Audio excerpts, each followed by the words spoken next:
Neffa. Sorry to keep you waiting. That is perfectly all right. My data indicates clear skies in the coming days. Current conditions for maritime travel, optimal. I'll be ready whenever you are. But are we really gonna set off without telling anyone again?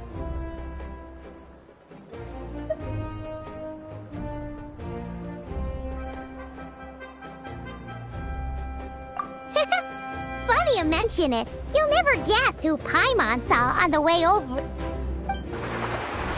Hey! You didn't seriously think we'd let you leave without a farewell party, did you? No chance. Yeah, come on, Traveler. We've already made all the preparations. And most importantly, how dare you try and slip away without first paying your respects to the almighty Dragon Lord! A little bird told us you'd soon be leaving for Nodcry. So, we asked Paimon to give us a heads up before the date of your departure. You sure it's not time to think about changing that little habit of ours? Don't worry, we won't keep you long. Besides, everyone's there already. Shaska, Ian-san, Auroron, even the Pyro Archon herself. You're invited too, Anefa. Shilonen has a special gift for you. Accompaniment request accepted. Shilonen demonstrates excellent massage technique. My impression of her is exceedingly positive. Wait, so robots like massages too? Or is it just that Shilonen really knows how you're wired? Alright, enough with the chit-chat. Let's head to the venue. Woohoo! Party time!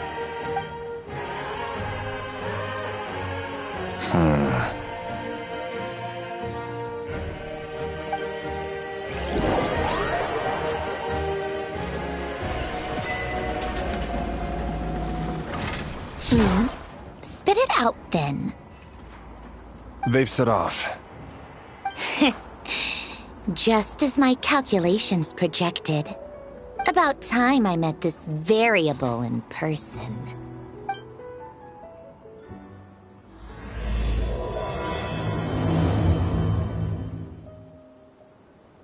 You know, every time we head to a new nation, there's always a point where it suddenly dawns on Paimon. This is it. The next chapter of our adventure has begun. This time, it was the moment she realized she just polished off the very last of her Saurus crackers. Should have stocked up better at the farewell party. In other words, Paimon has marked the geographic coordinates from 2 minutes and 40 seconds ago as the boundary between Natlan and Notcry. This deviates somewhat from the official coordinates stored in my database. Paimon meant more in terms of how it felt on a psychological level. Anyway, what about you, Traveler? When did it really sink in for you? Huh, that actually kind of makes sense. What about you, Anefa? Come to think of it, maybe we should be asking the other way around. So, when you came over to Natlan, what was the moment you felt like you'd left Nodcry? In that case, probably when my sensors could no longer detect the moon's power. The moon? You mean, that one we can all see in the sky? Negative. I was referring to... Here we are. Paimon, Traveler, we have arrived in Notcry. Oh, wow!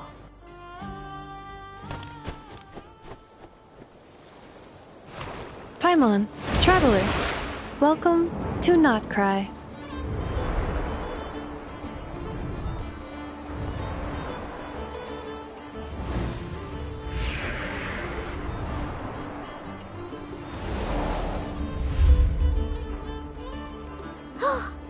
That must be Nasha Town up ahead! That's the place you were telling us about on the way over, right?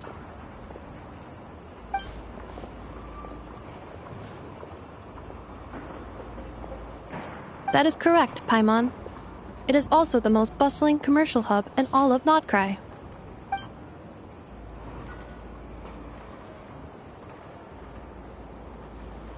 Oh, sounds like the perfect place to start trying out all the local specialties. Huh? Is something up, Traveler? Paimon. This is where our spaceship landed when Ether and I first arrived in Tevat. Huh? Are sure. But how come you've never mentioned that before? Seems pretty important to Paimon. Well, because those memories are really hazy. All I remember is Ether waking me up and us leaving the ship. But just now, setting foot on this land, I felt something. The kind of power I sensed in those moments. Are you referring to Kuvaki? Kuva, what now? The locals refer to it as Kuvaki. It is a unique elemental force found only in Notcry, or rather, a pure, primordial form of elemental energy.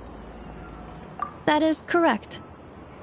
Another similar concept I have found in my database is the primordial sea. Legend has it that long, long ago, the moon that shines in the sky above us once rose from the land of Notcry. Modern geological surveys and meteorite studies conducted in the region have since supported this claim. So, when you mentioned being able to detect the moon's power earlier, you were referring to Kuvaki?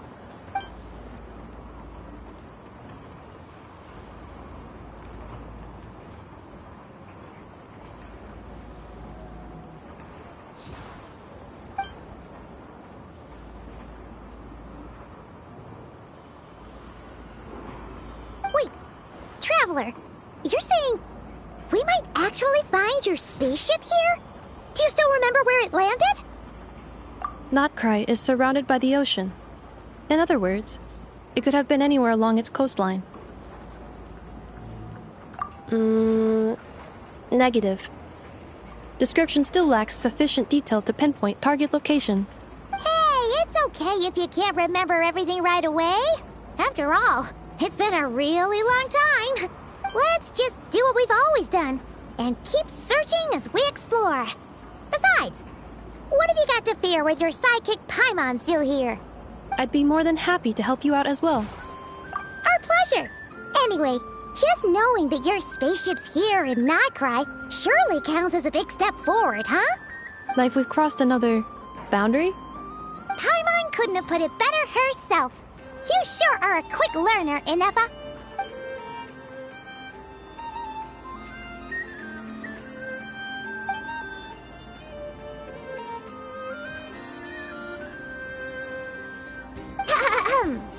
Well, as the best guide in the whole of Teyvat, Paimon hereby does solemnly declare, Notcry, here we come!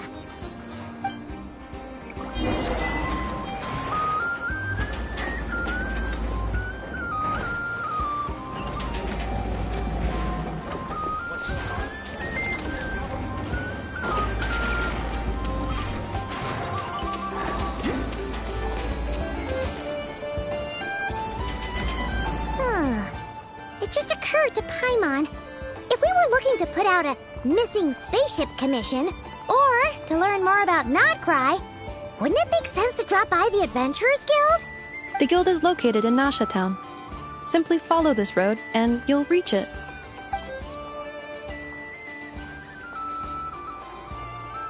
Huh? What in Teyvat is that? Looks kinda like a Sealy, floating around in the air like that. That is a Kuhenki, a species unique to the land of Notcry. A Kuhenki? Does she have something to do with the moon, too? Indeed it does. According to the Frost Moon Scions, the indigenous inhabitants of this land, the Kuhenki, are said to be familiars of the moon goddess, leading those who walk in the moonlight's glow to things of great importance. The moon goddess? Don't all people here worship the Tsaritsa? Although Notcry lies on Snezhnaya's border regions, the people here have held their own unique beliefs since time immemorial. As I mentioned, everything in this land shares a deep connection with the moon and the sky above. The beliefs of the Frostmoon Scions seem to date back to the civilization of the angels.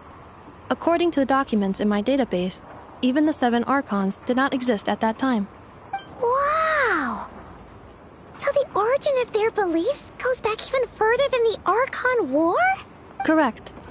At some point, you may come across some statues of their goddess.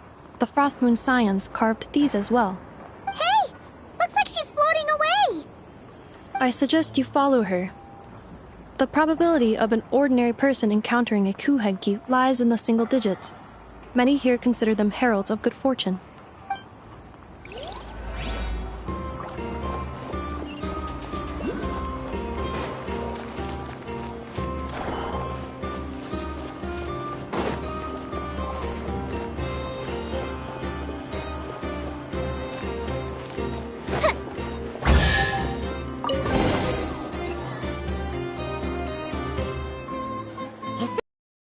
Travel guide?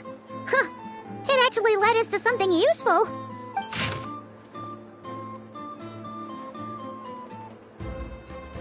Are there any particular points of interest? It all looks pretty interesting to Paimon. If we have time, she'd love to see... pretty much everything. Recalibrating route. If we keep following the current path, we will arrive at an area of scenic beauty. From there, we will be able to identify both the Adventurers Guild and several must-visit specialty stores. Yikes! Why is Paimon suddenly getting the feeling that if she doesn't step it up soon, enough is gonna put her out of a job?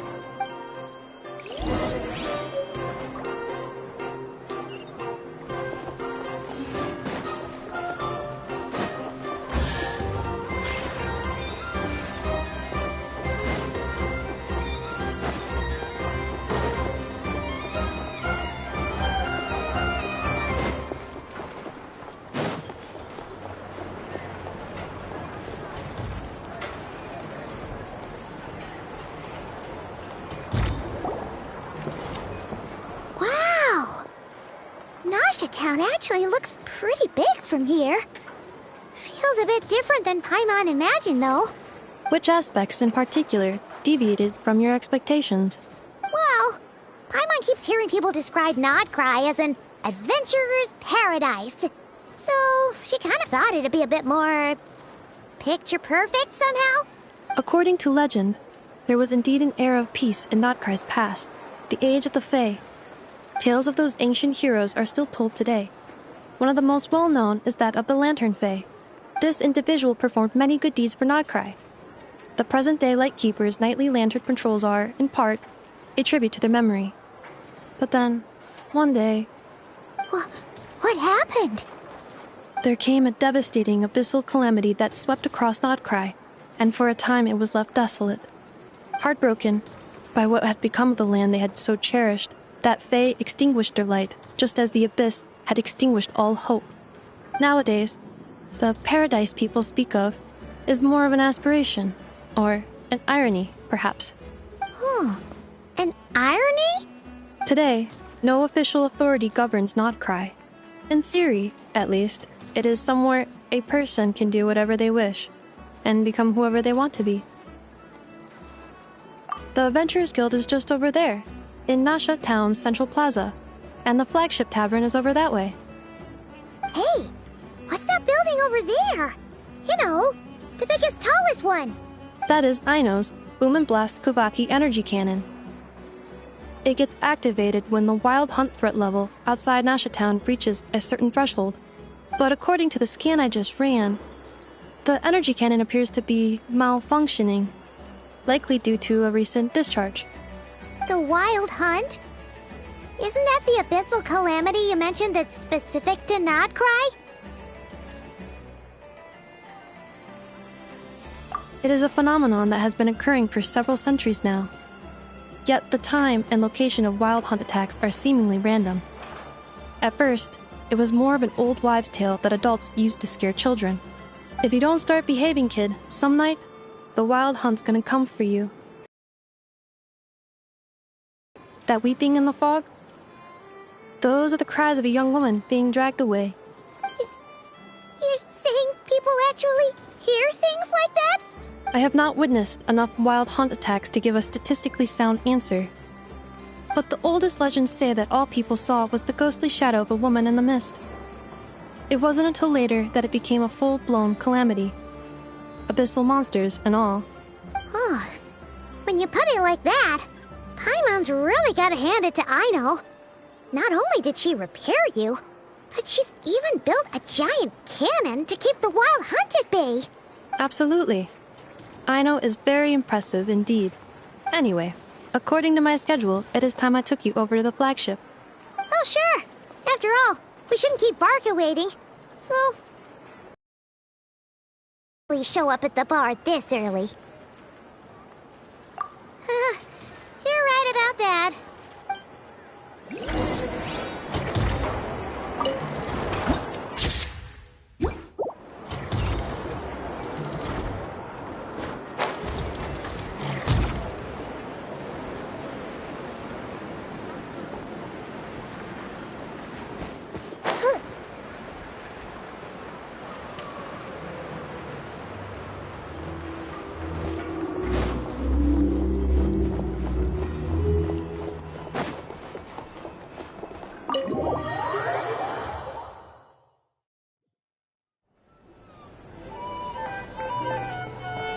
Here we are, the flagship.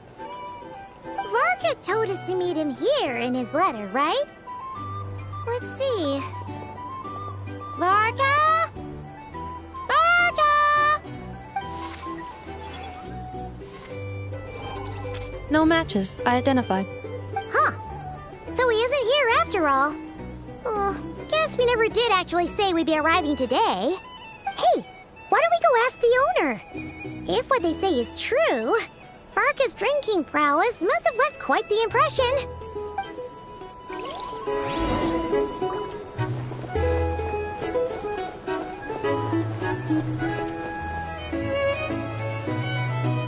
Huh?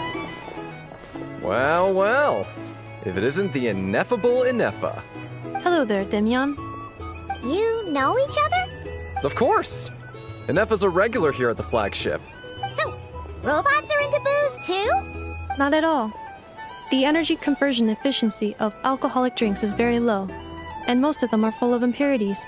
Still, I can affirm that your berries and fried meat deserve a solid 9.12 out of 10. It has Aino's approval too. Funny that you should mention that. While you were away in Natlan, Varka would come in here every day to pick up a serving of berries and fried meat for Aino. Aww. He must have been worried sick that she wasn't eating properly on account of being so hung up about Ineffa being gone. Actually it's 'cause Varka found out that Aino went wild after Ineffa left, gorging herself on snacks she normally couldn't get her hands on. So it was more worry that she wasn't getting a balanced diet. I think I might have just put my foot in it. Anyway, since you're back from Natlan, these two must be the ones Varka mentioned. The Traveler and Paimon, yes? Yep, that's us. So, from the sounds of it, you must be a close friend of Varka's too. Varka? Goes without saying. After all, he's the only one around here who's ever managed to stay standing after 10 rounds of the roulette special. Paimon can't believe he's made such a name for himself. Though, guess it's hardly surprising how. Right now? Must be somewhere near Anvantinyarvi. That's quite far from here. Huh? Where's that? It's a lake in the northern part of Nodcry. Word reached him of trouble brewing around those parts, so he took his knights to check it out. Oh. So, we missed him? Varka knew you'd say that. So he specifically told me to make sure you stayed here and enjoyed yourselves. He sends his assurances that everything's under control.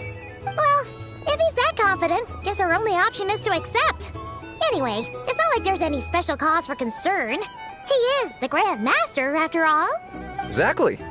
Plus, not only has he booked you into our finest room, he's paid for it in advance, too. Whoa! It's so generous of him! We might not have met yet, but Paimon's got a feeling that we'll get along with Varka like a house on fire. Oh, and by the way, he also asked me to serve up a portion of berries and fried meat for Ineffa. That was prepaid as well. Thank you. No, thank you. I'm the one who should be grateful for your business. Traveler, Paimon, why don't you go ahead and drop off your luggage? I can use this time to go pick up some components that Aino asked me to bring back. Sure thing. Besides, now that we've got ourselves a map, once we're done unpacking, we might as well go for a stroll ourselves. Why don't we meet up again later? Oh. So you no longer require navigational assistance? No worries, we should be fine. We've got a rough idea of our way around town, so Paimon's reasonably confident we shouldn't get too lost. Thank you. This translates into an approximate time saving of 30%, meaning I will be able to see Aino about 45 minutes earlier than previously projected. Oh, right. You must miss her a lot, too. In that case, we better get a move on.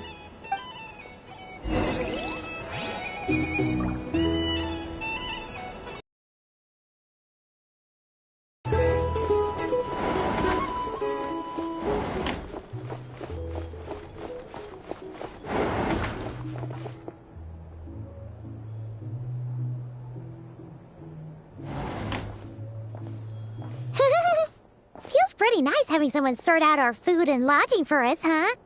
But is this really the flagship's best room? It's pretty big, make no mistake, but it looks a little worn out, right? Though, to be perfectly honest, that feels right at home with everything else we've seen of Nasha Town. You mean it's got something to do with Nodcry's history? Oh, that makes sense. But what exactly was this calamity?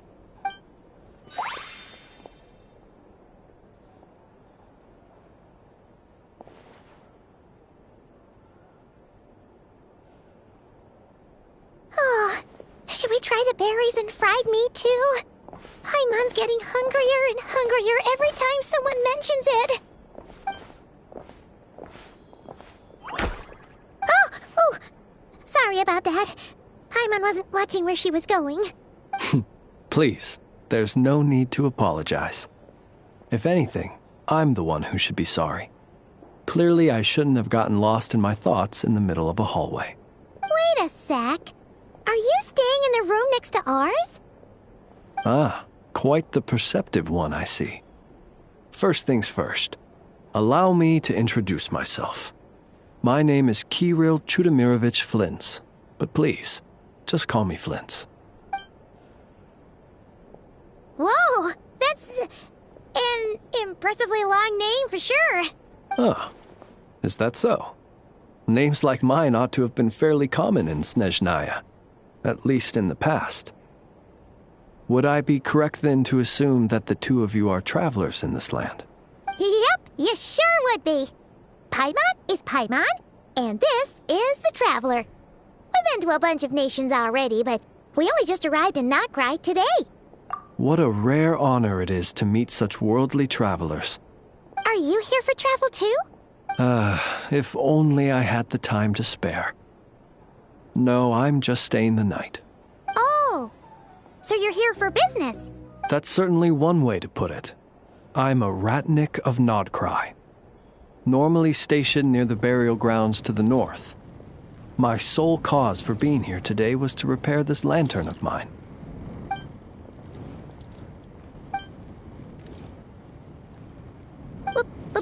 Burial grounds? Your surprise is entirely understandable. Most people cannot even begin to fathom the idea of a life surrounded by tombstones and decay. But if you've heard of the calamitous abomination that is the Wild Hunt, you'll know that in their wake they bring a host of souls tainted by abyssal filth. That then is why we are stationed by the burial grounds, to hold the line where it is most vulnerable. Oh, so it's all about fighting against the abyss. Oh, sounds like a tough job. I thank you for your concern. But in truth, I've long since grown used to it. In fact, I like to think it rather suits me. If anything, I'd say I prefer the peace and quiet of a graveyard to the hustle and bustle of urban life. Paimon sort of gets it now. But even so, she is still pretty sure she could never get used to living in a graveyard herself. For one thing, she'd be too scared to fall asleep at night. Oh, I assure you, there's no need to worry on that account. The kind of ghosts you find in cemeteries aren't too big on talking. But even when they do, they're usually far more discreet than the living. Well, would you look at that? Who'd have thought we'd end up chatting this long? Must have a lot in common, huh? Forgive me, but I must excuse myself, for the time of my appointment draws near. And in terms I'm sure you'll understand, a lanternless Ratnik is like a mapless traveler, A serious conundrum indeed. Oh, sure. In that case, you go right ahead. We won't keep you any longer. Not at all.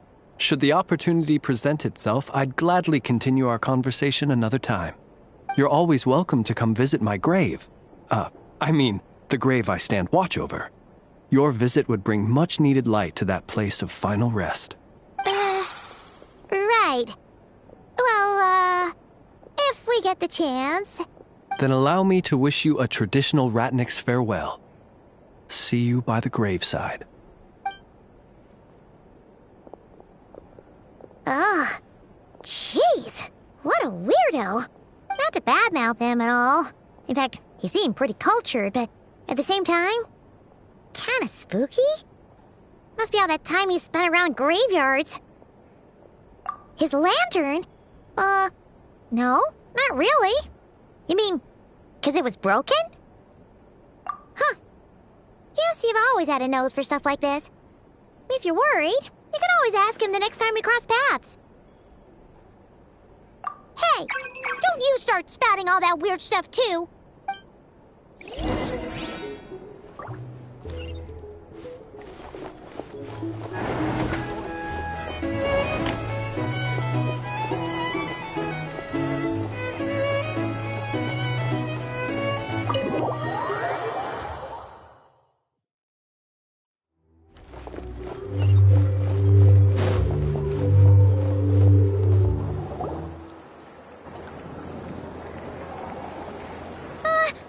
Paimon almost forgot something super important. Were we gonna go try out the berries and fried meat? But now, heading all the way back to the flagship feels like such a waste. Please, accept today's boon. Come night or day, may the blessings of the moon goddess shine down upon you. Huh? What's going on over there? Wait, free food? Wow, the people here are so nice! Quick, let's grab some too. Paimon's super curious what their food tastes like. Moonlight illuminates the path before you, travelers from afar. Huh? How'd you know we were travelers? Just now were a song the birds in the sky, singing of your wanderings. You are no ordinary guests, it seems. The birds and the... what now? Forgive me. I should not have laid the words of others out as a welcome mat for our very first meeting. You, too, must be wondering who I am. I am Lauma, moon chanter of the Frost Moon Scions. Please, as do our followers and other passers-by, accept today's boon. Happy to oblige.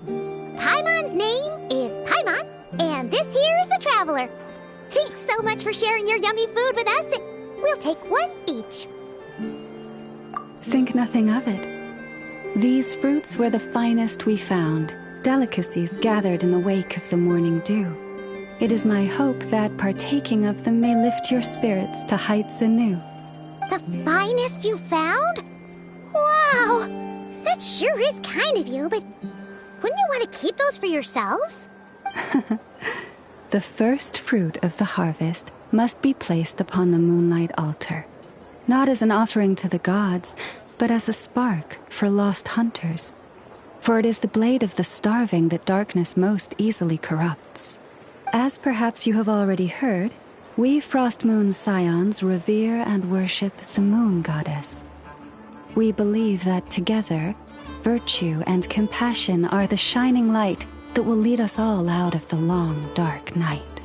And now, with tides of haughty Fatui swarming into Nodcry, driven by greed and greed alone, more than ever before, we must all unite under the banner of virtue. Huh, look who it is again. Those unsufferably kind-hearted Frost Moon Scions. Got enough for us too? That's right! 2 servings each! We're starving over here!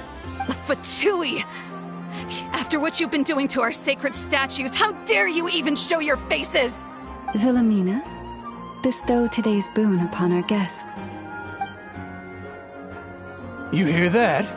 No slacking now. We'll have the very best you got. But, my lady, they... Please, you two, accept this meal. But remember this. Kindness is the first lantern left to guide those who stumble in ignorance. Come again? Let me finish. But should they still refuse to follow the moonlit path, then by our frosted blades shall we show them its shadow. You! Hey, look who it is. Whatever. Just you wait. We'll be coming for you next. Huh? Where's the meat? Who wants to eat this garbage? Those stooges really are the worst. Ever since they came to Nodcry with all their weird equipment and built that so-called experimental design bureau, our lives have been turned completely upside down. Judging from how they reacted just now, it seems the Fatui already know who you are. Well, we have gotten in their way in pretty much every nation we visited, so we're probably at the top of their blacklist by now. I see. Then, on behalf of the Frostmoon Scions, I thank you for the goodwill you have shown us. Because if they had gotten ahead of themselves just now, I'm sure you would have stepped in to help. Just as the birds and beasts put it, your arrival heralds joy to us all. Besides, for a weary traveler far from home, what better respite than to bathe in the moonlight? You will always be welcome at the Frostmoon Enclave, the place we call our home. May we meet again in the moon's gentle glow. These are delicious! So refreshingly fresh! Those two Fatui wouldn't know a good thing if it came up and bit them on the shoulder. Looks like Anefa isn't done with her shopping yet, and the Adventurers Guild is still empty. Where should we head next? Good idea! Wouldn't want to let the Kuhenki down, after all. Let's see... Okay, Paimon's got our route all figured out. So, all that's left to say is... don't fall behind! This is Nuts and Nuts. It's mostly a fruit shop, but there's a crafting bench, too. This is the Speranza, one of the travel guide's recommended restaurants. All the waiters here are kids. This is the Vesnitsi Prolegia greenhouse. Apparently, their flowers are all made of metal, so they'll never wilt away. And this is the Rossum Workshop. If you ever need a weapon made, this is the place to go. And over here, they've got a super tall observation deck. Whoa! Take a look at that! You can see really far out into the distance. That way's north, and that looks like something built by the Fatui? And then over there to the west, that must be the place Lauma mentioned, where the Frostmoon Scions live. So, what'd you think? Even if Anefa kinda stole her limelight earlier, this just goes to prove that Paimon's own tour guiding skills aren't too shabby either, right? She sure is! It'd take hundreds of years of practice to beat the best tour guide in all of Tibet. Huh? Look! There must be someone at the Adventurers Guild now! There's already a line forming outside! Looks like we'll finally be able to ask about your spaceship! Oh, or was there anywhere else you wanted to stop by first? Where? Which one are you... Oh, now you mention it, Paimon's noticed it too. Ugh, better not be who she thinks it is. Anyway, where we go first is completely up to you. Either the Adventurers Guild, or that suspicious-looking shop. A word of warning, though. If we step into that shop, be sure to keep a very close eye on your Mora.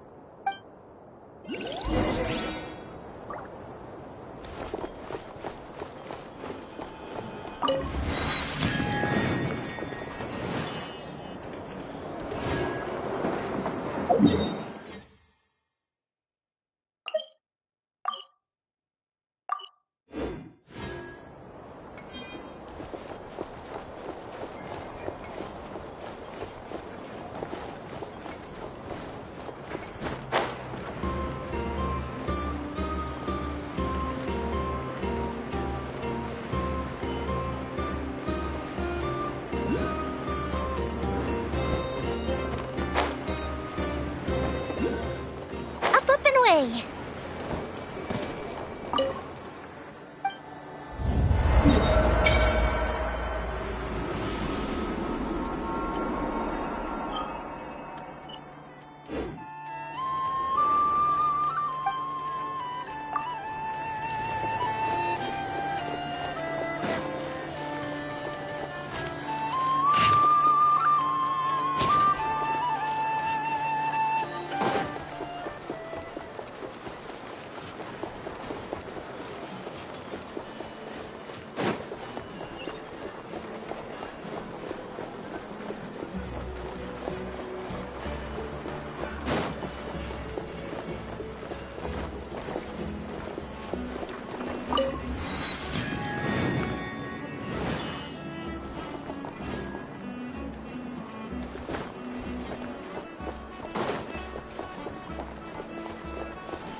Please, here you go.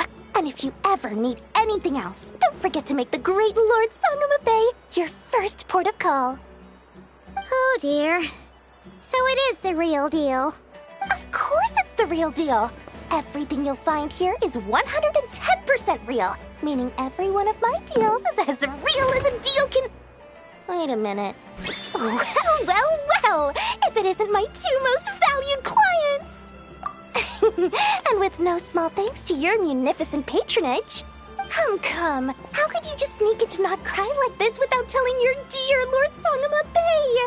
If I'd known earlier, I would have made an absolute pulled out all the stops to ensure that your boat ride over was as comfortable as humanly possible. Thank the Archons we didn't tell you. Oh, come now. You know as well as anyone how impeccably and conscientiously above board I am when it comes to doing business. Well, regardless of whether that's true or not, the main issue here is that we had no idea you had a branch in Not Cry. A clever merchant always has a backup plan, or two, or three up their sleeves. As the saying goes, a rabbit with many burrows fears not the hunter's arrows. A merchant with stores galore hears no debtors at the door. Since you're both here in Not Cry, would you care for some of my finest local souvenirs? Whatever you're looking for, I have it. Or if it's Sumeru you're missing, I've got that covered too. We literally just arrived. Do we look like we're on the hunt for tourist trinkets to take back for our friends? My, your high-minded tastes never cease to impress. In that case, I know just the thing. You must be on the hunt for something like this? What's that? Your hat? Information, of course. Information about Not Cry. Locked securely in the otherwise impenetrable vaults of the Lord Sangama Bay's brilliant mind. I knew it! I just knew you'd appreciate the value of my wares.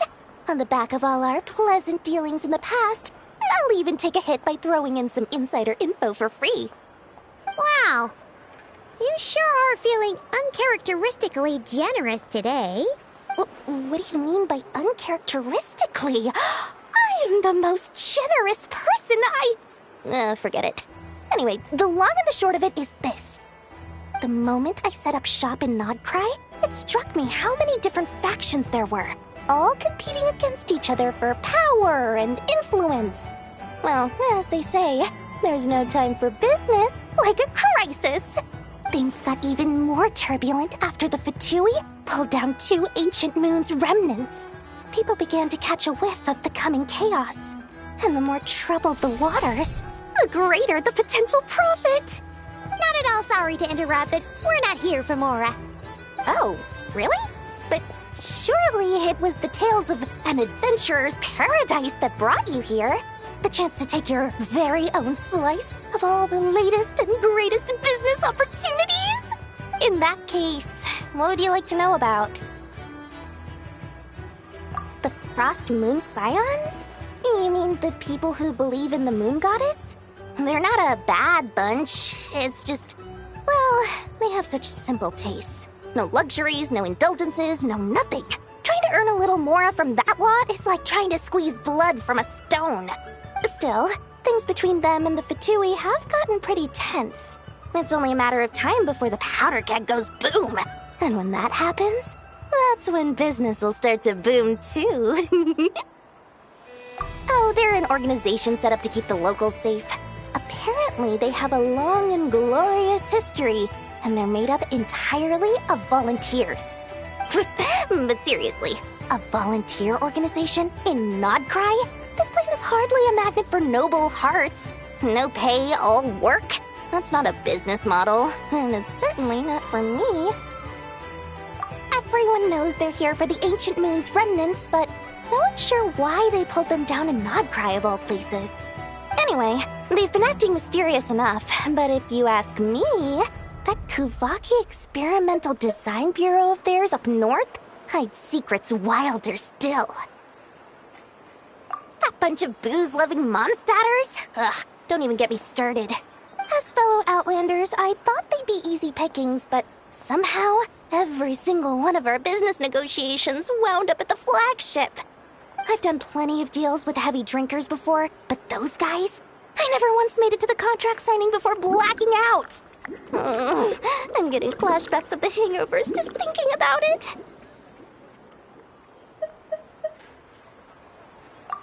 What now? A spaceship? Nope, never heard of anything like that. Don't you two get involved in any big business here without so much as a heads up, you hear me? At the very least, consider letting me in as a key investor. Oh, I almost forgot to mention. Sooner or later, you'll no doubt end up doing business with some other merchants in Nodcry. And someone's bound to mention a place called the Curatorium of Secrets. Listen to my advice. Do not, under any circumstances, go there, no matter how much trouble you're in. The Curatorium of Secrets? What do they get up to there? Just a place that handles all kinds of disputes. Nothing like your friendly neighborhood, Lord Sangama Bay.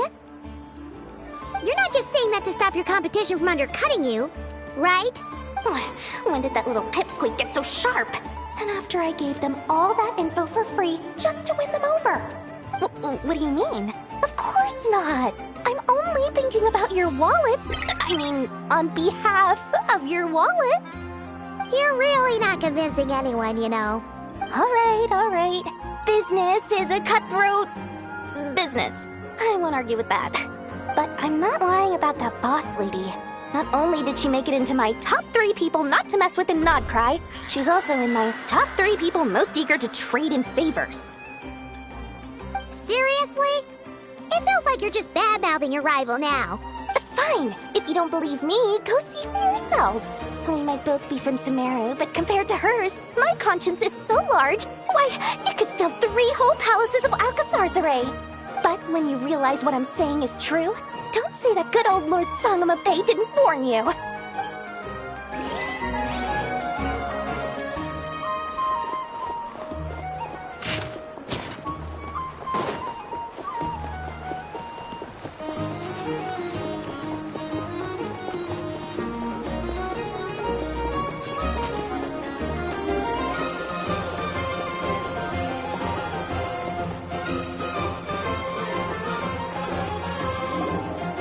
Lucky us! The line seems to be gone now. Come on, let's go say hi to Catherine. Hey, Catherine, we meet again.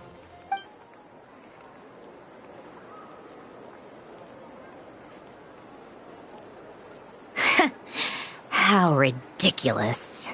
Huh? They often say that mortals, shackled by their own flesh and blood, may fail to perceive the truth of this world, even when it is right beneath their very noses. Yet I had not expected to have the pleasure to witness such heights of absurdity firsthand. But Paimon must have gotten the wrong person?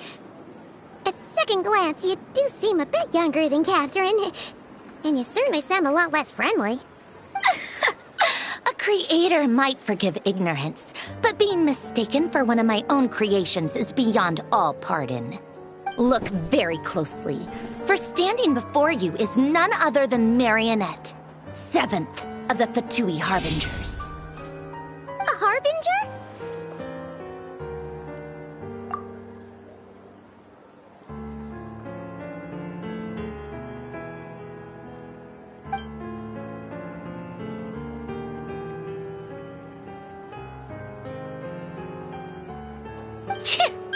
Today's encounter is merely a courtesy call. A friendly warning, if you will. You interfered with my work once before, with that little robot. I let it slide. After all, it was nothing more than a distraction, a side project at best. But we are in Nod Cry now. And as such, I strongly advise you not to stand in the Fatui's way. Otherwise, the next time we meet, I might just have to drop all this meaningless etiquette. Oh, please. You've got some nerve coming out with barely veiled threats like that. You're the one stirring things up here. Oh, perhaps you have misunderstood. Just because Nod Cry lacks a ruler at present, that does not mean it should not be ruled. We Fatui are simply establishing a new order. Yeah, right. More like shady experiments, judging by your massive creepy research facility. I've said what I came to say. What you do next, only you can decide. So why don't you start by using your already limited processing capacity to calculate your even more limited options?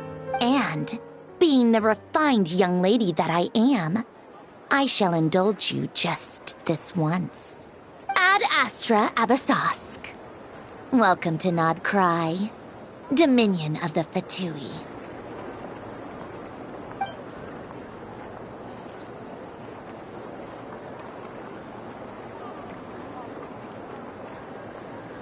Ugh! Paimon's so mad right now! How can anyone so obviously evil be so annoyingly self-righteous? But if a Fatui Harbinger is here to greet us in person, that can only mean one thing. We'll have to be extra careful from here on out. Paimon hates feeling like she's being watched. Hey! The real Catherine's back! Ad Astra Abyssosque. Welcome to the Adventurers Guild. How may I help? I will do everything I can to assist you. Oh, you're so much nicer to talk to, Catherine. Please don't leave us again, okay?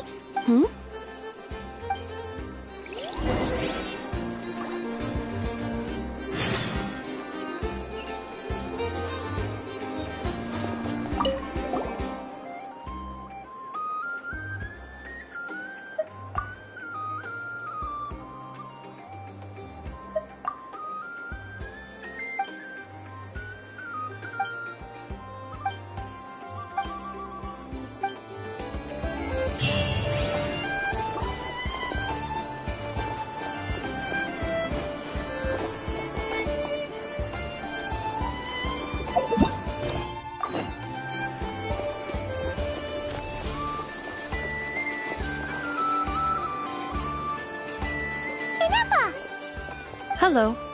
I was just about to start tracking your whereabouts. Did you manage to get everything Aino asked for?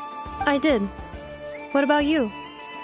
Do you need me to navigate or introduce any more places around town? Not for now. We've seen most of it already.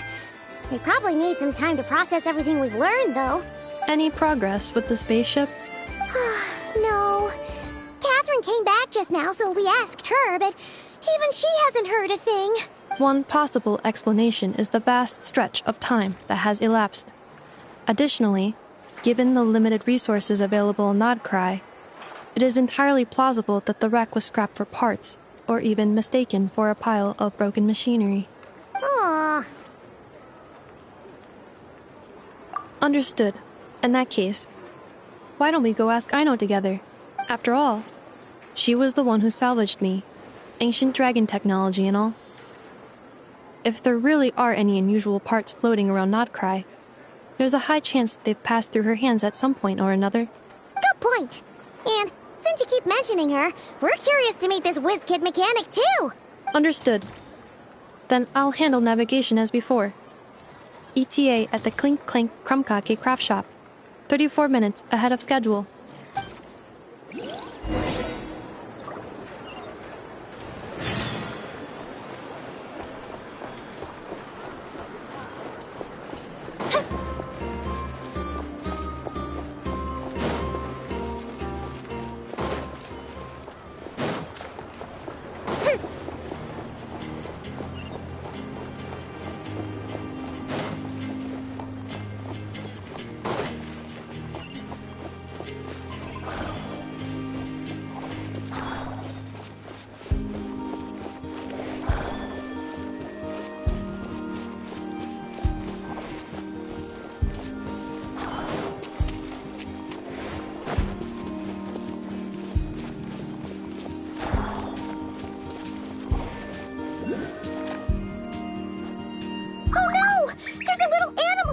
just over there.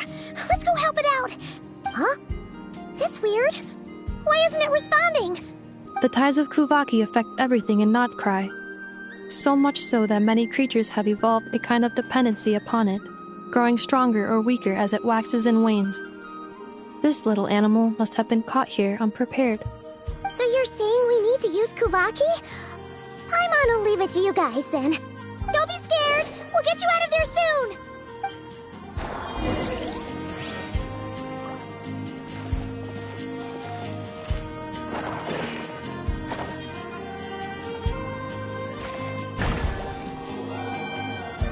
Oh, it worked! Off you go now, little one. Don't go getting yourself caught again.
Fireworks are for now, but friends are forever.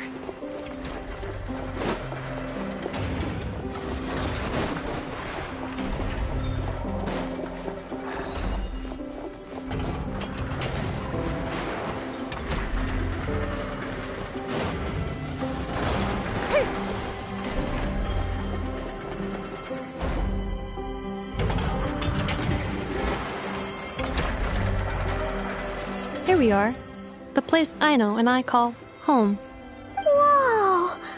So many machines that Paimon's never even seen before. And then there's all these little robots. Did Aino build them all? That is correct. It looks like Aino has created 3 more little bots since I've been gone. Aww. Well, you were gone for quite a bit. She must have missed you. I missed her too. I want her to see what I've become. Let's not keep her waiting any longer then. Come on!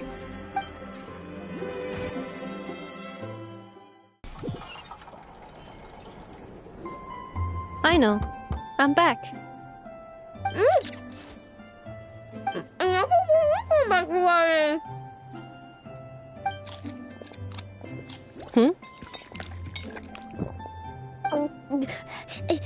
Inappa? You're back significantly earlier than I expected. Like a whole 30 minutes at least. Everything went very smoothly, which saved me quite a bit of time, so I know. Could you turn around for a moment? I know. I've been on my best behavior the whole time you've been gone. She's got chocolate all over her mouth. I know. While I was away, did you strictly abide by my tailor-made snack intake schedule? Oh, of course I did. 1 whole cake? 1 crumb cupcake and 1 pack of chocolates a day, right? It was either a cake or a crumb cake or a pack of chocolates per day. Oh, shoot. When did you finish the snack stash I left for you? Literally just earlier today. Let me just go run a scan on that. I meant today, a week ago. And then you restocked an entire week's worth on your own initiative? 2 weeks worth. Why does Paimon feel like the roles in this household are pretty much the opposite of what she imagined? Calculation complete. Aino's recommended snack calorie intake for the next 4 weeks. 0. No fair! You're a meanie, Nefa. This is what happens when you break an agreement. Oh, come on! Don't do this to me! I only ate a teeny bit extra every day. Just a teensy bit extra. That is objectively not a teensy bit extra. Oh, seriously? If you'd only arrived half an hour later, I would have had everything cleaned up and you wouldn't have noticed a thing. But now that I think about it, you even said you'd come back a bit earlier than you did, so I wouldn't have to worry. But then, you were away so long, and I was so worried about you. And that's the only reason I even... Oh. I know. I am very sorry to have kept you waiting. I'm back now. Welcome home. Oh. So, will I be able to keep eating snacks as usual now? Negative. Aww. Okay. Well, given that I am later than I initially projected, I'll let it slide. But just this once. Thanks, Nefa! You're the best! I know. Allow me to introduce. It's the honorary knight and Paimon! I know. Uncle Varka talks about you guys all the time. Nice to meet you, I know. Nefa's told us all about you, too. Huh? Really? She actually said that about me? Well, she's not wrong. Oh yeah, so, you're here to see Uncle Varka, right? A couple of days ago, he suddenly said he had to head out on business, and that he might not be back for a while. He asked me to let you know if I saw you. Yeah, we heard about that at the flagship. Did he say what he was doing? Nope. Just told me to take good care of you guys and make sure you feel right at home. Oh, shoot. Please, take a seat.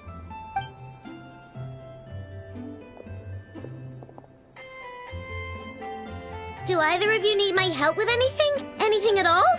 After all, I'm the head of this household. Sure wouldn't know it from that snack tantrum she just threw.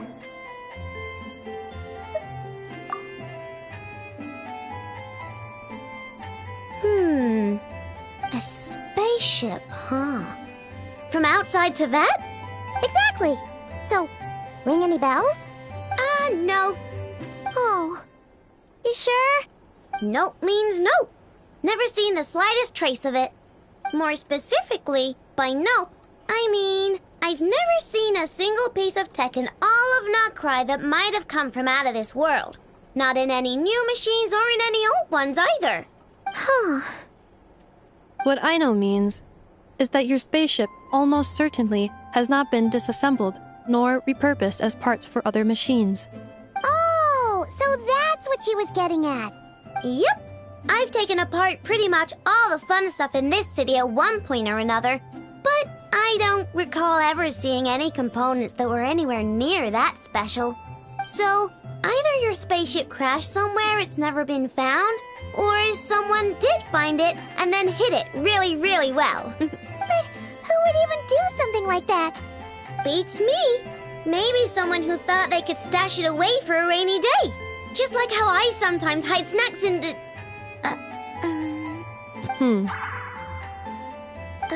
Anyway, long story short, I definitely haven't seen anything like that. Besides, Sounds like it would practically be ancient history by now. If anyone still has any leads on what really happened, it'd be the Frost Moon Scions. The Frost Moon Scions? Huh? Haven't heard of them yet? Didn't Inefa tell you about their rituals? There wasn't enough time to delve deeper into their history and traditions. What kind of rituals are we talking about? I've never actually seen them myself. Just heard bits and pieces here and there. They say that each of their moon chanters has had access to an ancient relic that lets them see the true past. Not sure exactly how it's meant to work. I can't get my head around anything that can't be explained by either machines or science. And to tell you the truth, I don't like it much either. Looks like we'll have to try our luck with the Frost Moon Scions. Aw, leaving so soon? Sure you don't want to hang out a little longer? It's getting late, I know, and these two still need to head over to Hisi Island. It would not be convenient for them to linger much longer. Aww. Alright then. Don't worry. We'll be sure to drop in on you as often as we can. Really? You promise? Sounds like my type of visitors. You're welcome anytime. I'll be staying to look after Aino today, so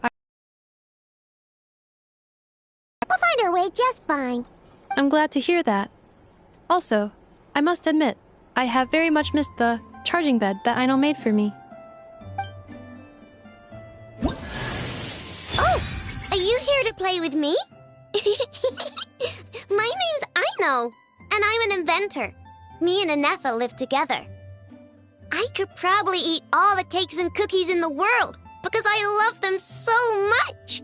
But my favorite kind of all is Lockaberry Crumb Cake. Come visit my Clink Clank Crumb Cake craft shop whenever you want. Anyway, that's me. What about you? Tell me something about you, then we'll be friends.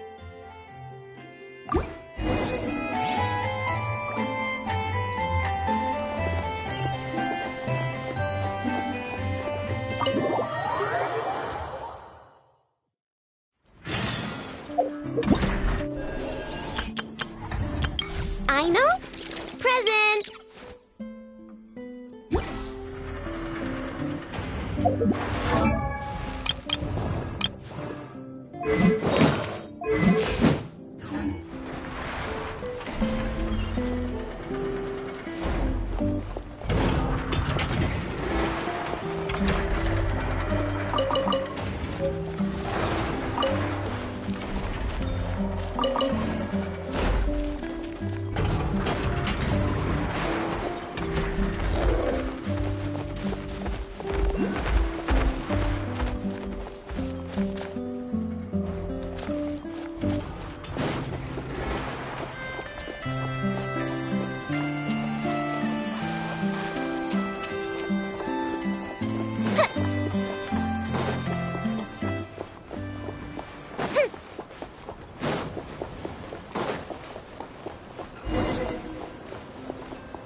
The North Wind!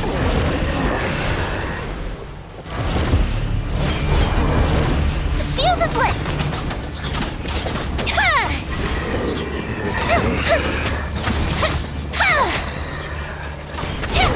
Strike them down! Strike them down! I will have order! Stabilize! Strike them down! Into the wind! Just one with wind and cloud! One with nature!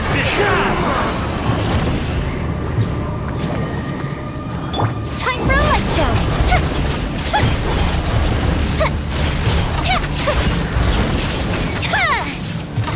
Strike them down!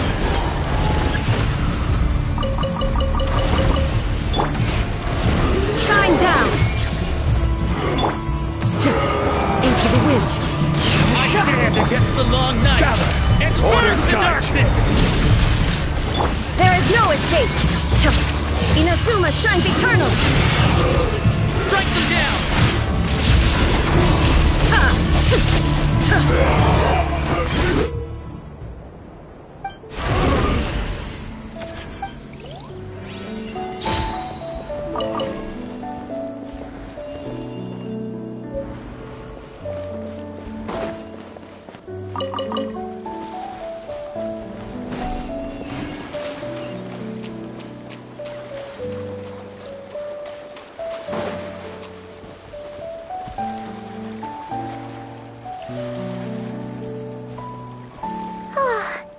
Anafa and Aino reunited like that sure was heartwarming.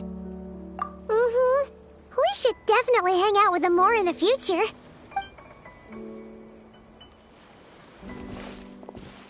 Speaking of homes, we must already be close to where the Frost Moon Scions live. The vibe here feels different, just like the scenery.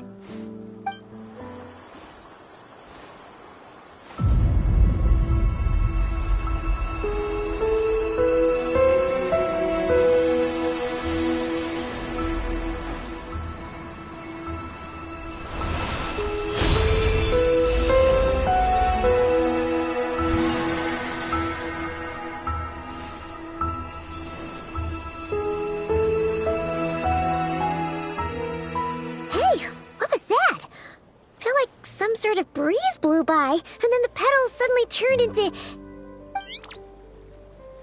Is that a Kuhenki? She looks different from the ones we saw before. Hey there! What's your name?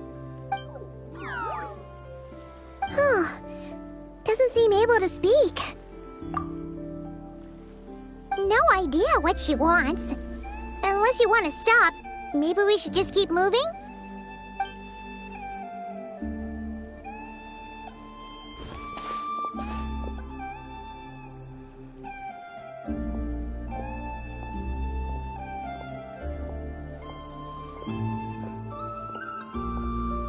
She's following us! Go on. Go on now. We've got stuff to do. Best you find someone else to hang out with. Hey! Don't make it sound like Paimon's some kind of meanie. Paimon had no idea what she wanted, okay? Ugh. Anyway, next time Paimon sees her, Paimon promises she'll be nicer. Seeing as we're on our way over to meet Lauma anyway, we can ask her about it while we're there.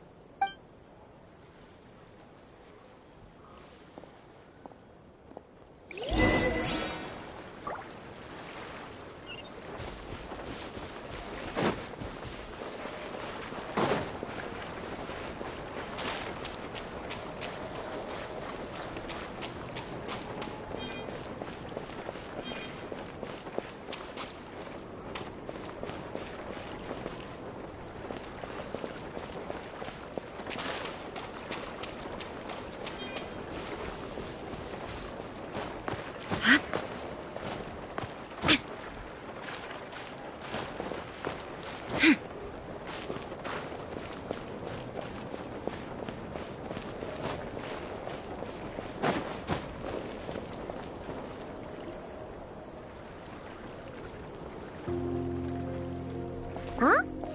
Hey, look! Isn't that Lauma? The moon chanter? Let me take a look at your wound. You must be more careful. Doesn't matter how much of a rush you're in, your safety always comes first. Oh, you're back too. How was your day? You what? Those two Fatui? The ones who were causing trouble in Nasha Town? You went to teach them a lesson? And you put that in their food? You naughty little thing! How could you do that?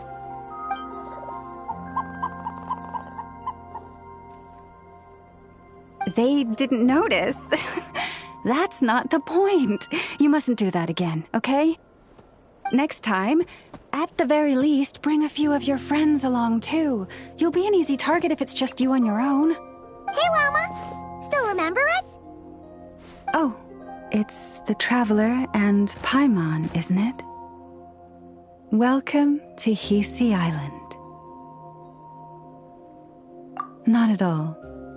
Those who come with kindness in their hearts are always welcome with the Frost Moon Scions. Were you just talking to those animals? I was indeed. The Frost Moon Scions bloodline is unique, for throughout our history, there have been many among us who could communicate with all living things. What was that?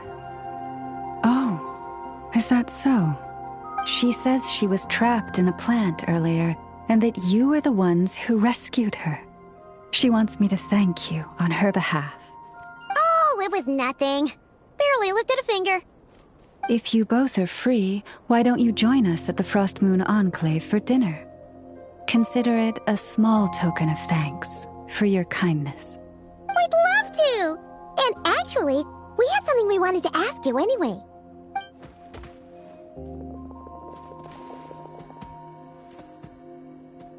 Oh, you're interested in the story of Kutar? Kutar? Yes. Kutar is our moon goddess, the moon maiden who guides us. But up close, this one somehow seems a bit different from the one in Nasha Town. It's like it's more... natural? Or like... more harmonized in its design. That is because ever since the Fatui arrived in Nodcry, they have been modifying and defacing our statues as they please. These statues were made by the Frost Moon Scions who settled here hundreds of years ago, crafted from the very finest Lunasol stone. Not only is this stone exceedingly rare, but it also brims with Kuvaki. I suppose the latter must be what caught the Fatui's eye. For a time, we put up fierce resistance. But now, this is the only one left that still retains her original form. We heard they even pulled some ancient moon's remnants down from the sky. That's right. The two largest remnants landed in Nodcry. One here on Hisi Island, and the other on Paha Isle. The Fatui built their research facility on top of the remnant over on Paha Isle. But they've had their sights set on the one here, too. Oh! It's that little Kuhenki again! Surely that can't be. Hey! We've been wondering what was up with it, too. It just appeared out of some petals and hasn't stopped following us since. No, that is no ordinary Kuhenki. These we name Luonnotar, beings born from the moon goddess's blessing. Can you understand what it's saying? We honestly haven't got the slightest idea why it's been following us. I'm afraid not. I cannot fathom its thinking any better than you can. Sometimes a long time must elapse before the moon goddess's blessings turn into Luonnotar. Perhaps you two were simply there to witness that transformation. Oh, maybe. Legend has it that the Luonnotar bring good fortune. Given that it seems to have taken a liking to you both, why don't you let it come along with you? Really? Then you can start by helping us find some more treasure chests along the way. Capiche? Twilight approaches. If you would hear more of the moon's story, then let us make our way to the Frost Moon Enclave. Beneath the gentle moonlight, I shall share this tale in full.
Lady Lauma, you're back.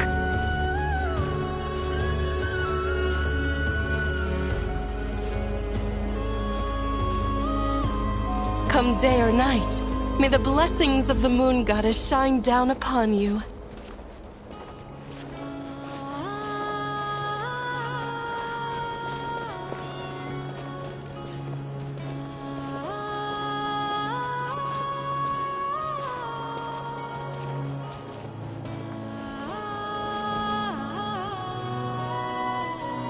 Lauma, you have returned. Wilhelmina, this is the Traveler and Paimon. Kindly arrange for 2 additional dinner settings for our honored guests. Of course, my lady. Wow! Everyone along the way here pretty much saluted you. Are you, like, super important around here? I am but a moon chanter. One entrusted to convey the moon goddess's will. Nothing more. She's just being modest. The Moon Chanter holds the highest rank among us Frost Moon Scions. Lauma is our leader. Wilhelmina? I know. I'll send word to the kitchen. 2 meals coming up. Whoa! Paimon had no idea you were such a big shot. It is merely that the unique traits of our bloodline have manifested themselves especially strongly in my person. That is no accomplishment of my own. Please, follow me this way.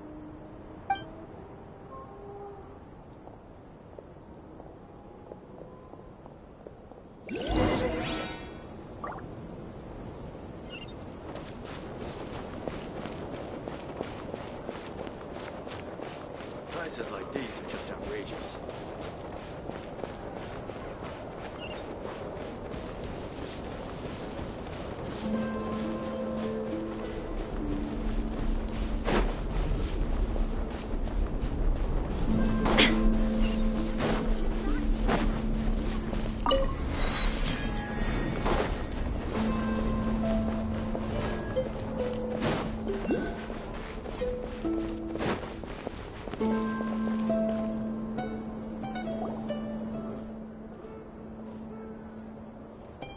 Even to this day, I am still trying to piece together the many fragments of our past. It is a story not only of the Frost Moon Scions, but also of the moons themselves. A story of the moons? Yes. We Frost Moon Scions are the last descendants of the ancient golden realm of Hyperborea. Its former glory may have faded, but what remains is a memory uniquely ours. In the distant past, Teyvat had not just one moon, but 3. It is said that they were created by the primordial master of this world, cast into the firmament to keep peace in the land below. Firstborn was the eternal moon, largest of the 3. Legend has it that it was her immense Kuvaki that gave rise to the ocean tides. Next was the frost moon. Smaller than her big sister, yet brightest in radiance. Her glow became the cold, undying lantern of the night. Finally came the iridescent moon, smallest of the sisters. Most of the time, her light was barely visible to the naked eye. Yet when she shone, her fleeting halos were all the more mysterious for it. Wow! Sounds like it all happened so long ago. So, what happened to them afterwards? Afterwards, well, as you have seen, the 3 moon goddesses perished. This happened in a war triggered by the Descenders, and of the 3 lunar husks, only the frost moon survived unbroken, while the others were shattered to pieces. Oh, so that's why there were ancient moon's remnants in the sky. Yes. It is also said that when the moons shattered, most of their fragments rained down upon this land like stardust. That is why Nodcry is blessed with such an abundance of Kuvaki. As for the remnant that the Fatui recently pulled down, that belonged to the eternal moon. Wait a sec. But you just said that 2 of the moons were shattered, so where are the remnants of the iridescent moon? The iridescent moon's remnants were never found. What happened to her after the war remains a mystery. Some say she vanished in an instant, while others believe that her remnants are simply too delicate to leave a trace.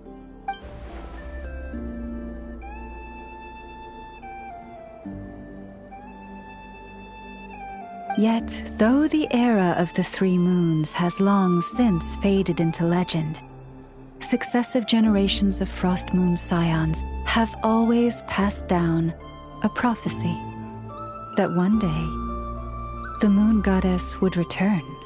And in the end, that prophecy did indeed come to pass. Though not quite. Lady Lauma! Lady Lauma, are you there? Cappy, what is the matter? Lady Lauma, it's my daughter, Karina. Her illness. Take me to her, right away.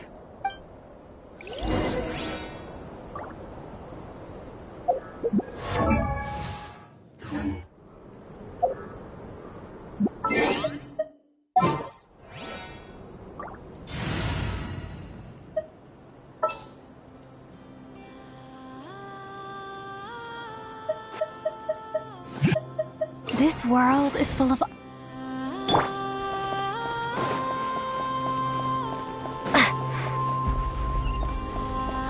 Children should not be exposed to such nonsensical stories.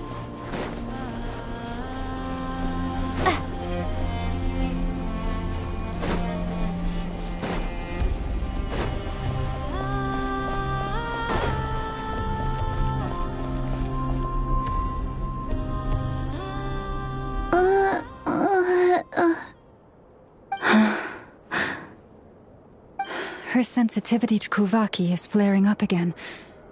After her last treatment, did you follow my advice and seek medical help in Nasha Town? But those doctors are all Snezhnayan. They're outsiders, compatriots of those brutes who invaded our homeland. How can we possibly trust them? Not all outsiders are enemies, Cappy.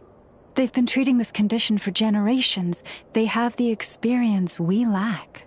But we're Frost Moon Scions. Should we not remember what the outsiders did to our moons?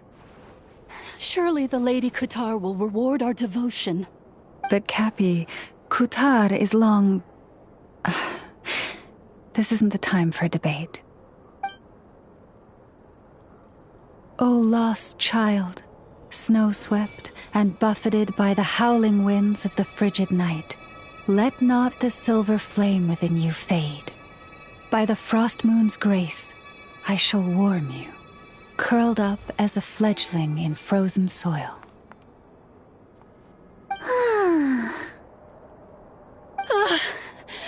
Praise be to the moon goddess, my Karina. Remember, she must take powdered laka berries daily. It will ease her symptoms.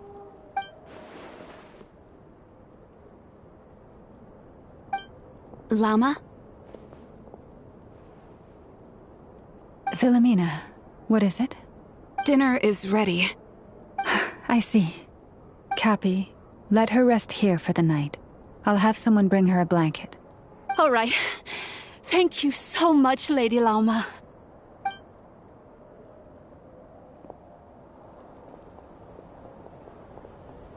Will she be all right?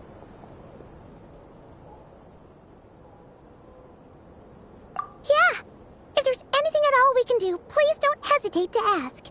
Thank you for your kindness. For now, though, Karina should be fine. She'll be feeling a lot better tomorrow.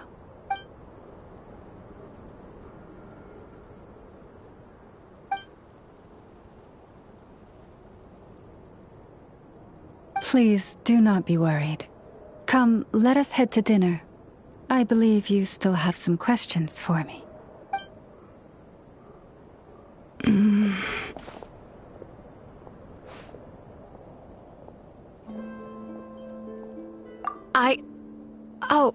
sorry. Yes, I'll be coming too.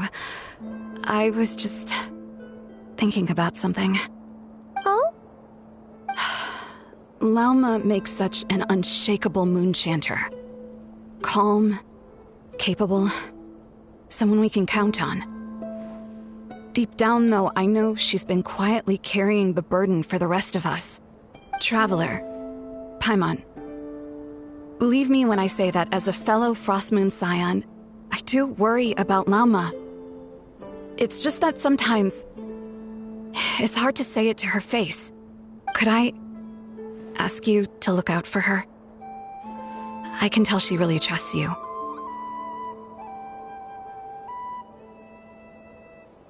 I fear that would stress her out even more.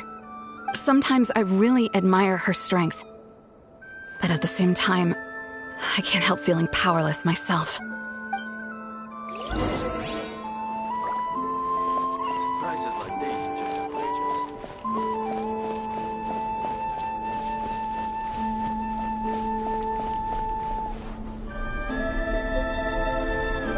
Phew. Paimon's so full. That was even better than the stuff you gave us before. I'm glad to hear it. Thank you for accepting such simple hospitality. Hey, we should be the ones thanking you. Seriously, that was seriously scrumptious. How did you even manage to finish it? This slop's barely edible. Then again, I guess that's what you'd expect from savages. It's you! Those rude old Fatui we just met back in Nasha Town! My sincerest apologies. If you found the food we gave you earlier difficult to swallow, may I suggest taking a deep breath and joining us? These delicacies might change your mind. After all, I suspect that your previous meal may have been tainted with something most unpalatable. Huh? What do you mean? Tainted with what exactly? With the bitter snobbery of those who call themselves civilized. Why, you? Looking for a fight? Sure, I'd be more than... Hold it! We're not here to brawl. Yet. We're here on official business. Orders from above. We're here to deliver the Frostmoon Scions a warning. Or rather, a final ultimatum. You have 3 days to hand over the relic and reveal the whereabouts of your so-called Kutar. If you fail to do so, the Fatui will immediately begin the cleansing of Hisi Island. Which, by the way, is the sovereign territory of the Tsaritsa of Snezhnaya. What insolence! Your demands are outrageous! For generations, this land has belonged to the... Dear guests, allow me to save you both time and trouble with a speedy reply. The Frostmoon Scions will never hand over anything to the Fatui. And to those who set foot on our land with ill intent, I say this. With your blood, we shall draw an inviolable line in the snow. That applies to you, too. Stubborn savages, the lot of you! Now Better hold this time. who's there? Stabilize! I will have order! You poor last lamb. Fire rate maximum! Shit! Clouds high. The birds come! Sharp. You'll pay for this. Mark my words. Hey, if you're so tough, get back here and put him up! Huh. Guess all they're good for is running away. I'm so sorry. You've had to put up with far too much unpleasantness today. Come on, it's not your fault. We don't like bullies like them either. But still, they mentioned a relic and Kutar. What exactly could they be after? Oh yeah, so this might not be the best time to bring this up, but we kinda have a favor to ask of you, Lauma.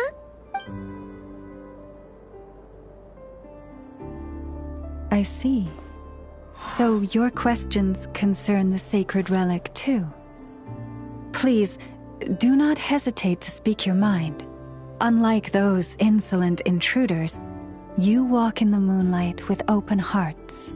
You stood by us when we needed your help, so it's only right that I return the favor. But let us continue this conversation somewhere more fitting. As it happens, there's something I'd like to show you, too. Hey, we've been in Notcry for a while now, but we still don't know much about this place. Now we've got some free time. Why don't we go explore Nasha Town for a bit?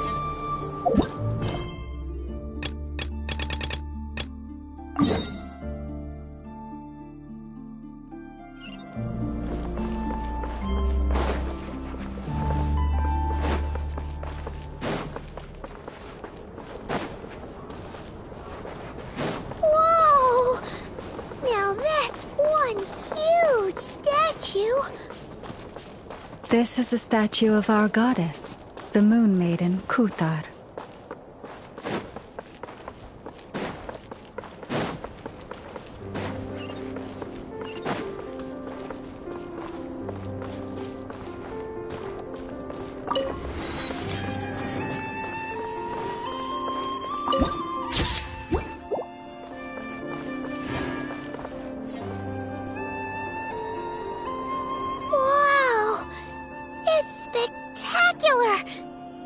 Kutar was born here on Hisi Island around 500 years ago. As it just so happened, a priestess of the Frost Moon Scions witnessed the moment of her birth. Instantly realizing that this was the prophesied rebirth, she quietly recorded the event and carved this statue to honor that miracle. According to legend, Kutar's birth was accompanied by the sudden appearance of many Kuhenki, who wove the moonlight that bathed her into silken vestments fit for a goddess. Hey! It's like it knows we're talking about it. From that day forth, the Kuhenki have been regarded as Kutar's familiars. Some believe that their habit of guiding travelers to hidden treasure stems from an instinct. The same one that not only drives them to protect the moon goddess, but also to make her smile. After all, according to the records, Kutar always looked lonely as she gazed up at the distant moon. Kutar left Hisi Island before I was even born. According to the previous moon chanter, the goddess was angered by our people's greed, and that is why she left us. Where did she go? No one knows what happened after she left. But just a few months ago, after those two ancient moon's remnants fell from the sky, she was spotted on Hisi Island once more. And the Fatui have been harassing and threatening us ever since. Judging from what they've said, our moon goddess is actually their missing harbinger, Columbina, the damselette. The damselette? But isn't she number 3 amongst the Fatui harbingers? So she's actually the moon goddess. Why would she join the Fatui then? That too is a question I've struggled with. But even at the best of times, understanding other people's choices is difficult, let alone those of a goddess. Plus, forgive me, there I go again, rambling on about our history. But you came here to ask about the sacred relic, didn't you? Honestly, Paimon's not sure which part she's more curious about now. Since ancient times, the Frost Moon Scions have had in our possession a special fragment of the ancient moon's remnants. A piece in which I sense a power unlike any other. Successive generations of moon chanters have all detected a divine presence within it. We call this unique remnant the Moon Marrow. We heard you can use it to see what happened in the past. What is it in particular that you seek from the past? Well, basically Basically, to cut a long story short, the traveler here is actually from outside of Tibet. Oh.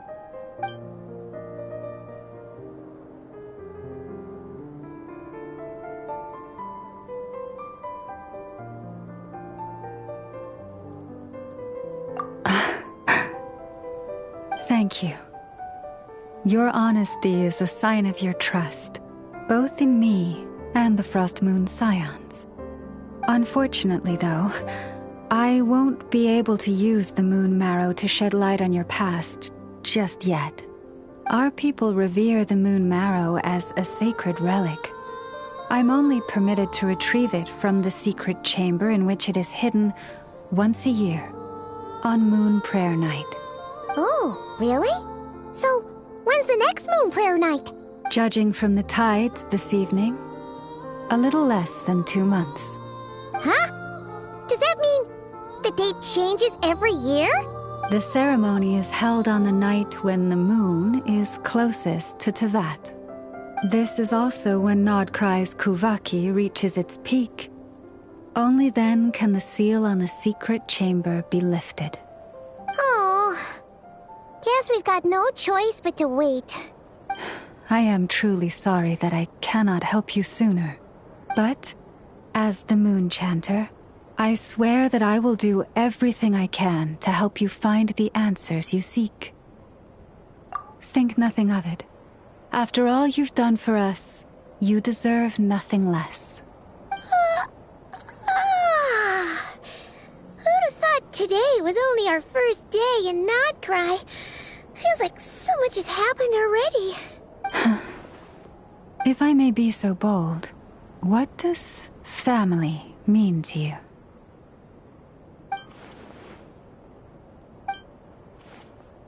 If you were aware of something, a secret that could hurt your family, would you be honest with them? Or try to hide it?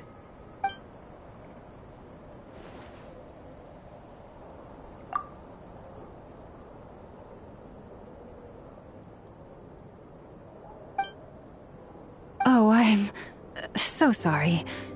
That was a strange question. I didn't mean to put you on the spot. I guess I've just never met anyone with a story quite like yours before. I just suddenly had the urge to ask. It's getting late, and you two must be rather tired too. Would you like to stay the night here on Hisi Island? I can have someone prepare some lodgings. Oh, that's all right. We've already got a room back at the flagship as it happens. Speaking of which, if you ever need us, feel free to come knocking. Do you need me to show you the way back? No worries. It's quite a way, and you should get some rest too, Lauma. We'll make sure to be careful. Understood. Then I won't keep you. May your first night in Nodcry pass in stillness and peace. So, what you thinking? Sure was an eventful day, huh? The good news is, we're not at a dead end in the search for your spaceship yet. We can always learn more about this place while we wait. The usual drill, huh? Paimon's really getting sleepy now. If she gets too tired to fly back, you carry her, okay?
Hey, what are you doing here?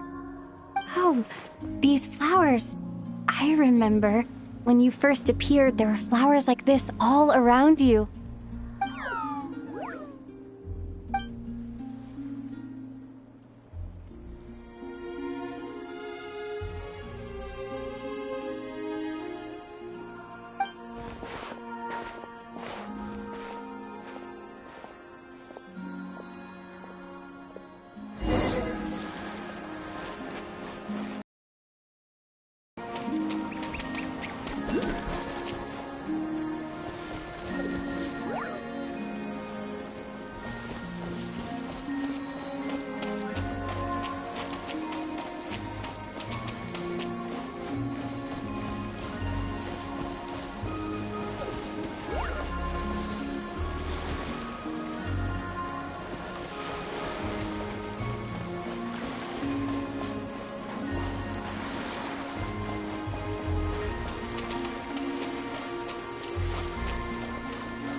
Who goes there?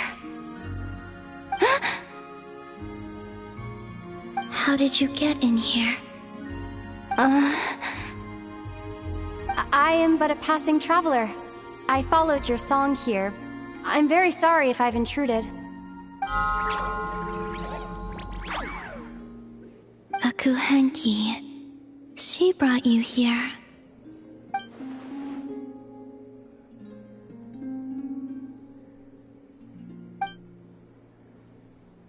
May I ask, are you the one they call Kutar? And the harbinger that the Fatui referred to as the Damselette? The Fatui? Are you here at their behest?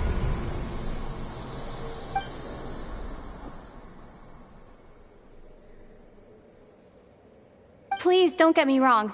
I have no intention of doing anything for the Fatui.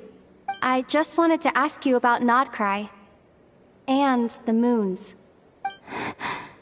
The moons? Do not believe in what you can see. What truly matters is what you cannot.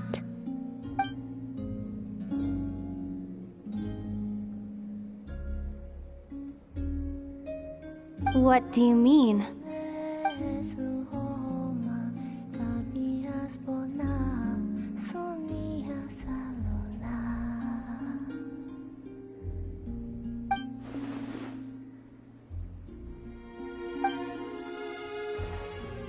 Listen, I'm the Traveler. I'm on a journey through the nations of Tevat. Hello.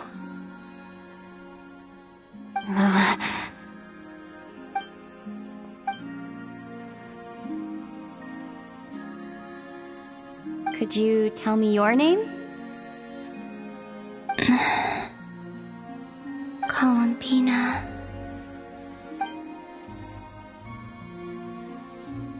Kutar, the damselette, the moon goddess. Pick whichever takes your fancy. I do not know my own name.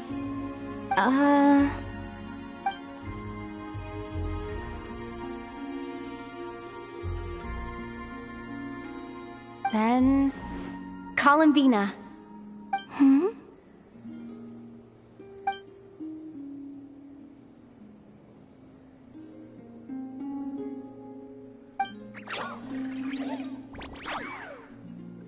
This Kuhenki, this Luanatar, did you bring her into being? Come here, little one.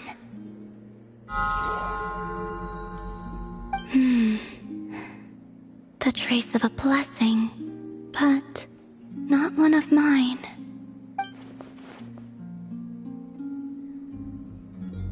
People always assume I can do many things. Assume I have done many things. But I haven't. All I ever wanted was to.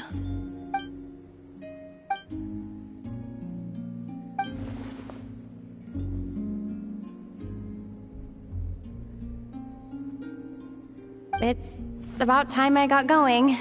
I'm very sorry for disturbing you today.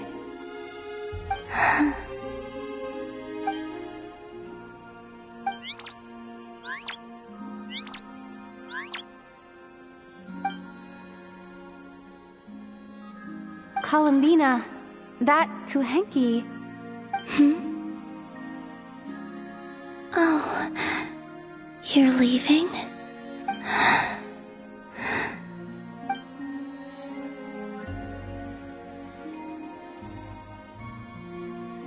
Go then.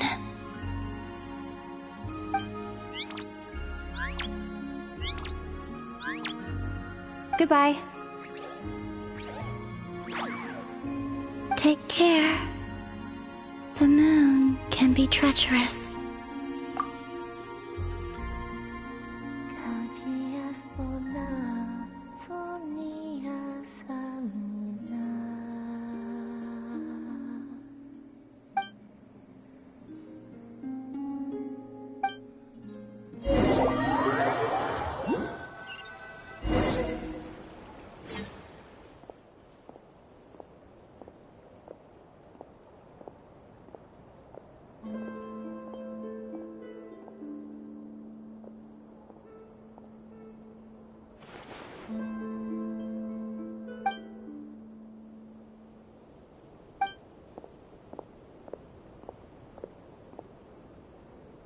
Wait, is that... Ether?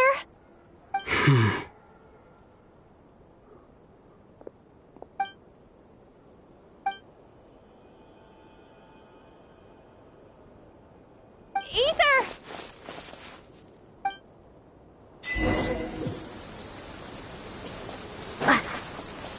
Ether!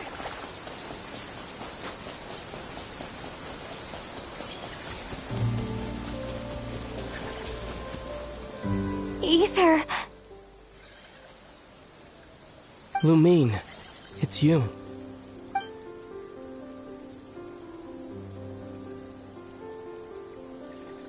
Why are you here on Hisi Island? If I told you I was here in search of the Frost Moon Scion's sacred relic, what would you think?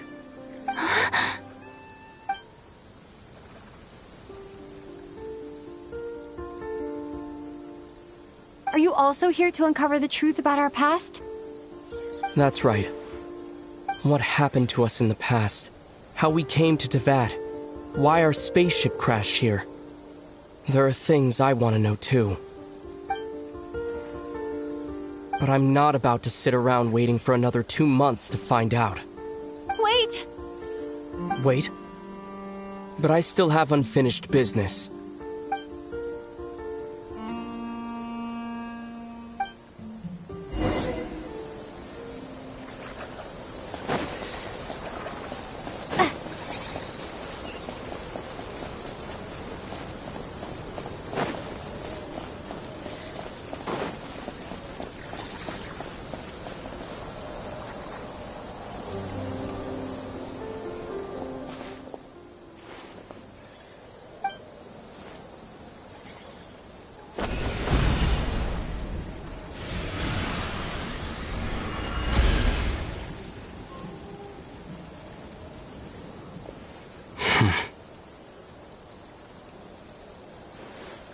Hold on a second. What's wrong? That's the Frost Moon Scion's sacred relic. We can't just... Use it to get to the bottom of all this? We should at least get their permission. You barely even know her. Yet already you hold that moon chanter in such high trust. What do you mean? She told you that the seal can only be broken on Moon Prayer Night, when the flow of Kuvaki is at its peak, yes? You heard all that? Watch this. Huh? But... Get it now? She's been stalling for time. As long as the statue's base is imbued with sufficient power, the secret chamber can be opened at any time.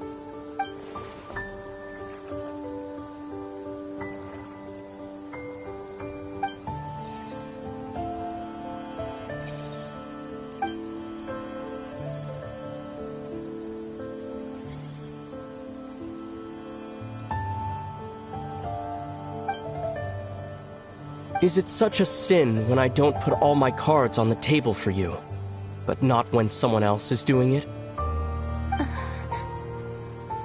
It's not like that. Is it? Ether, you've got it all wrong. This whole time I've wanted to ask you, what happened to make you like this? I admit, I've been having trouble accepting it. But after all this time apart, I've finally come to terms with who you are. Willful side and all. I trust you. I still do. Through all the worlds we've traveled, you've always been there by my side. If there are things you can't explain yet, I can wait while the journey goes on. I'll wait as long as it takes, until the day you're ready to talk. Lumine.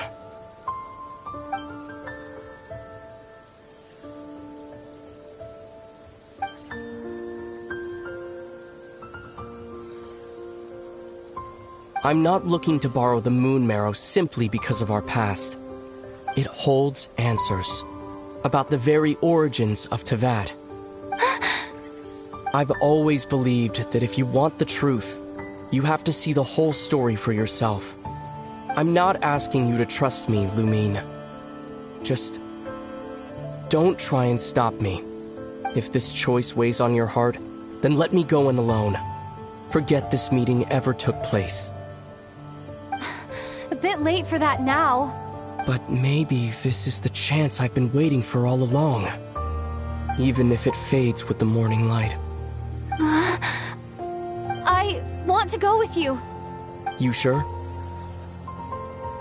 Yeah. Then let's go. Ether. It's been ages since we went on an adventure together. I can't wait. Really? You think I'd lie to my little sis?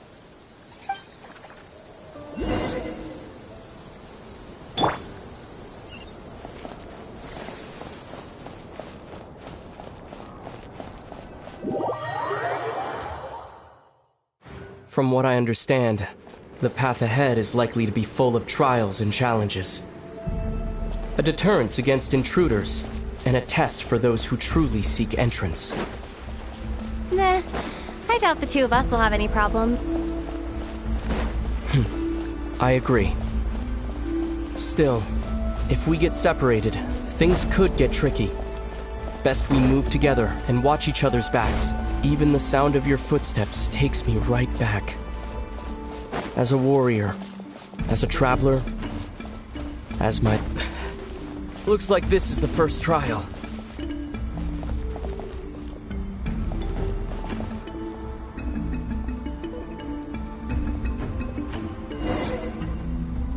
Lumine, do you understand how Kuvaki works? How it exacts force through push and pull? Let's see. How about this?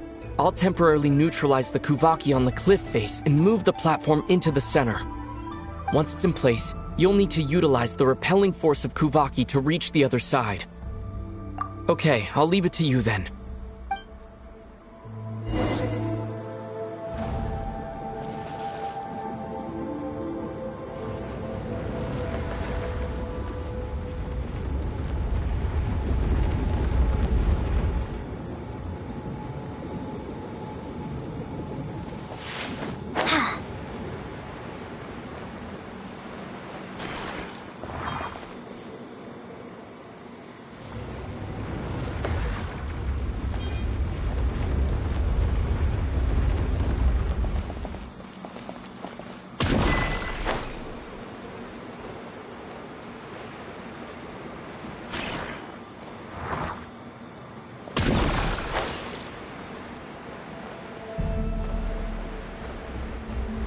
This should help Ether get across.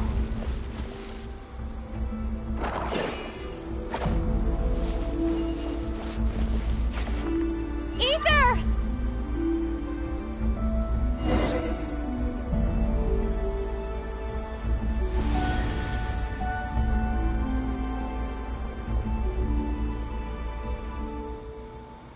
We make a pretty great team, huh? Just like the old days.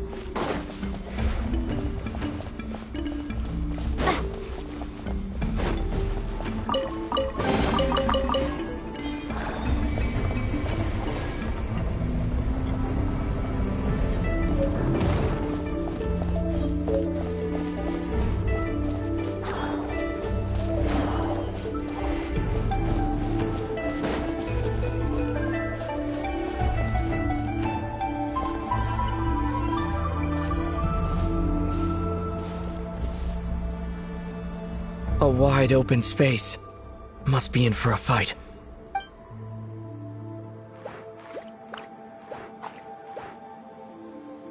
Was that it? What a letdown.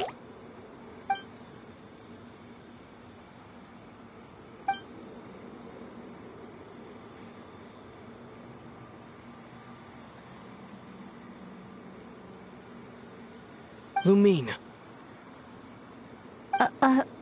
What is it? Why are you looking at me like that? Those enemies were weak, were they not? Maybe it's because the trial's only just begun. Actually, I've got an idea. Why don't we have ourselves a little friendly competition?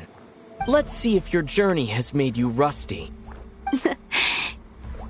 You're on.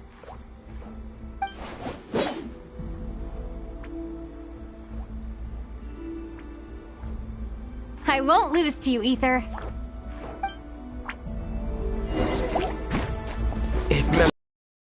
I used to come out on top more often than not.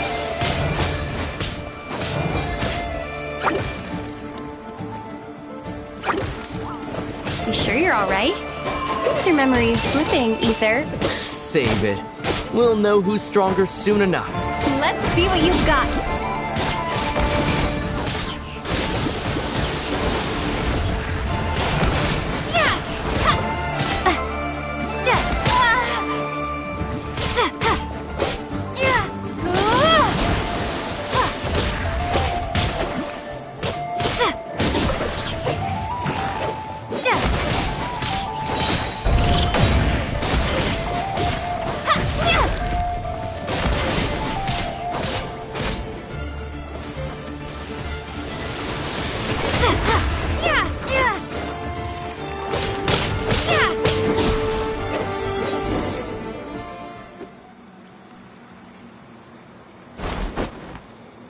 Fine, you win.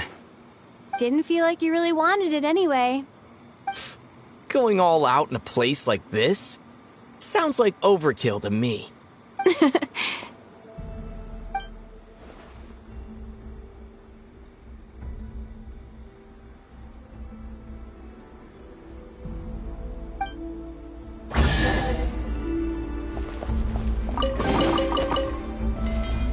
Let's keep moving.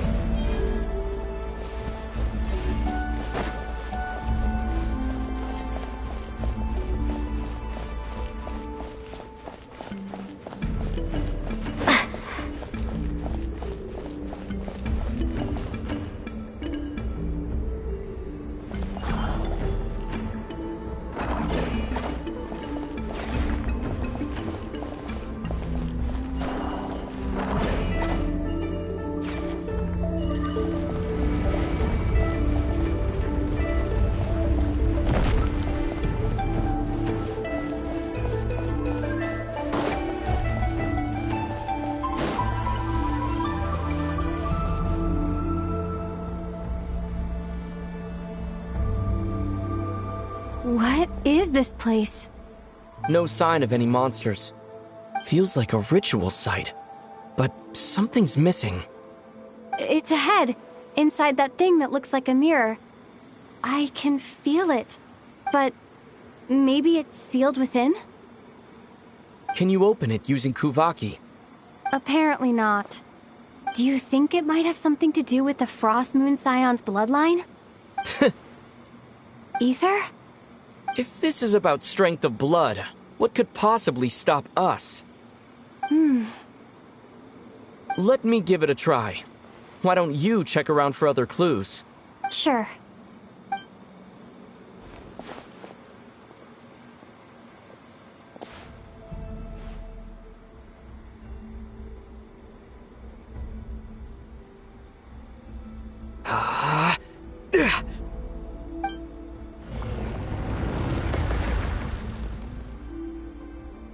Found it. This should do the trick. Okay.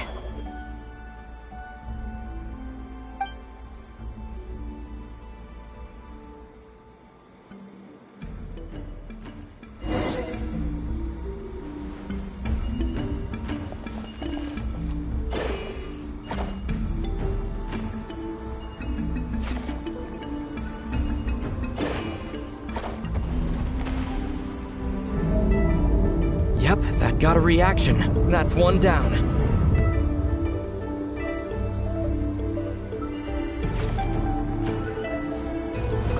Nicely done.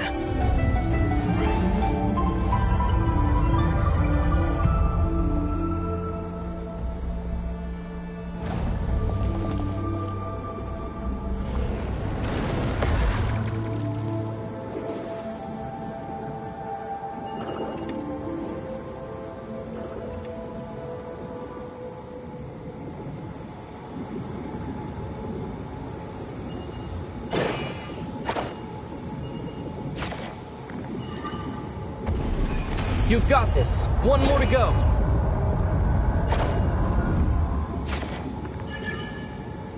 Good work, Lumine.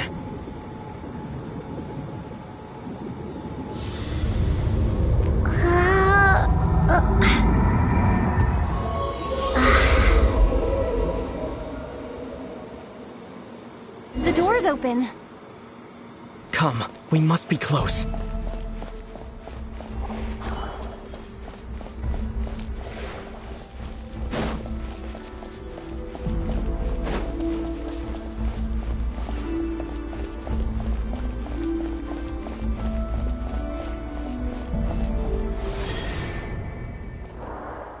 Stay on your toes now.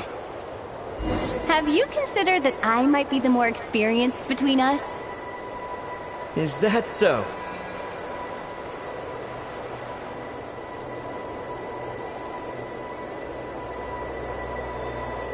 So, will you be heading off again after we're done here? Maybe. Maybe not. Another cryptic response. Don't worry about things that haven't happened yet.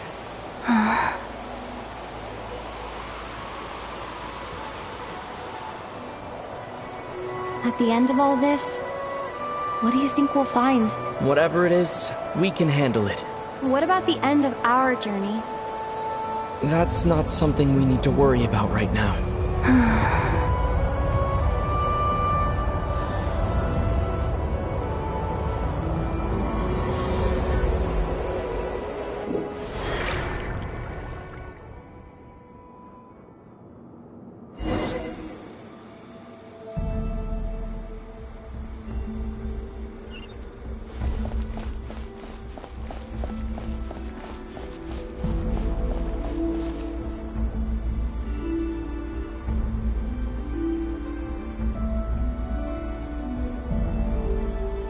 Looks like the final trial is just up ahead. Ready for battle? When have I ever not been? What's wrong? Going on an adventure with you side by side, it's been so exciting. But at the same time, it just feels surreal, I guess. Maybe because it's been so long. You know, this is only the second time we fought together since the day we both woke up in Teyvat. Maybe that's it. Lumine, let the light of our blades come together once more, just like they did in the past. Ether. This is a night of miracles, an adventure that belongs to us. Let's not weigh it down with worries and regrets. This is our adventure.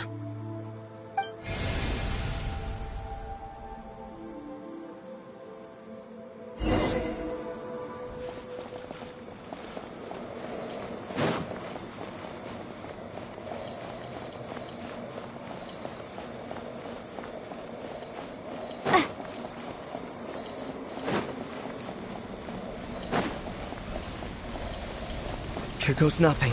Prepare for battle. Stay focused! Dodge its attacks!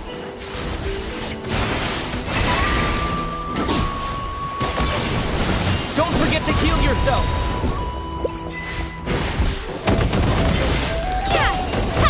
Those are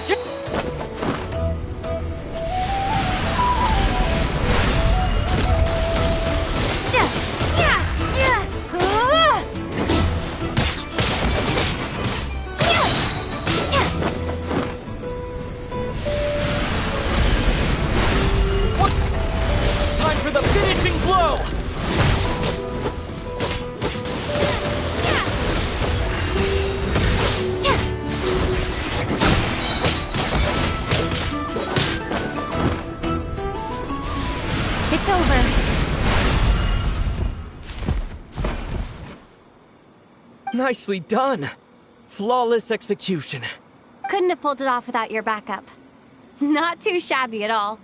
As for what you were saying, yes, I should have come to see you earlier. Or at the very least. Spent more time with me, going on adventures like this? Something like that. Instead of just running off and expecting you to follow my trail. Wait a sec. That's not an official apology, is it? That goes without saying. Come on, time to claim the treasure we came for.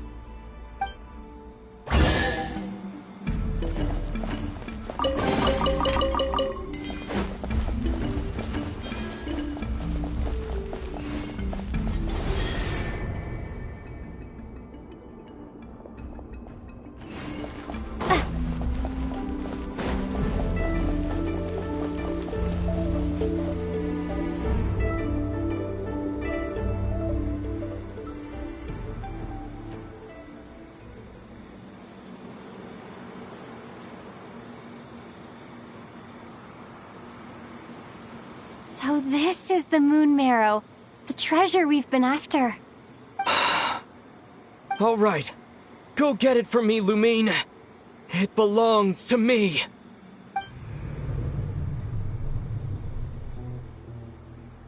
What's wrong, Lumine?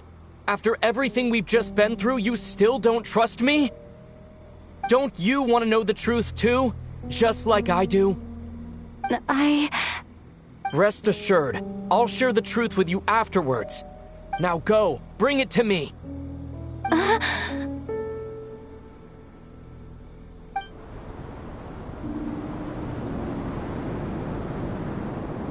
What's going on? Where did this fog come from? Ether!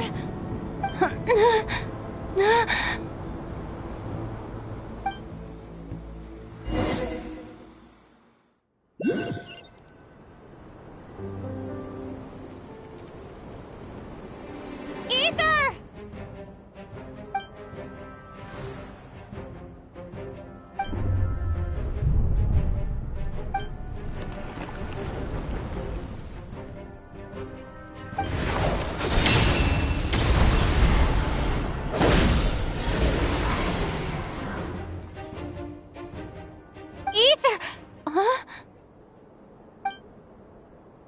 Huh? What are you doing here? Yes, we ran into each other at the flagship this afternoon. I'm honored you still remember. Are you looking for something here?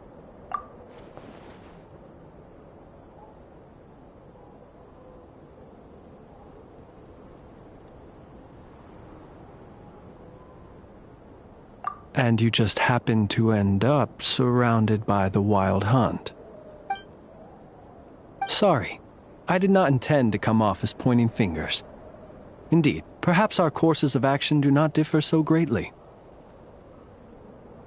Not exactly. We Lightkeepers are accustomed to patrolling at night. A long-held tradition, you understand. I was just passing by when I noticed that the Wild Hunt had struck. So I simply did what I am duty-bound to do. As a matter of fact, I just saw someone leaving in quite the hurry. Was that your companion?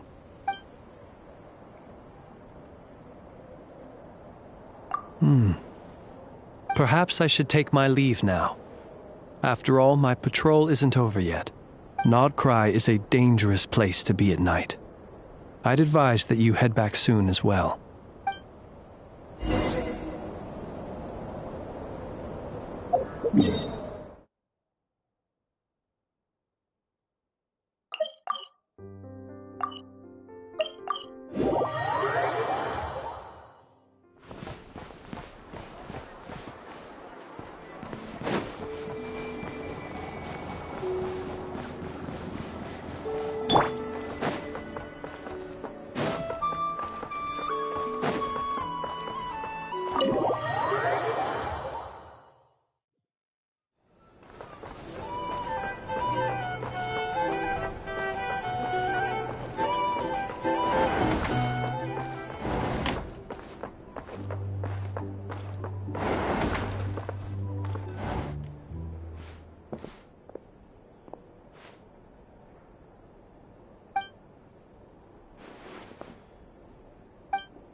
Woke up and saw you were gone, so she made you a cup of berry juice to help you sleep. Her own secret recipe. When you get back, drink it up and go get yourself some rest.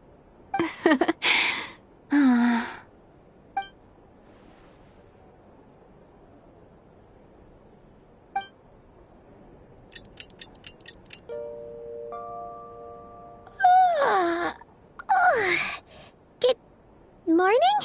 If now still counts as morning. When did you get back last night? Did you sleep well? Good to hear. So, where'd you wander off to on your midnight stroll? Anything interesting to see in Nodcry at night? Oh, really? Come on, don't leave Paimon hanging. All right. Guess we'll have to feed your stomach before we feed Paimon's curiosity. Let's go grab something to eat while we talk.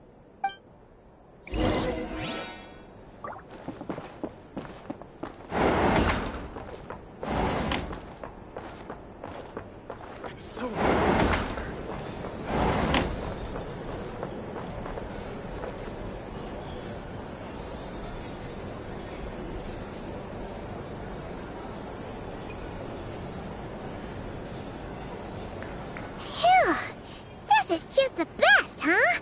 Free food, free lodgings. This bark is friend for life material, that's for sure. Hey, did you hear what happened? Hear about what? You know, all that commotion over at the Frost Moon Scions. Crazy, huh? Huh? What happened?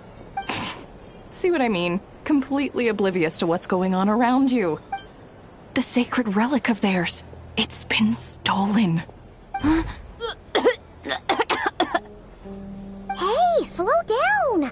Paimon knows you're hungry, but you don't have to worry about her stealing your food. At least not today. What? Was it those Fatui? No idea, but the news has already spread right through Nasha Town. What did their high priestess... what do they call her again? The moon... something... Anyway, what did she say about it? What could she say? She's the one who discovered it was missing. She was in Nasha Town first thing this morning, hoping to launch a joint investigation with the Voynich Guild. Whoa! Did you hear that? Lauma and the others, their sacred relic's been stolen! Who in Tivat would even have the nerve? Paimon bets it was that bunch of good-for-nothing, rule-breaking, troublemaking Fatui!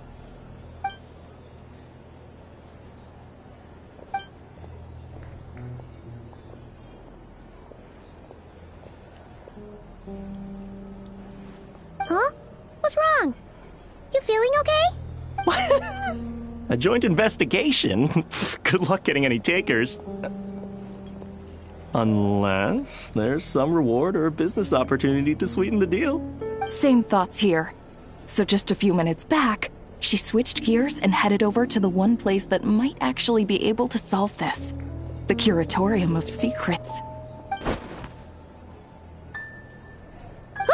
You scared, Paimon! What is it? Huh? Okay, just... Hey! Paimon's not a baby, you know! Quit pulling her arm!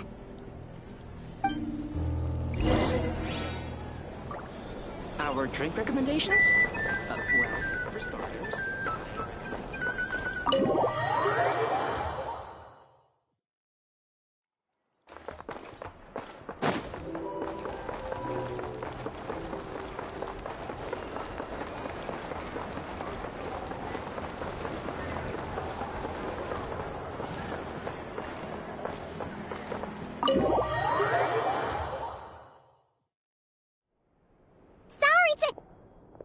Huh? There's no one here. But didn't they just say Lauma came this way a few minutes ago? No one except for a cat watching over the front desk. Excuse meow? Are we supposed to check in here?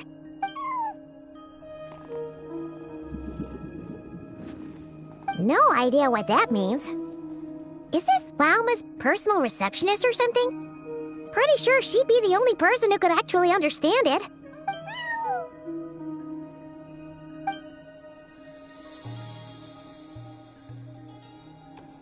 Huh? It's heading into that room! But why not? Like I told you already, that's just... Huh? Another client.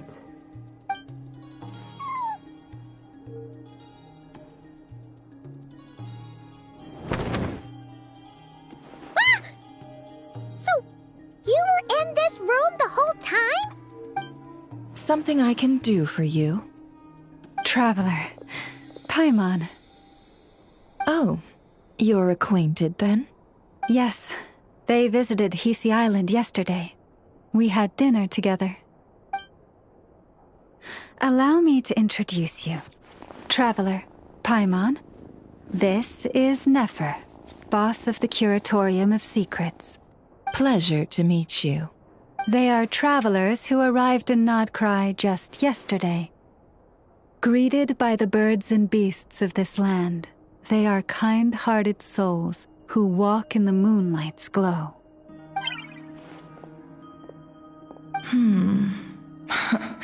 Interesting. Thank you, Lauma, but you need not have introduced them. They are great heroes, renowned throughout the nations beyond our borders. Oh, really? Do not forget, I deal in information. Just because most people in Nodcry pay scant attention to foreign affairs, that does not mean the same goes for the Curatorium of Secrets. They're the heroes everyone was talking about before. The ones who saved Natlan during the Abyss crisis.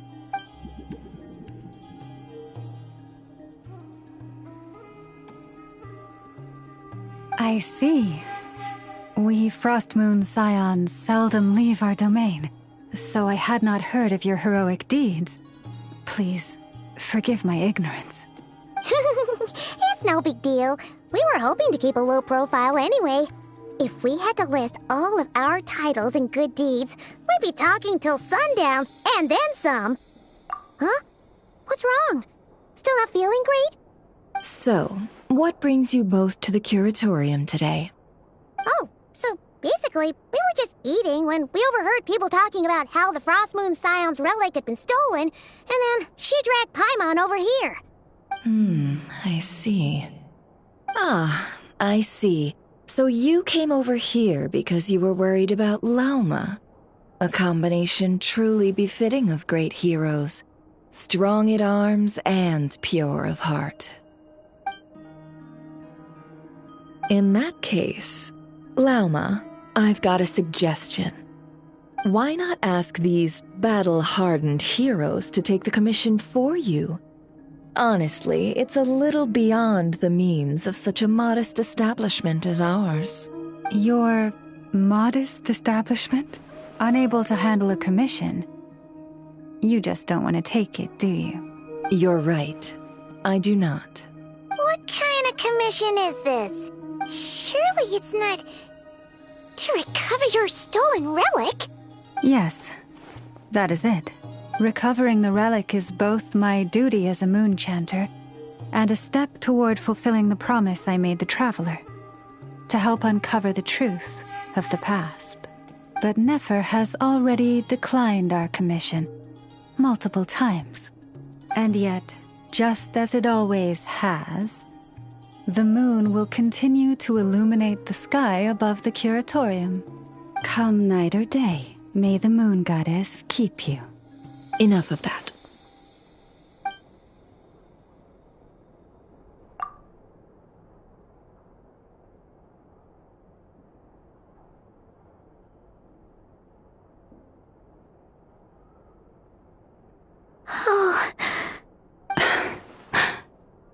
So, according to her, she never came into contact with the relic.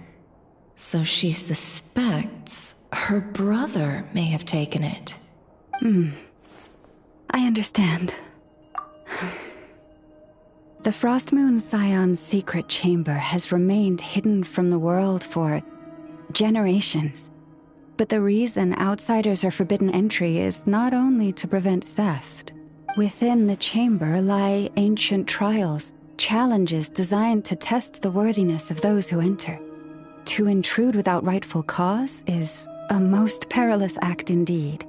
So please, don't be too hard on yourself. The fact that you made it through those trials proves your right to stand before the relic. To put it simply, the Moon Marrow itself has deemed you worthy. No. Your honesty tells me everything. You never sought to take the Moon Marrow for yourself.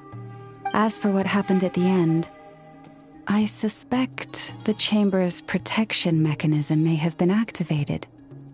Among those who entered the final chamber, there was either someone with impure intent, or else an abyssal presence. The Abyss? Perhaps that's why, then. Either way, the Moon Marrow was taken. And I believe you. So the problem remains the same. I need to recover our relic. See? Didn't I tell you it would all work out in the end? But before everyone starts celebrating, forgive me for asking just one more thing. Are you absolutely sure your brother took the relic? What do you mean? Weren't they the only ones inside at the time? Who knows? Think about it. After your brother broke the seal with abyssal power, what was to stop someone else from following you in there? In theory, nothing. And as it just so happens, I received a tip-off from one of my sources earlier this morning. Word is, today of all days, the Fatui suddenly called off their search for the relic. What? Huh? Why? Well, either they woke up this morning and suddenly decided they'd lost all interest, or... Exactly. Are you wondering if your brother might be in cahoots with the Fatui? Which is why I asked, are you absolutely sure your brother took the relic? Or to put it another way, Do you really know your brother?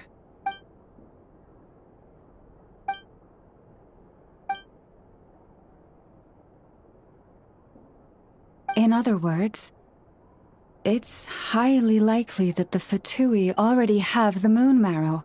So, basically, all we need to do is find our way into that Fatui research facility, and we should be able to get to the bottom of this, right? Congratulations, you've found your answer. Looks like the Curatorium won't need to lift a finger this time. Well, Lauma, there we are. On behalf of our long-standing cooperation and the great hero by your side, I'll waive your consultation fee. But just this once. You're really not planning on helping us? I think I've helped more than enough already. If we're to stand any chance of infiltrating that facility, we'll need the help of a specialist. Just so you don't get the wrong idea, let me make myself crystal clear. The Curatorium of Secrets has always striven to abide by a policy of strict neutrality. We do not take sides with any faction in Nodcry. I cannot help the leader of the Frostmoon Scions sneak into a Fatui facility. That would make me their enemy. When one of their harbingers asked me to help them infiltrate your territory, I gave them the same answer. No. All right. I understand. But I do have one final request. I promise it's my last. It had better be. No matter who it is, I want you to help us persuade the next person who walks through that door to join us. What is she up to? You're that desperate for help? What if it's a member of the Fatui? It doesn't matter. You're welcome to tell them everything, even about our plans to infiltrate the Experimental Design Bureau. All I'm asking is for you to say one thing, just one thing to help persuade them. If you do that, I promise I won't ask you for anything else. Made up your mind? Fine. Fine, I'll play along with your little game. Besides, as long as I'm not personally involved, no one can accuse us of taking sides. Boss, I'm back!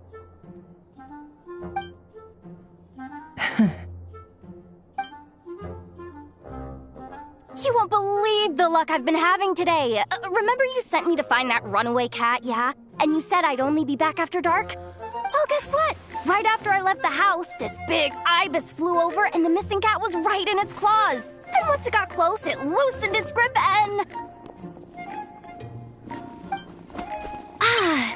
Boss, you're meeting clients. I'm so sorry. I'll get out of your way.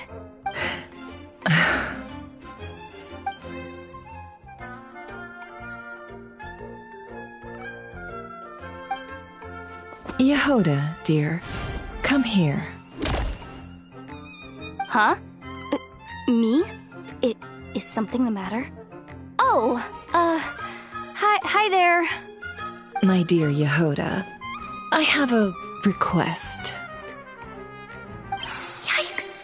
Why does the boss sound so scary? Did I do something wrong?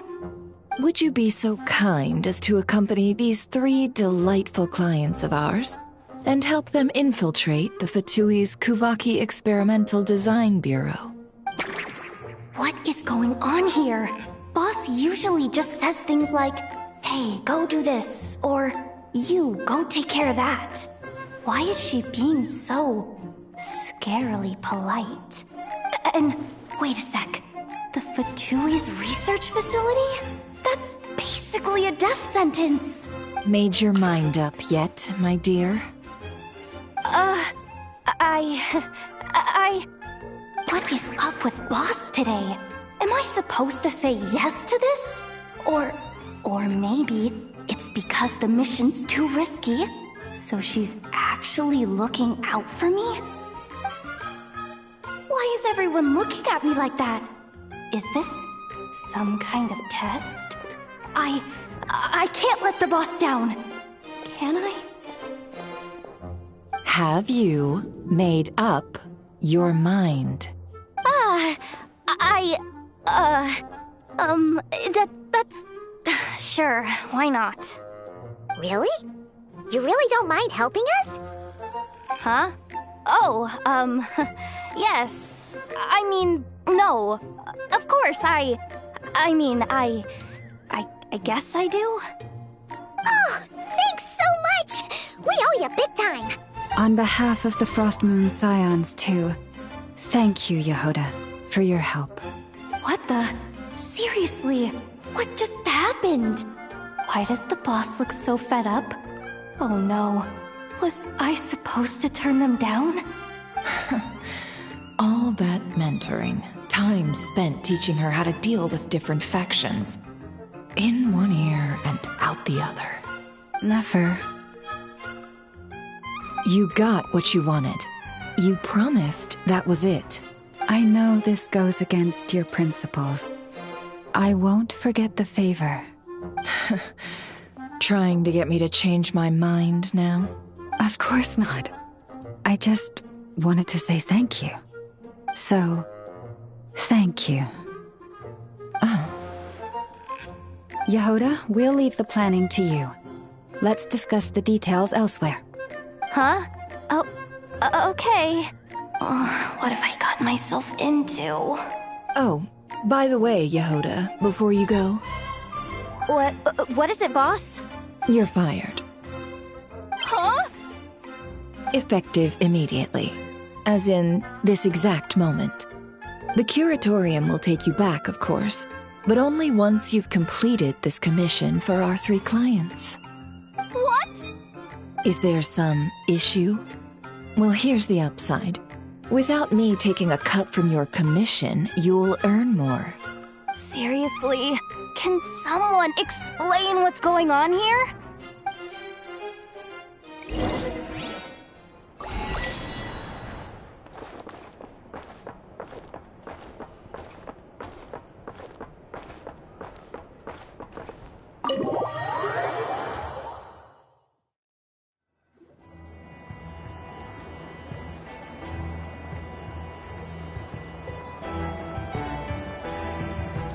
Are we sure Yehoda's alright?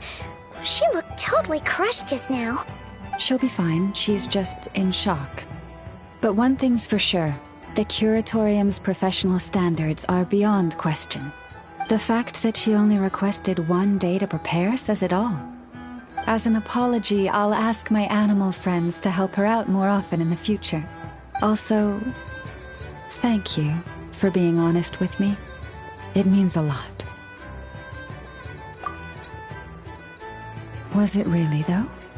As far as I see it, trusting your family is never wrong.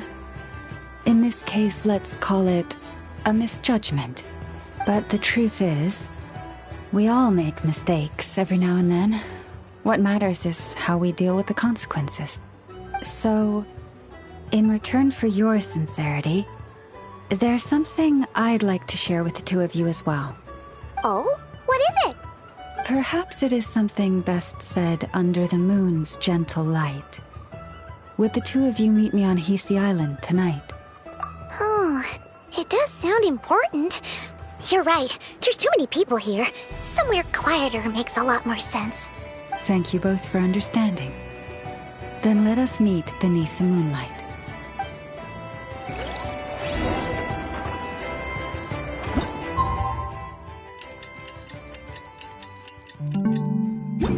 It's about time, and the moon's up.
Time to go.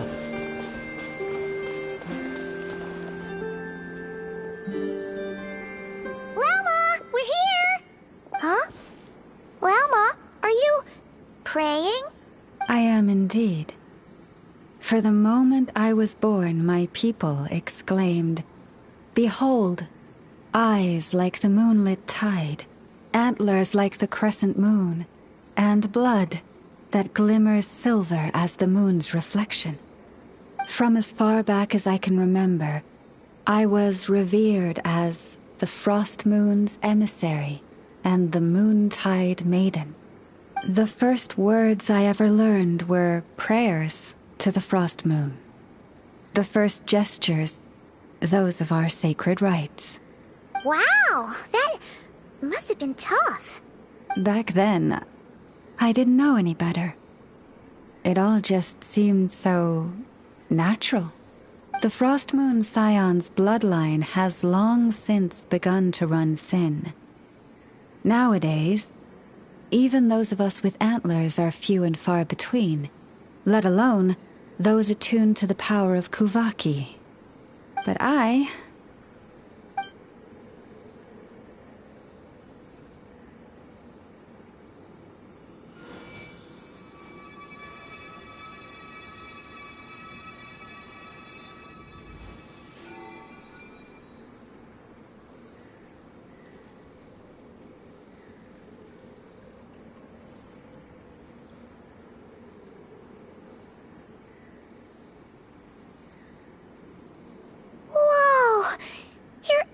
Are so pretty. They say it's an extraordinarily rare condition. Once in a century, if that. I am unusually sensitive to the moonlight, as well as to the Kuvaki's ebb and flow. As a child, I could barely sleep because of it. Oh no! It was that serious? To others, fluctuations in Kuvaki are something you easily get used to. Like a gentle tide lapping away at the shore.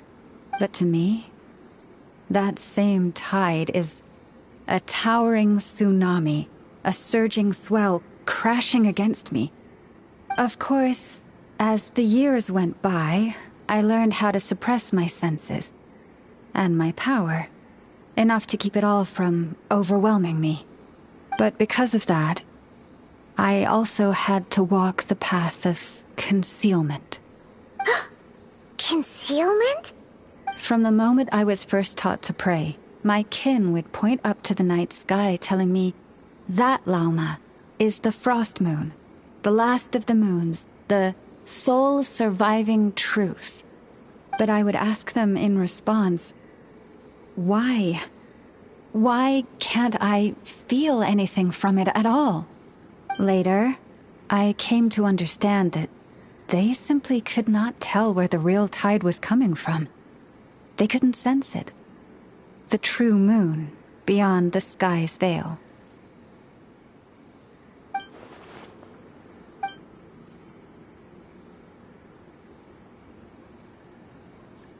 The moon is false. I reached that conclusion long ago, but there was no one I could tell, not a single soul. At least, not until now. Am I the one who's wrong? Is it the moon that is false, or my own senses? I asked myself such questions time and time again.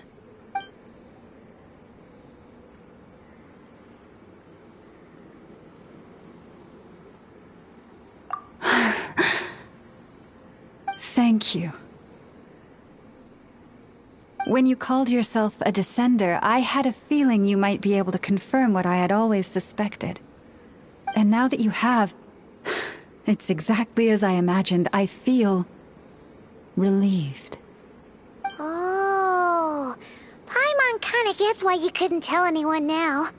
It's not easy to change people's minds on something they've believed for hundreds of years.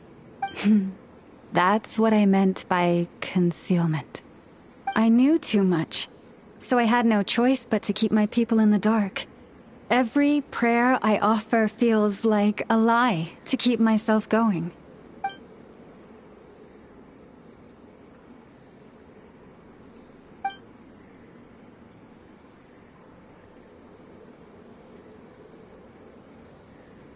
You've already met our Kutar, haven't you? Huh? When was that? And, more importantly, when were you planning on telling Paimon? Ah, no wonder. What did you think of her?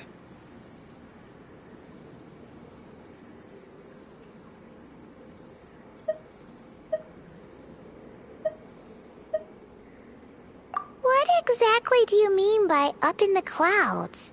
I understand what you mean. She is quite indifferent to the world outside herself. But I find it hard to hold that against her. Yes, it was shortly after the fall of the ancient moon's remnants. I asked her what Scions meant to her, and why she left in the first place. Yeah? So, why did she? Perhaps it's better if you ask her yourselves. Things tend to get lost in translation when you speak on someone's behalf. What I can say for certain is this.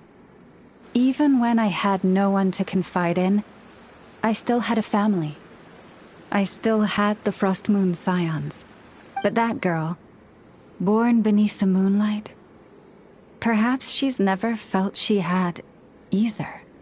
The truth is, though, she might have had it all, if only the Frost Moon Scions hadn't let her down.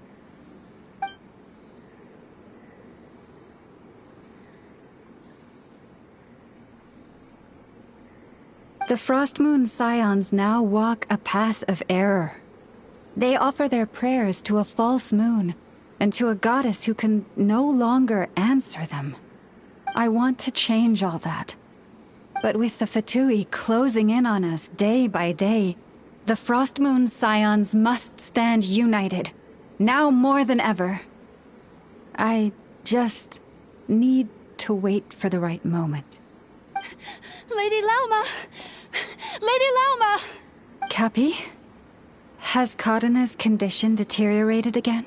Traveler, Paimon, we'll have to continue this conversation later. We'll come too!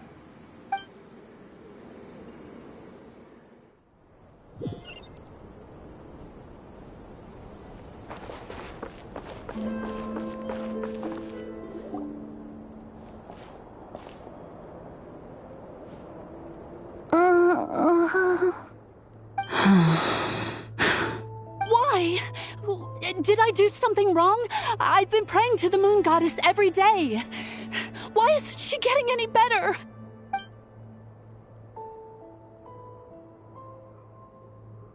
Cappy, I need you to wait outside. I'm about to start her treatment.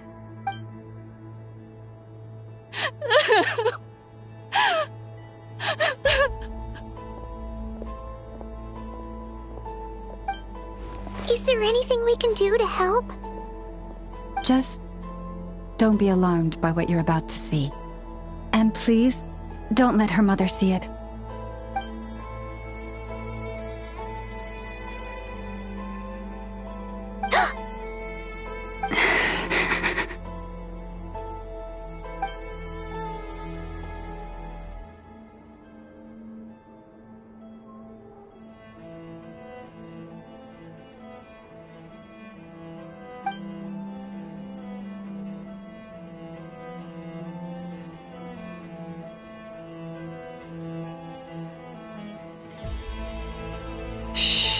Please, help me keep this a secret.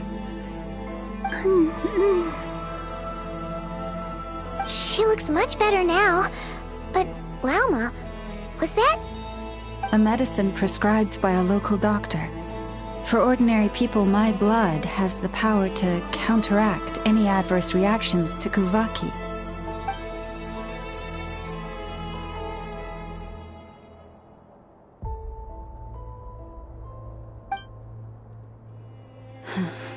So, now you know another of my little secrets.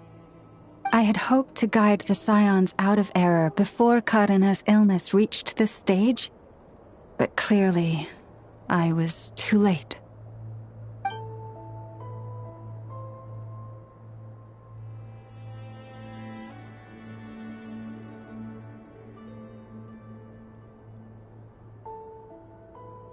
My life is as hidden from sight as the far side of the moon.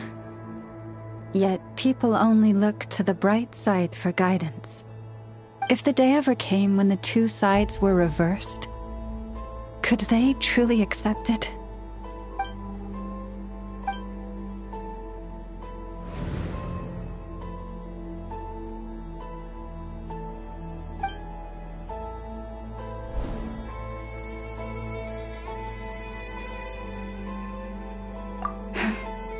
Hearing you say that puts my heart at ease.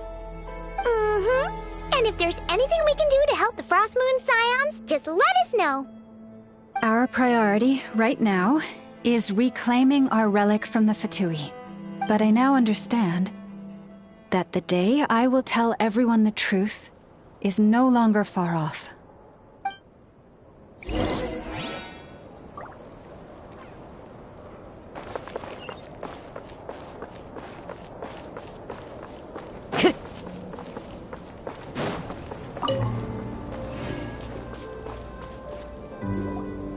Wow!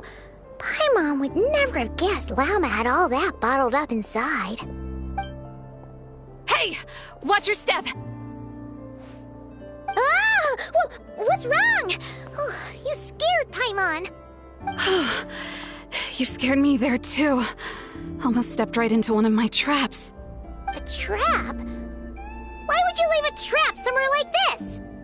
Well, it's not like this is a main path.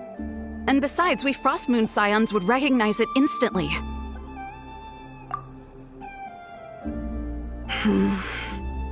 Alright.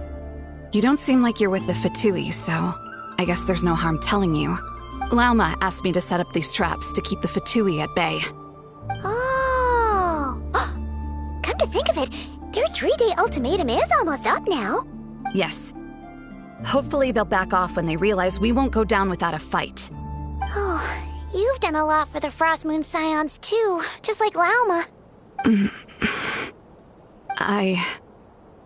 Philomena? It's nothing. I was just wondering if any of this is really worth it. What do you mean? Our people. So many are stubborn, stuck in their ways, clinging to a truth they refuse to even question. Do they really deserve everything Lauma's doing for them? Well, yes, but even so, no. I shouldn't be saying this. Just forget it, okay? Bye. Huh? Why did I say all that? Or really, why am I still doing any of this? This will be my final night with the Frost Moon Scions. Wow, she sure took off fast. So, are we heading back to the flagship for a break, or what? Wait, you're not thinking of visiting that damselette up in Cloud Cuckoo Land, are you? Huh, given who she is, pushing her won't get us anywhere. Hey, why don't we... Let's bring her something tasty. If she doesn't want to talk, we'll have to win her over with food. Hey, no harm in trying. At the very least, it shows we're trying to be friendly. Let's see. How about an F's 9.12 out of 10 berries and fried meat, the Frost Moon Scion's boon of the day, and one of your signature dishes. Your choice. Should be a good mix of meat and veggies. There's bound to be something she likes.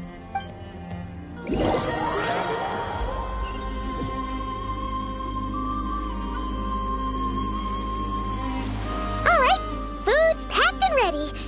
This is the place, right? Why does it feel like we're going to visit a patient? Oh, no. Take this seriously, Paimon.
Remind me, who are you again?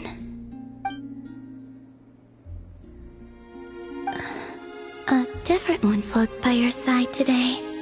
A different one? What's that even supposed to mean? Oh, there goes Paimon's perfect conversation starter. Hi there. Paimon is Paimon, and this is the Traveler.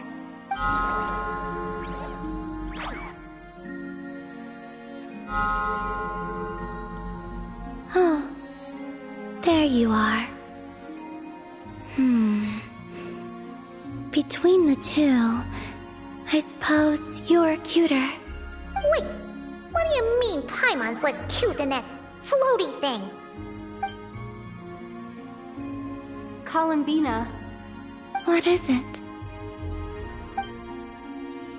What's your favorite kind of food? Is this a treat? Or an offering? Let's go with treat. Anyway, this is all the Traveler's cooking, so please, help yourself.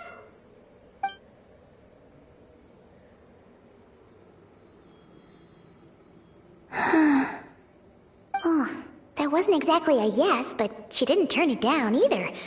What could she be thinking?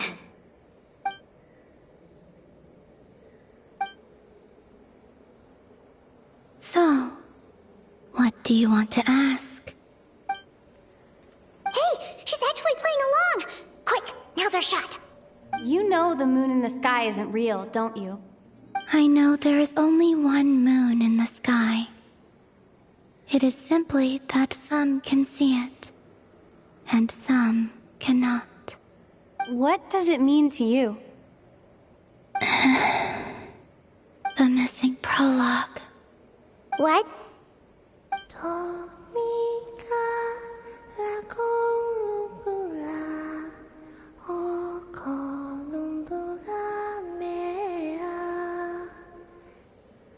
Huh? What does that mean? Isn't she going to explain herself? Can you tell me more about that melody? You were humming it last time too. It must be important to you.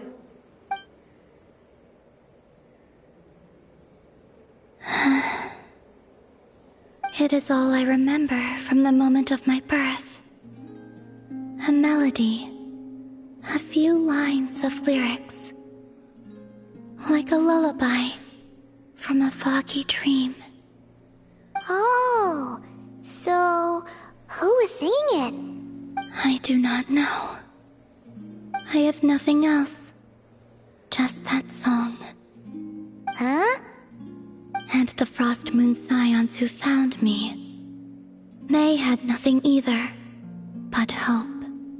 Before I even knew what was happening, they were already calling me their goddess. And I had no reason to decline. Like two lost infants unknowingly exchanged, I adopted their faith, and in return, they adopted me. But my adoption drops you into the story halfway through. What came before was scribbled onto the wrong pages, never even bound into the book. That sense of something missing only served to nurture their greed and doubt. And thus, I came to realize that this place was never truly my home. Greed and doubt? O Moon Goddess, forge weapons for us, drive out our enemies, and expand our lands. O Moon Goddess, heal our wounds, ease our suffering, grant us strength. They asked for everything, and I obliged. Until the day came when no answer could be given. If mortals can turn to the gods when they are powerless, then who do the gods turn to when they have nothing left to give? You've got Paimon there. In those days, the Frost Moon Scions cared more for faith than for truth. Reality rewrote the sky in words I could not understand. I did not want to read a tampered version, so I simply stopped looking. The real beginning of my story lies up there, on the moon, forever beyond my reach. Like a message carved for blind hands, sealed away where no fingers can find it. Huh. So that's how it is.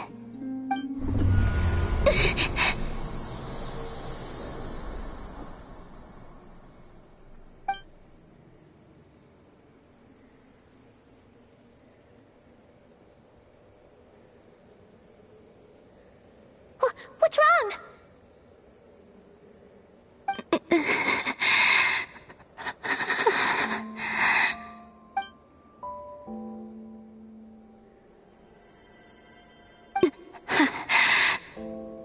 You should go. What, now? But you really don't look well.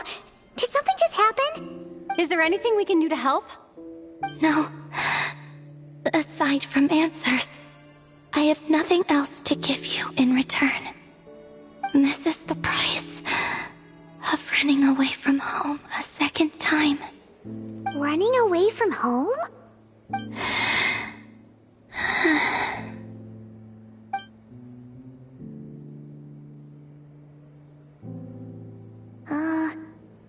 Is she heading towards the food? Did all of Paimon's questions make her hungry? Do you still have many questions? I know I should offer more in return for your kindness, but I'm feeling a little worn out. Oh, we're so sorry about that. The Tsaritsa was right. Freedom always comes with a price. She said I could treat the Fatui as a second family, a second home. But in the end, they were no different. All they wanted in truth was my power as the Moon Goddess. I'd rather not dwell on such unhappy memories.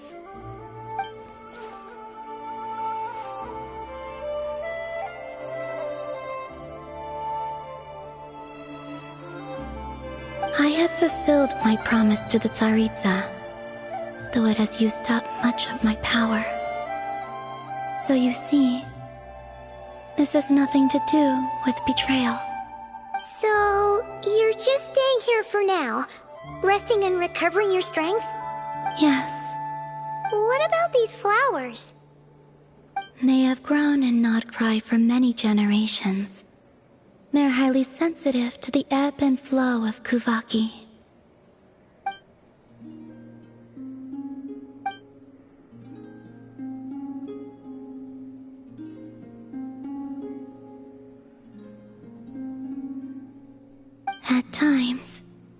thought about using that relic the Frost Moon Scions had hidden away.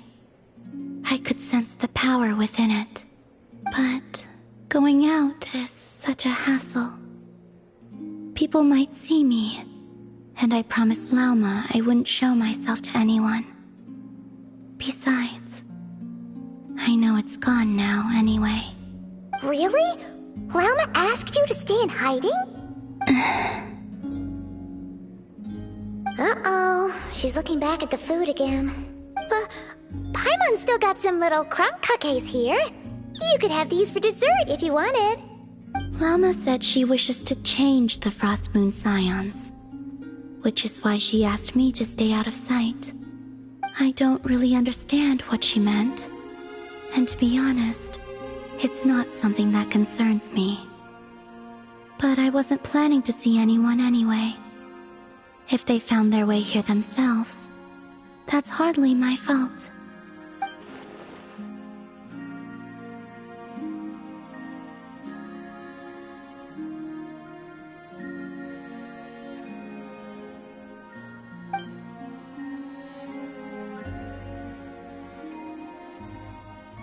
Lauma, the Maiden of the Grove.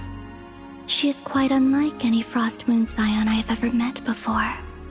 After hearing my story, she actually apologized for how the Frost Moon Scions treated me back then. She told us she feels like she's been living on the far side of the moon. Is that so? I actually got the opposite impression. She's been keeping her true power hidden away, afraid that people might be dazzled by its brilliance, and that they'd no longer be willing to look her way.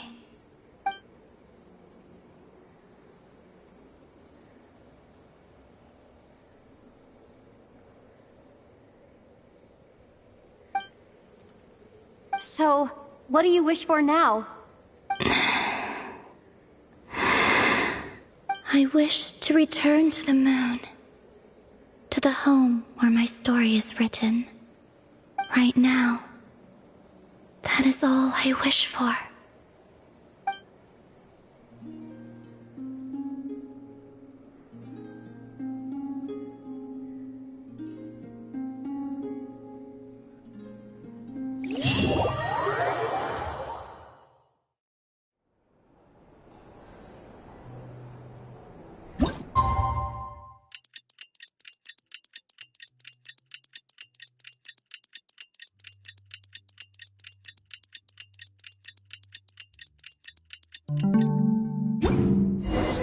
Tonight's the night we infiltrate the Fatoi's Experimental Design Bureau. Come on, we better go meet up with the others.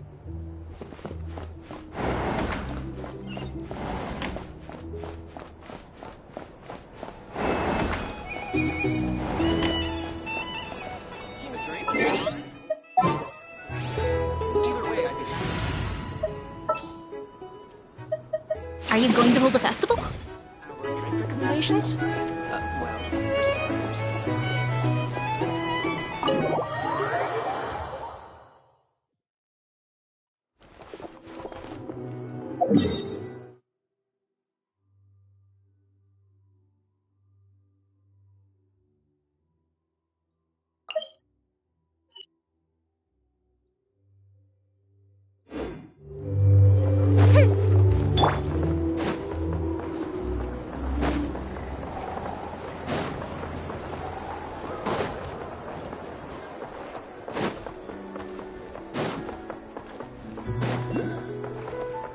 Time to go.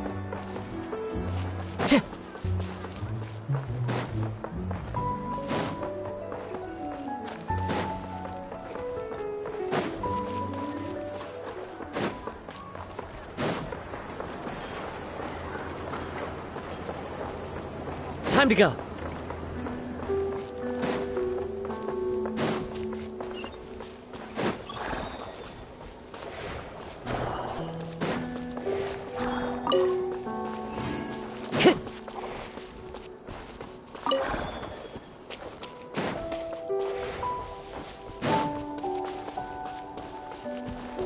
Time to go.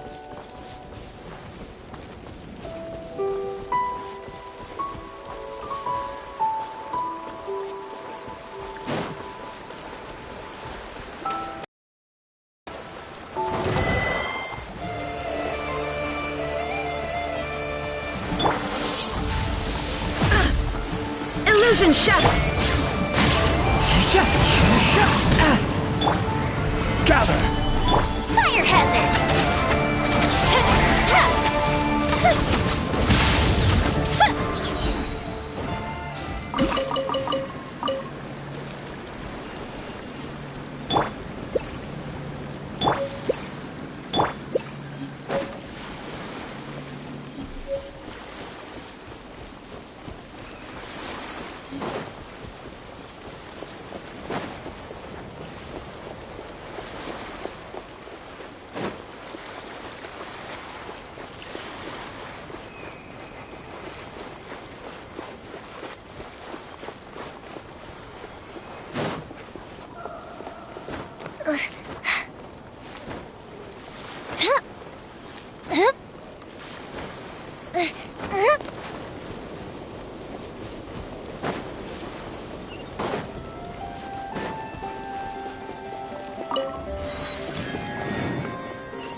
You're here by yourself, Lauma. Where's Yehoda? I haven't seen her. Seriously? Don't tell Paimon she's ditched us on our first mission together. I don't believe so. Nefer and I have our differences, but that shouldn't interfere with our shared objective. Recovering the relic is my duty. But as far as she's concerned, there's plenty to gain here too. In Nodcry, it's common knowledge that the Curatorium has a nose for profit and opportunity. The same way aphids flit from flower to flower in a never-ending quest to make honey. Huh. Sounds like you know her pretty well. Still, Yehoda sure is taking her sweet time.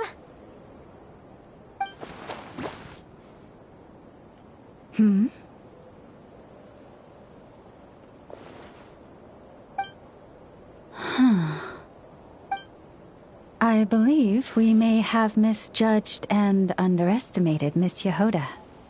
Huh? What do you mean? As a former employee of the Curatorium, I'm confident that she possesses both professionalism and integrity in ample measure. Huh? What was that noise? The sound of a wavering conscience, perhaps? Whoa! Something just fell down.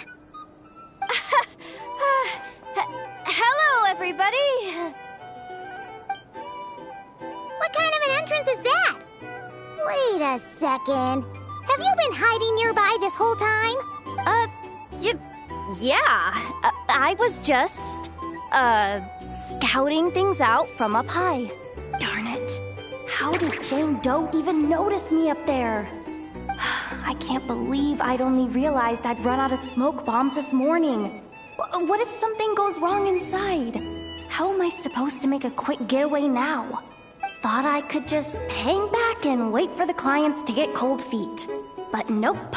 Turns out they're all completely fearless. Don't they know how scary the Fatui are? Really sorry, everyone.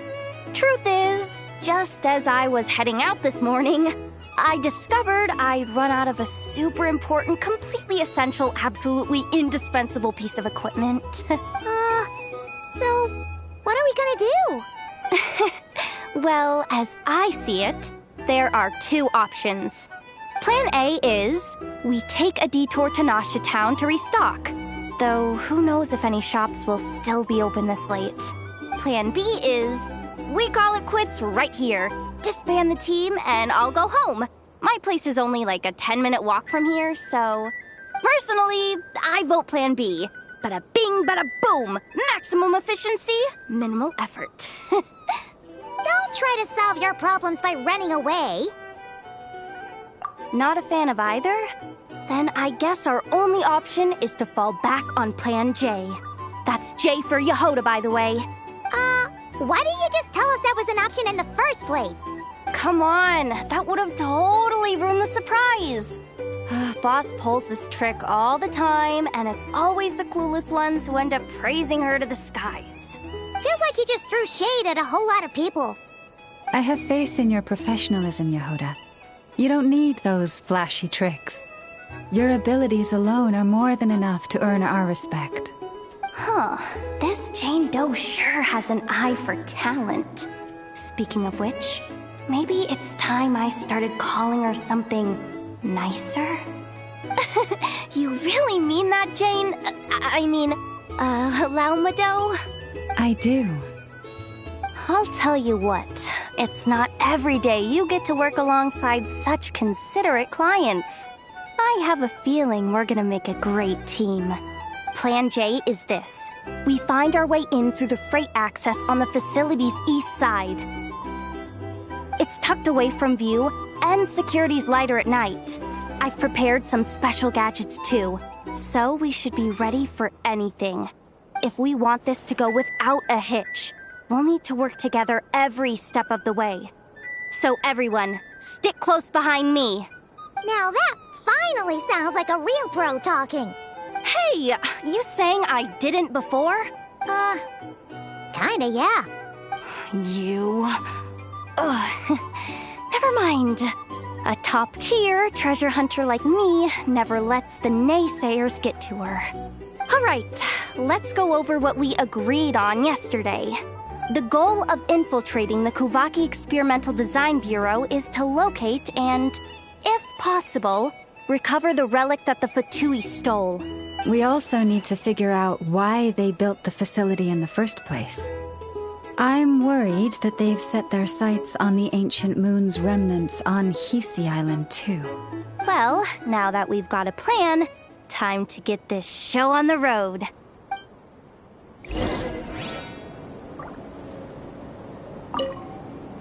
Everyone ready? Yeah? Then, let's move. Alright then, let's get this job done.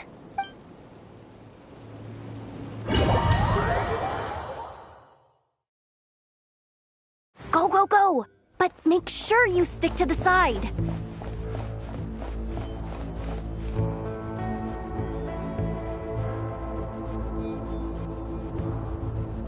Just as I thought.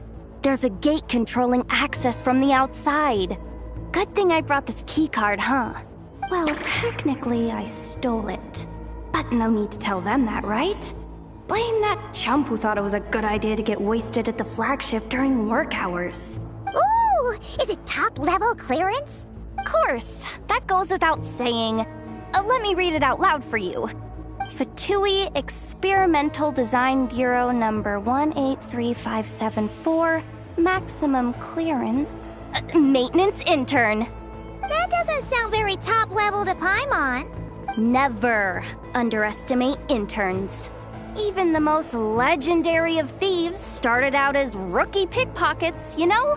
Besides, if it wasn't for this person's selfless generosity, we wouldn't be able to just waltz in like this, would we? Feels like you're trying really hard to change the subject. Allow me to teach you the first rule of treasure hunting. First and foremost, use every resource at your disposal.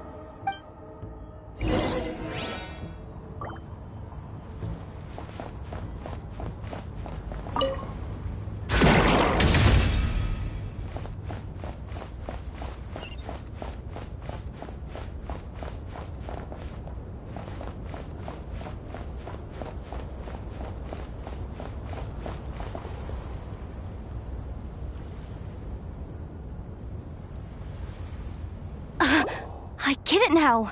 It's like a pair of light bulbs just lit up in my head. What did you just get? The blue light, aka Plan A, is telling me to take the path along the left side. It'll be a lot stealthier, but that might mean a bit of a detour. The red light, aka Plan B, is saying, just charge straight in. But that'll mean dealing with, like, a dozen sentry bots already powering up. Although, I might be able to switch them to training mode. Their attacks will be weaker, but we'll still be in for a fight. Can't you just put them in sleep mode? Hey, I told you, I'm just a maintenance intern.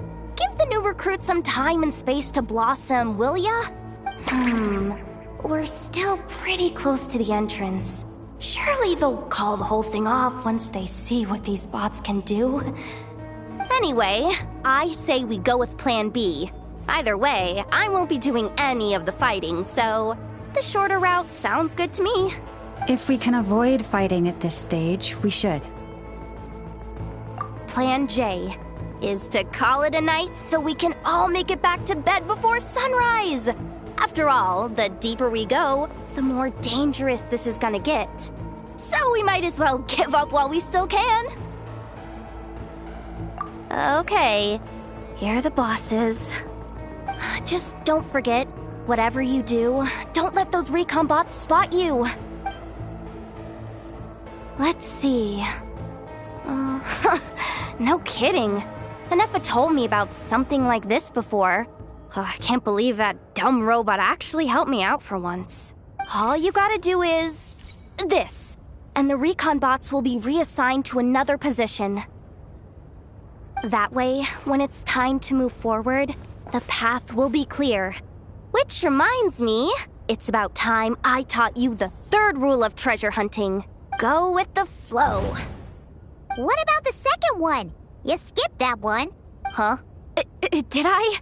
Oh geez, must have gotten them muddled again. I mean, the second rule is exactly the same as the first. Guess that's what you meant by going with the flow, huh?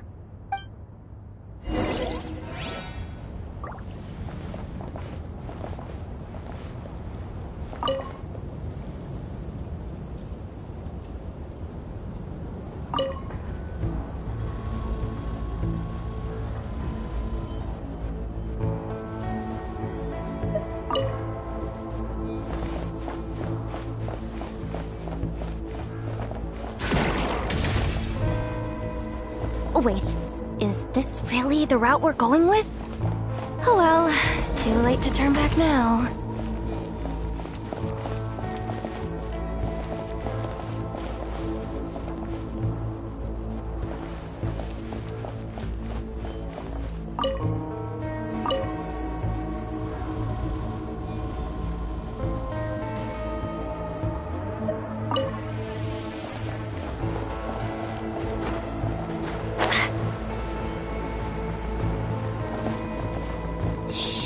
No chatting while we're sneaking in.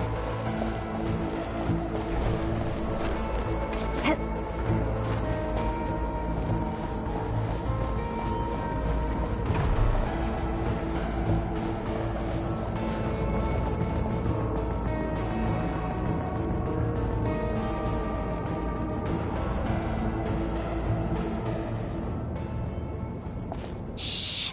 There's someone up ahead! Has the lockdown been initiated? Move it, soldier! The cargo has already been transferred. The lockdown procedure is complete, Commander. That sector is now fully sealed. The night shift. Just our luck. Don't they usually handle deliveries during the daytime? There's not supposed to be anyone here. We've come this far already, and they're really trying their best. If I suggest backing out again, it's not gonna look good. Come on, brain. Think!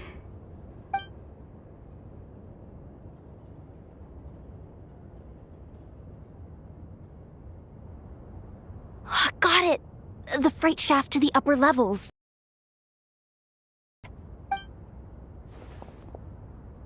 Let me see. Huh? The recon bot in the middle's not responding? A double lock failsafe? We've been outfoxed! Stay calm. Stay calm. One step at a time. Let's just find a way across first.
Here too.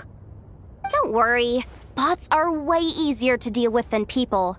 At least their behavior is predictable. First, let's find a safe spot to land. Good. That spot shouldn't draw their attention. Let's go. Let me just try something. Maybe I can use the terminal to command them to move out of our way. Security verification? With 10 questions? Are you kidding me?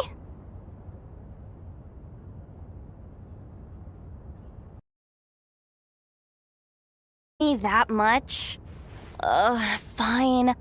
I'll do my best. But just to be clear, if I can't answer a question, I'm backing straight out of the terminal. No way I'm risking triggering any sort of alarm. Come on, Yehoda. You can't give up now. Question 1. What is our motto? Oh, I know this one.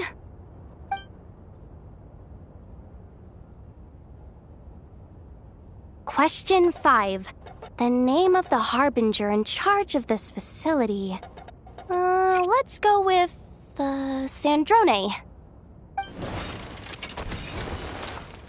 This one should be the Pale Star Edict. I've heard one of Boss's informants mention that before. Final question. Enter employee ID. And it's timed? Okay. 183574. Confirm. I actually got them all right? What a miracle. Not bad, Yehoda. Not bad at all. Guess you're an official maintenance intern now. Hey, that could be my personal plan B if I can't get my job back. Just kidding. The Fatui are awful. The bots have taken the command. They're moving off. Let's get going while the coast is clear.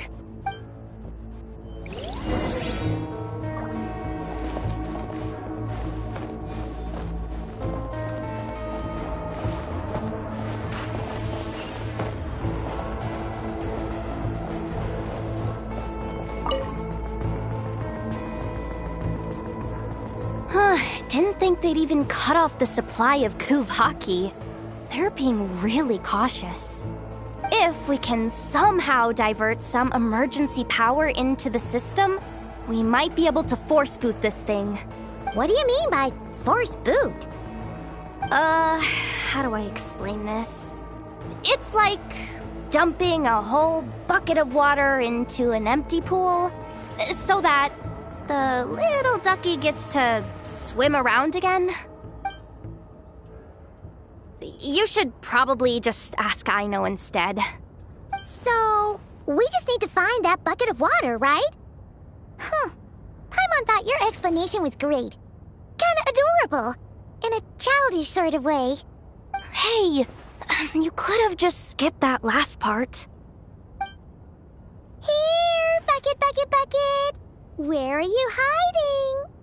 Judging from the concentration of Kuvaki, over there. Wow, you can sense that, Laumado? That's incredible.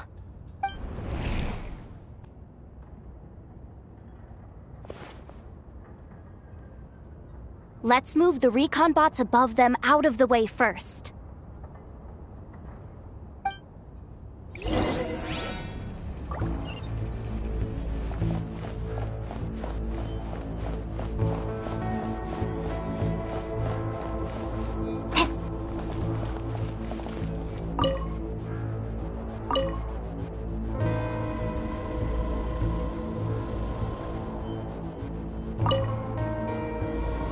All right, that should keep the alarm from going off.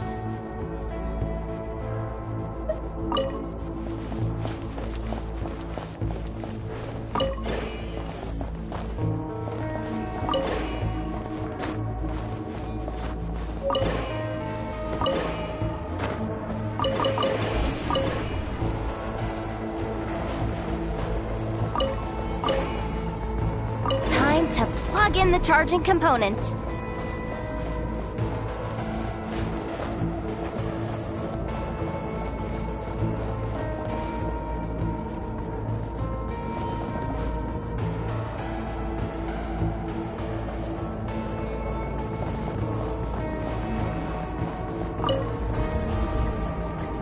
Running at last. Let's hope nothing else goes wrong. Please, everyone, step inside. Oh, it's so dark in here. Well, it is a cargo crate after all. No point in being picky about lighting at this point. Something sharp and pointy just poked me in the back. Sorry. That was probably just my antlers. It's pretty cramped in here, so I had to crouch down. Oh. Having antlers must be inconvenient at times like these.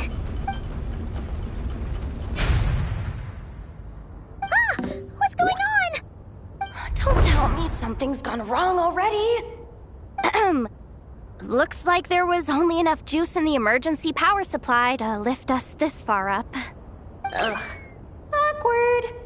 Am I gonna get docked for this? Base based on the boss's policy of docking pay for every screw-up, No, wait a sec. I've already been fired. Doesn't look like it's moving again anytime soon. I think we can get through if we follow the ventilation duct along the outer wall. The entrance has gotta be somewhere. Don't worry, this was totally part of the plan.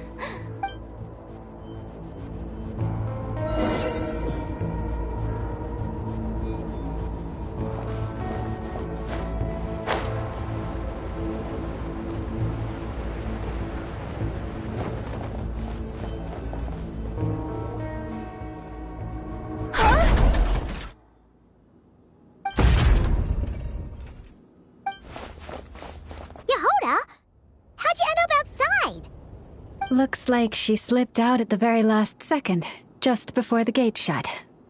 Impressive reflexes, I must say. Though I'd expect nothing less from a former employee of the Curatorium. I'm so sorry. That was pure survival instinct. I didn't mean to ditch you. Anyway, you guys just stay where you are. I'll figure something out.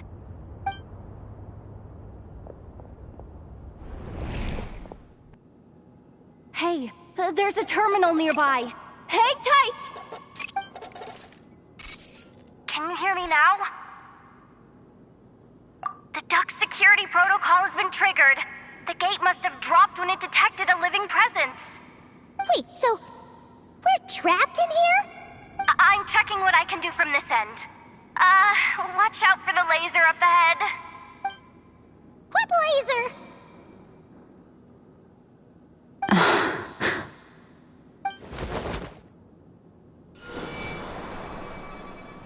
Oh, we see it now. Good thing we didn't move. Got it. I think I understand the situation. Hang in there. Just one moment. This is killing me, but I think I've got it. I can try adjusting the direction of the Kuvaki flow inside the duct. If I've got this right, you might just be able to dodge the lasers by utilizing the Kuvaki's pull in reverse. Oh, Paimon thinks she gets what you mean. But I can't see where you are from here, so I'll need your constant input. Just tell me what to do. I'll follow your lead.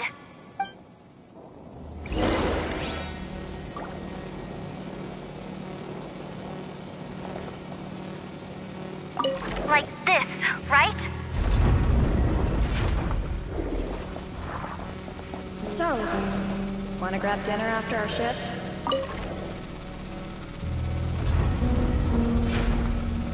How about the flagship? Too far. And besides, we're not exactly in with the locals. Sure thing.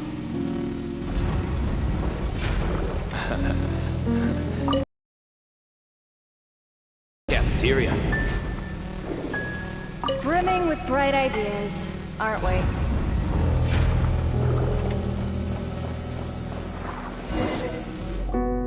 Oh, we made it to the other side. And all thanks to Yehoda.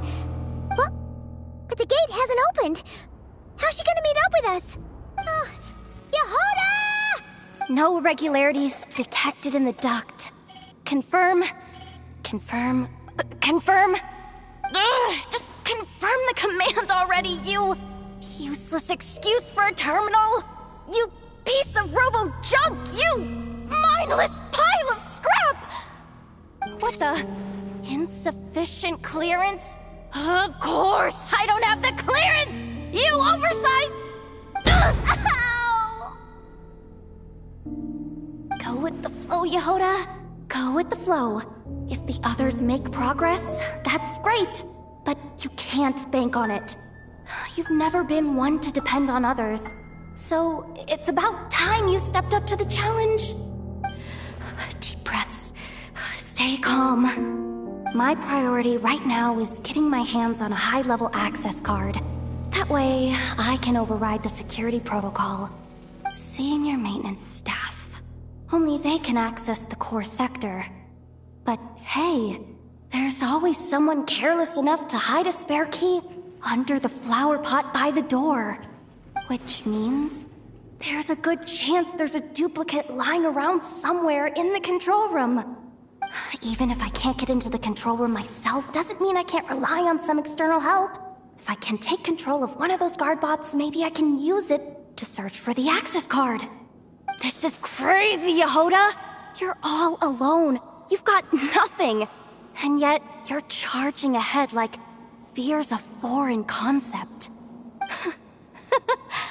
Maybe that's exactly why. 'Cause I've got nothing left to lose! Confirm! Am I a genius? Whoa, this feed's super clear. This is gonna be a piece of cake. Wait a second. This thing's not a guard bot. It's a janitor bot.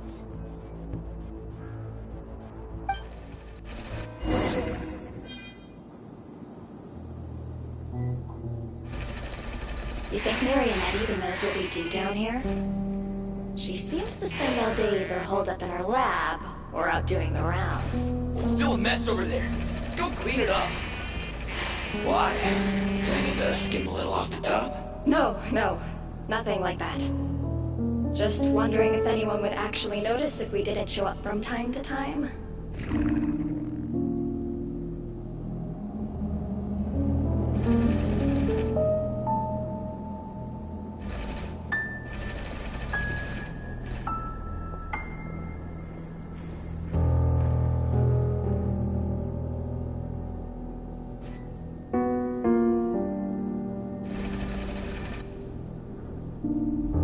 Let me see.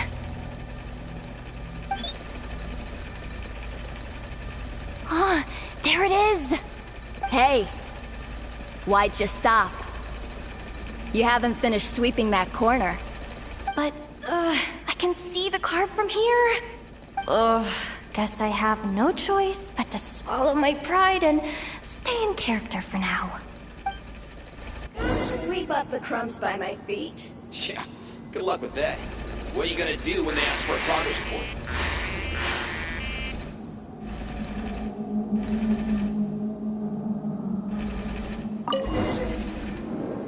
Sucks, though.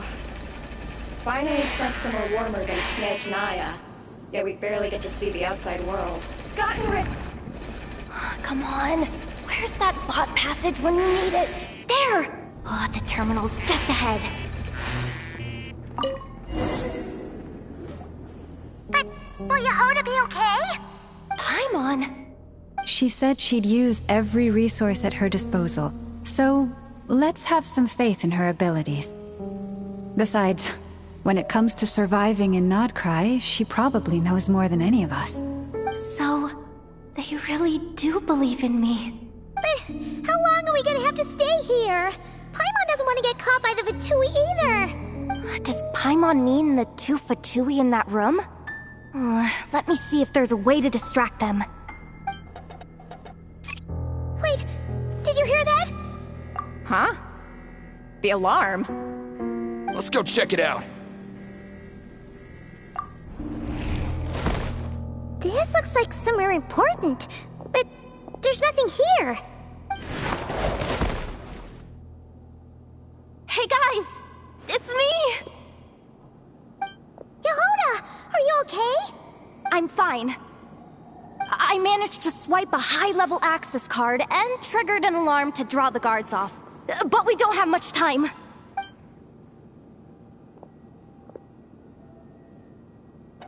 Alright, looks like we can control the elevator. Come on, hop in. Let's take it further down.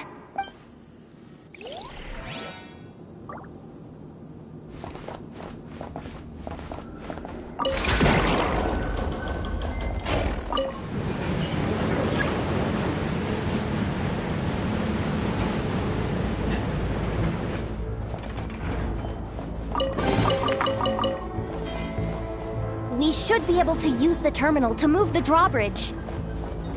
Here's the access card. I'll keep watch while you handle the controls.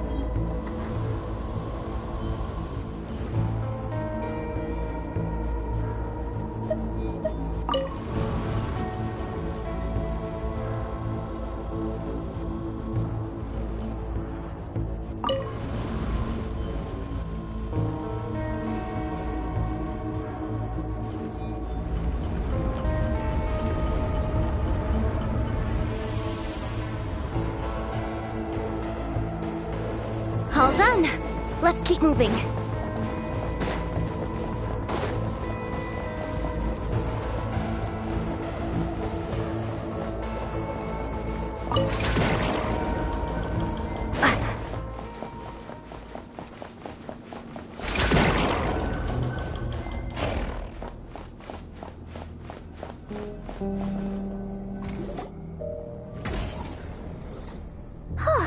There's no one here! That's good news for us. Let's head inside. Looks like a rest area for the Fatui Zaprishniki. Huh? The terminal's still on?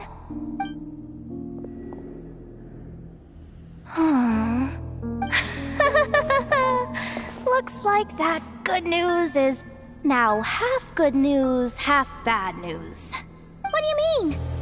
Well, it seems like that alarm I just triggered was so high level that even the guards in the rest area went to investigate. That's the good news, by the way. And what's the bad news? The bad news is that once they realize it was a false alarm, they're bound to circle back and check this floor. And then we're toast. So we've got to move fast here. If you need me to run a quick search, say the word. Analysis of Kuvaki extracted from the moon marrow suggests that its energy core bears some close relation to the power of the former Three Moon Sisters. It is suspected that there is a link between the Frost Moon Scion's hidden relic and the shattered remnants of the Eternal Moon. Come on, none of this is important right now. Just tell us where you hid the darn thing! Access denied. You do not have permission to view this data? Even with a high-level access card? Who does have permission then? Good idea! Pulling it right away. Wow! What's with that huge hollow structure down below? That might just be it. Secluded, out of the way. Exactly the sort of place they might be keeping the relic. 264 pages! What is this? A novel? Can we just skip to the end? I'm flipping through it as we speak. Kuvaki. A weapon. Seems like the Fatui and Snezhnaya are trying to harness the power of the Light Realm to build some kind of weapon. The target of which is... Seriously? Insufficient clearance? Again? Looks like that's about all our current clearance gives us access to. Based on what we know so far, it seems like the rest must be hidden inside that massive hollow beneath us. I could sense something beneath the water down there. Something unsettling. If they've gotten their hands on the moon marrow, odds are it's hidden down there too. And here I thought we were almost done. But nope, we're going deeper and deeper into the danger zone. Chin up, Yehoda. Once this job's done, you're buying yourself the biggest nod-crying hot dog in town. Deal's a deal.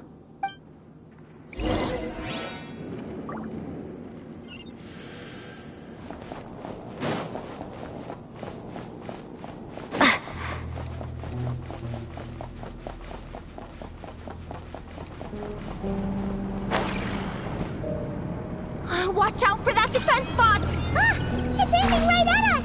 You'll have to use Kuvaki to deflect its attacks back the way they came!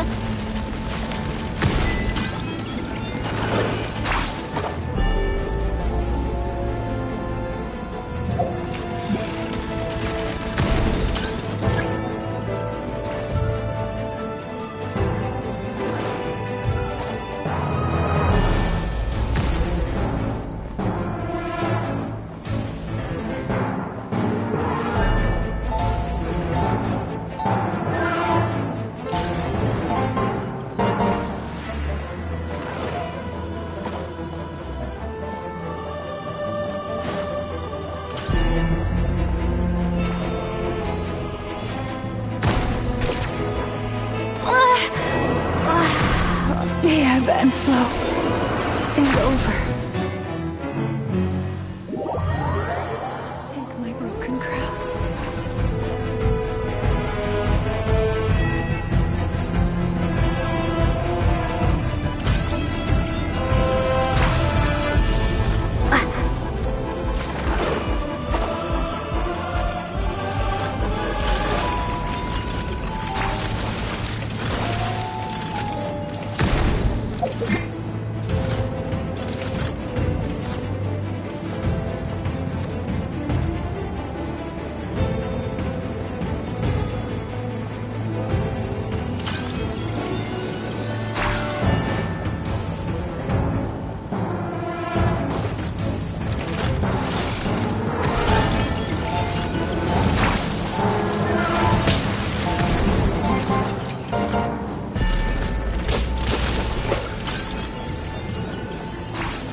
finally down. Quick, let's hurry down to the lower level before we're spotted.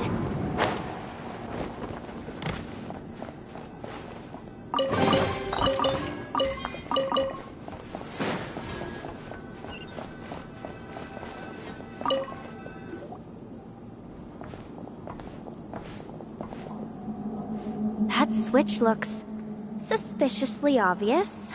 No way I'm pulling that. But you guys, go ahead. Hey, you spotted it first. Shouldn't you be the one to pull it? Not a chance. I'm just the guide, remember? At most, I'll help you look for an escape route. They don't seriously think pulling this thing's gonna lead to treasure, do they? I'd be amazed if it doesn't set off an alarm. Besides, I didn't even bring my smoke bombs. Which reminds me of the actual second rule of treasure hunting. Better safe than sorry.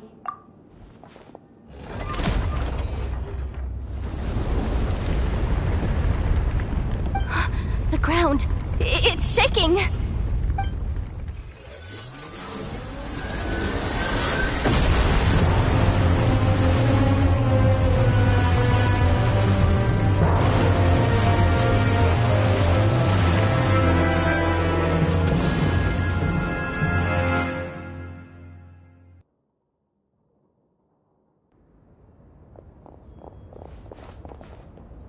Wait, did the surface of the water open up?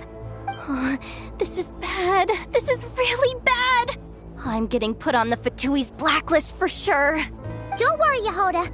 You've helped us so much. If they try anything, we'll protect you. Aww. Come on, I was just kidding. I'm tough, okay? Just haven't had the chance to show off my fighting skills yet. Me, afraid of the Fatui? Ugh, not a chance. I suspect the relic is hidden down below. Yehoda, your commission ends here. I am truly grateful for everything you've done for us. You don't need to put yourself in any further danger. I'm coming with you. This has nothing to do with the commission, or the danger, or whatever. This has already gotten way out of hand, so I'm coming too. End of story. Ah, she's blushing. Hey! Zip it! Why'd you keep staring? Oh, you looking for a knuckle sandwich or what? Oh, come on, move it already.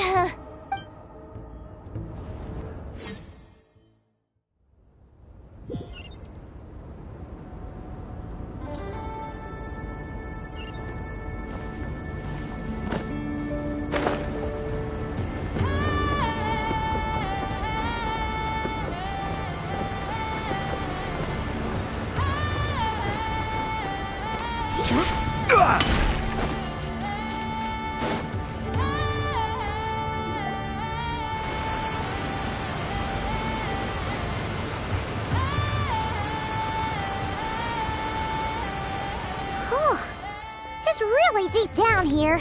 What is this place? We're standing on another fragment of the ancient moon's remnants. So this was the source of the Kuvaki I sensed earlier. Wait, what? So the Fatui had it hidden underwater this whole time? This gigantic thing? Yehoda, you've been kind of quiet since we got down here. What? Me? Have I? It's nothing. Really. We're doomed. How are we even supposed to get back up from here? Oh, my grappling hook's not nearly long enough.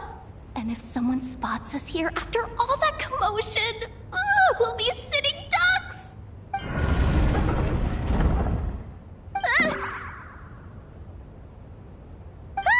Oh no! That door's opening! Please don't say it's the Fatui! No, please, no! We finally made it here, and we're so close to getting the job done! I didn't risk my neck just to die before I've even had a chance to spend my reward!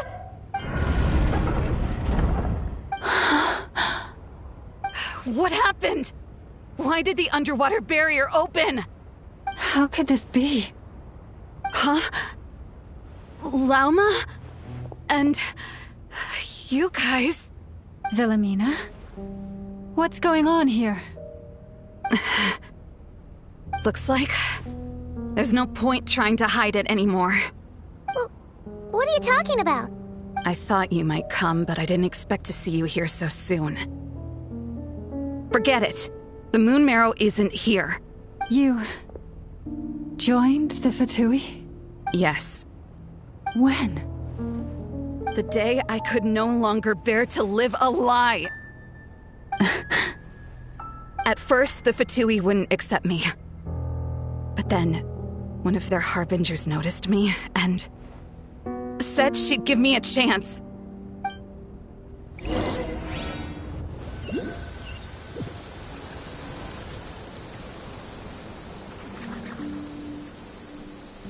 Ugh. Lost them again. That harbinger told me to follow the blonde traveler who might visit the Frostmoon Scions. Easier said than done, though.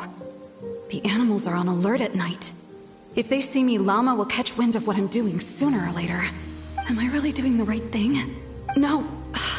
It's too late to turn back now. The empty prayers, the stubborn displays of faith like Cappy's today. This isn't the life I want. Huh? Is that... Ah, the Traveler's back. I won't let her slip away this time. Wait, who's that with her? They look so alike. They seem to be heading towards the statue of Kotar.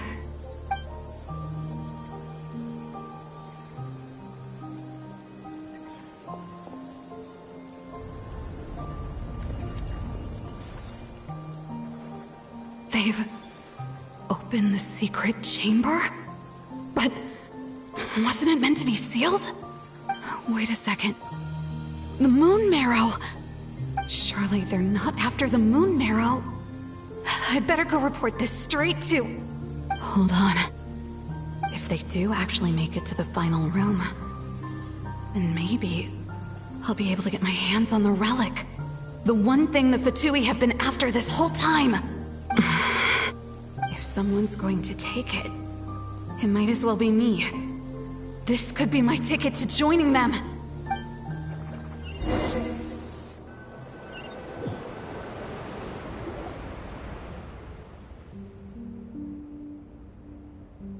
Yes. And in your final moment of hesitation, I took the chance. And then you gave it to the Fatui? But when we talked to you before, you seemed so genuinely worried about Lauma. Because I thought she was as fed up with the Frostmoon Scions as I was. We grew up together, Llama.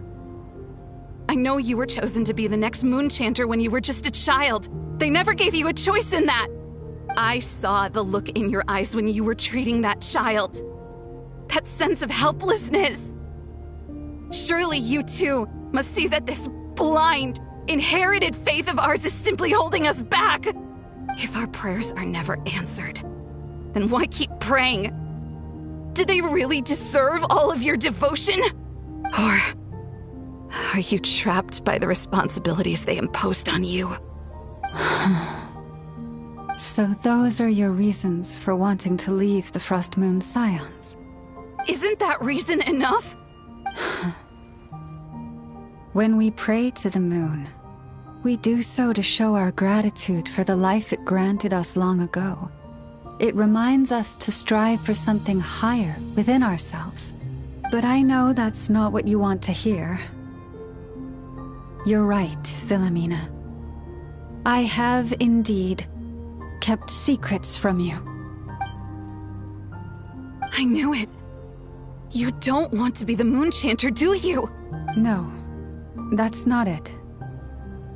I'm talking about the fact that the moon in the sky isn't real. What? You're saying... Huh? I've completely lost the thread now. Oh, do we really have to do this here?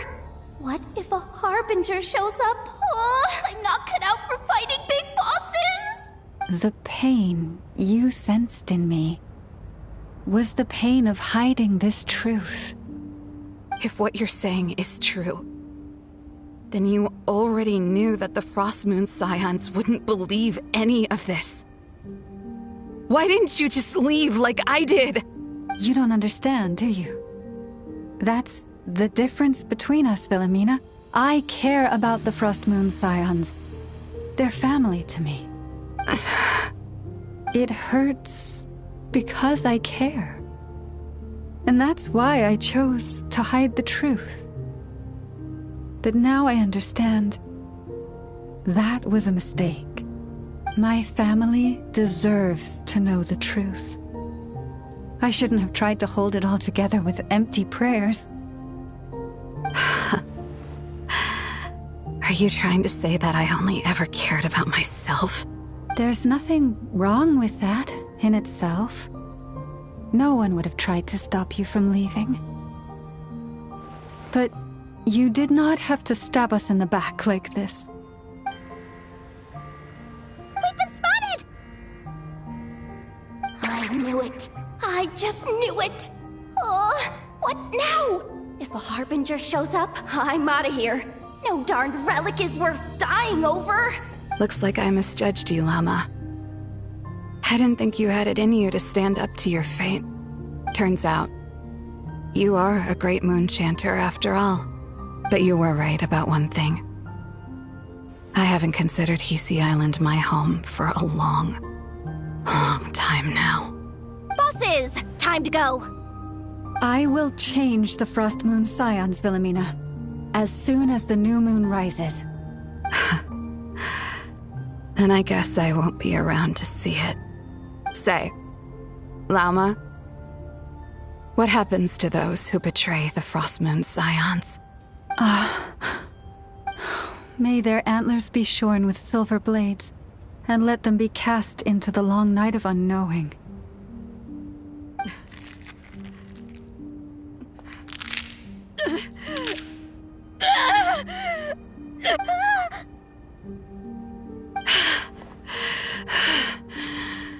I have honored the ways of the Frostmoon Scions one last time.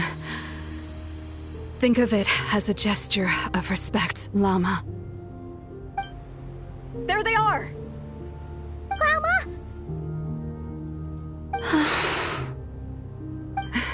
Marionette has the moon marrow. She went to Starsand Shoal. Don't flatter yourself now. I'm not trying to atone. I just don't believe you'll actually be able to change them.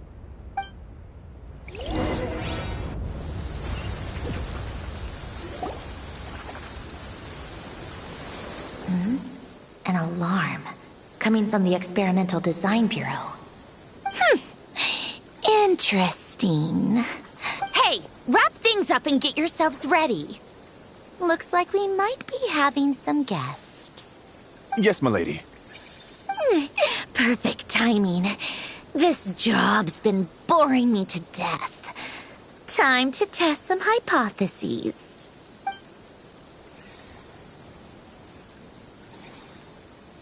Bosses! I mean, esteemed clients. I mean, generous benefactors. Wait up!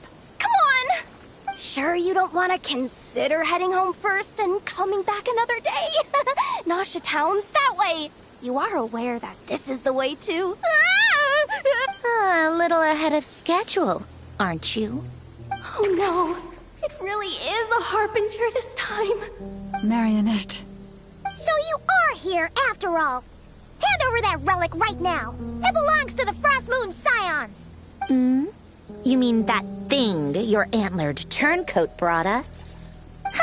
I have never much cared for trophies given up without a fight. But watching you tear each other apart over it? Priceless. I'm not in the mood for warnings today. Ooh, how frightening. Had I a Trimble function, I'd have rattled off at least a dozen screws by now. Or Or perhaps I've just set my sense of humor parameter too high. Were you trying to be funny just now? You don't honestly believe you're a match for me, do you? Go on then. Let's serve our guests a little appetizer. Hey, didn't you hear me? I said let's serve our guests a little... What's going on? Oh no. Watch out. It's the Wild Hunt.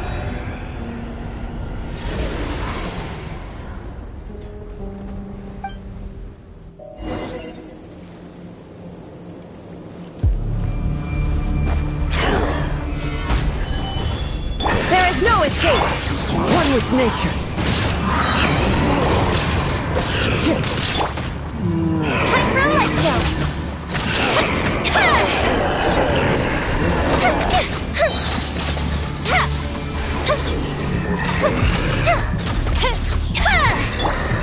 Illusion into the wind.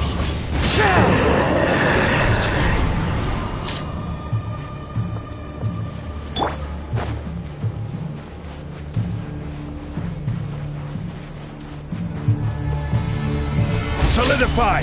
There is no escape! One with nature.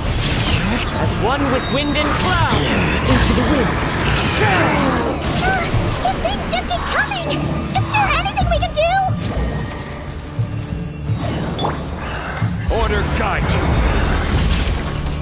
Gather! Illusion shattered! One with nature. Clouds high. The birds call into the wind. Fuse is lit!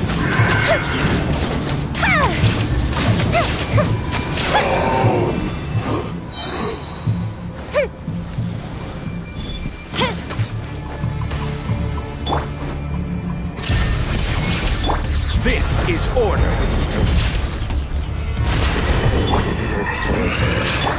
The wind knows it.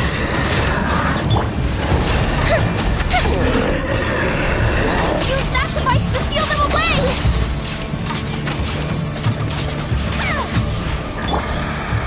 One with nature. Fallen leaves, adorn my night! The wind knows me. Order guide you! There is no escape! Is that... it? Oh, at least that's what the Lightkeeper's handbook says. Careful. It's not over yet.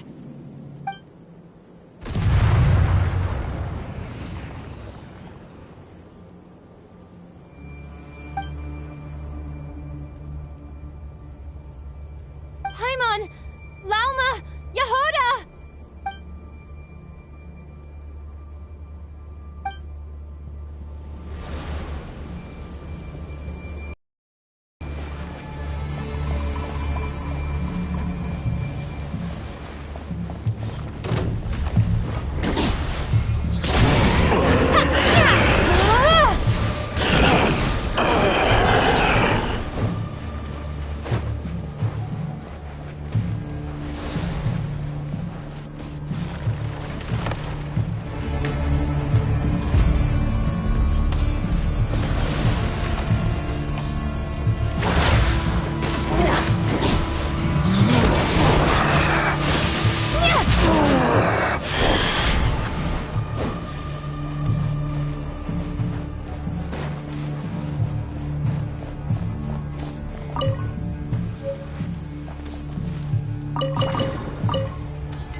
Wait, what was that?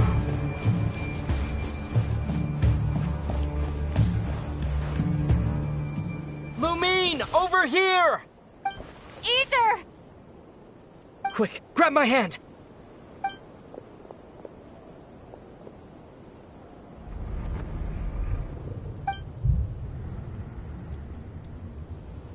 Lumine, what's wrong? Why are you here at all, Ether? What do you mean? If I may be so bold, what does family mean to you? Why were you after the moon marrow that night, Ether? Among those who entered the final chamber, there was either someone with impure intent, or else an abyssal presence. We can talk about that later. Tell me why, Ether. You know, this is only the second time we fought together since the day we both woke up in Tavad. No. Lumine. But when I found you, you were still in hibernation. Even the key to the chamber was still secure on your person. We didn't wake up together. What are you talking about? We don't have time for this, Lumine! Look at me, Lumine! Don't you want to explore this world with me?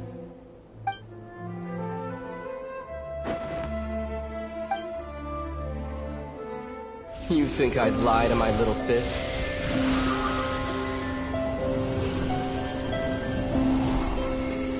What a letdown.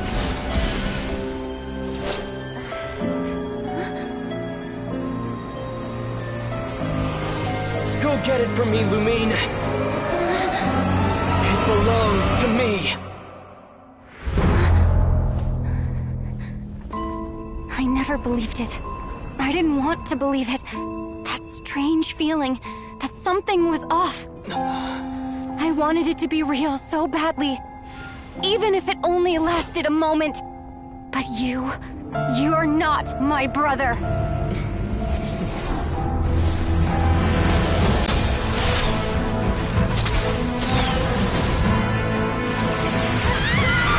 Moon goddess, please save us!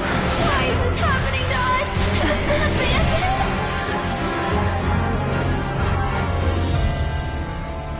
The cold night should be our blessing, yet only confusion and sorrow remain. The truth may yet lie beyond the sky, but must we become lost because of it? Standing before you, as a scion of Hyperborea and the Frost Moon's emissary, I say this.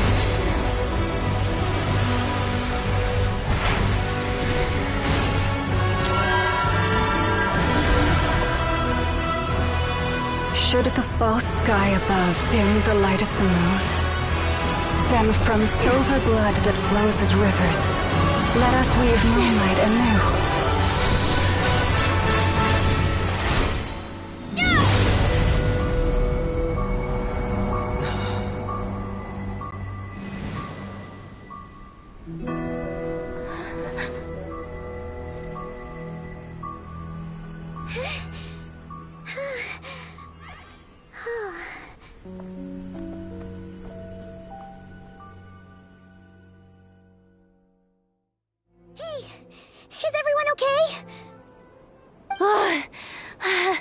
I saw my life flash before my eyes there. Oh, good thing Laumado was there to save the day. Are you all right, Traveler?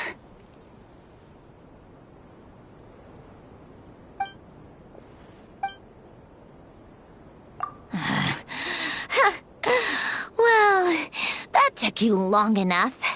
Seriously, how many of you are there? Pathetic.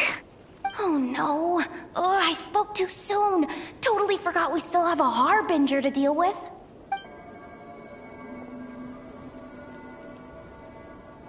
Hey, is that the moon marrow? It was hidden inside that big robot of hers all along. But that robot... That's Polonia to you, not just some robot. Take it, and get lost. Huh? You're just giving it to us? Well, I wasn't the one who put out the order to find this thing in the first place. So if someone wants it, they can help themselves. Maybe even choke on it. See if I care.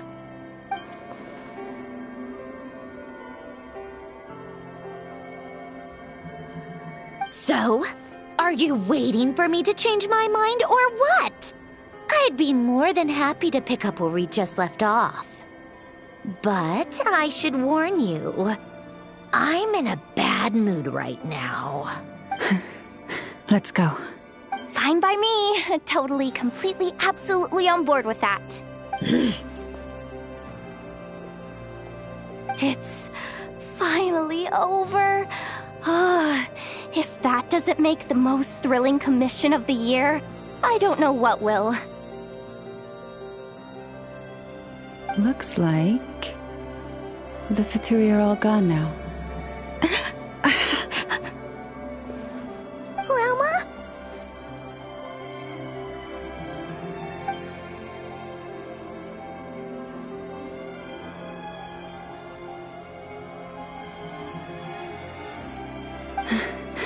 I'm all right. It's just been so long since I truly felt the power of the moon. I thought I sensed the wild hunt nearby. Don't tell me you've already taken care of it. Hey, it's Flynn's! Hey, he's that Ratnik. Unless I am mistaken, you are the Moonchanter of the Frost Moon Scions, are you not? May I ask, what is that in your hand?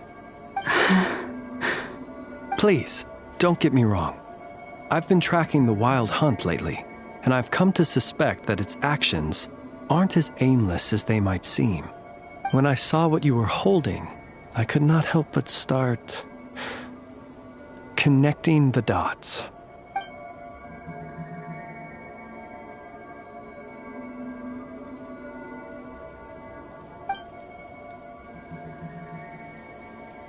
You better be extra careful, Flint. It seems like the Wild Hunt is capable of impersonating people now. Oh, is that so? Funny that. I just showed up completely out of the blue, yet you seem to have no problems trusting me. I apologize. I shouldn't be making jokes like that right now. Anyway, I understand. Thank you for the tip-off. It seems that the Wild Hunt has somehow changed in nature. I'll have to report this to HQ right away. For now, let us part ways here.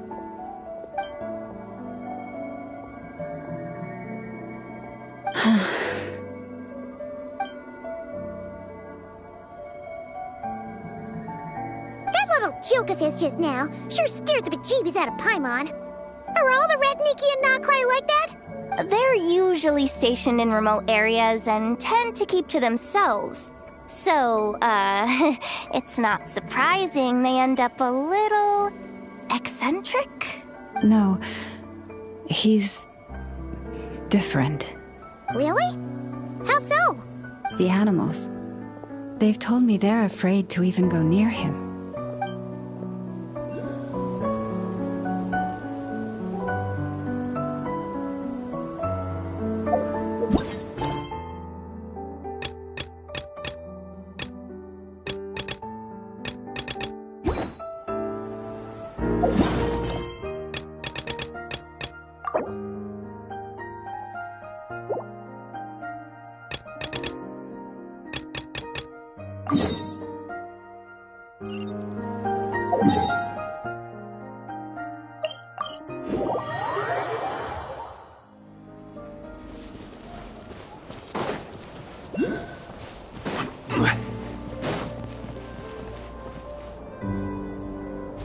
Yes, I'm sure you have very many friends indeed, but that's not the issue. Even if you summoned every ibis on Hisi Island, I still don't think you'd be able to move the moon mirror. And even if you managed it, the lunar semblance within would still...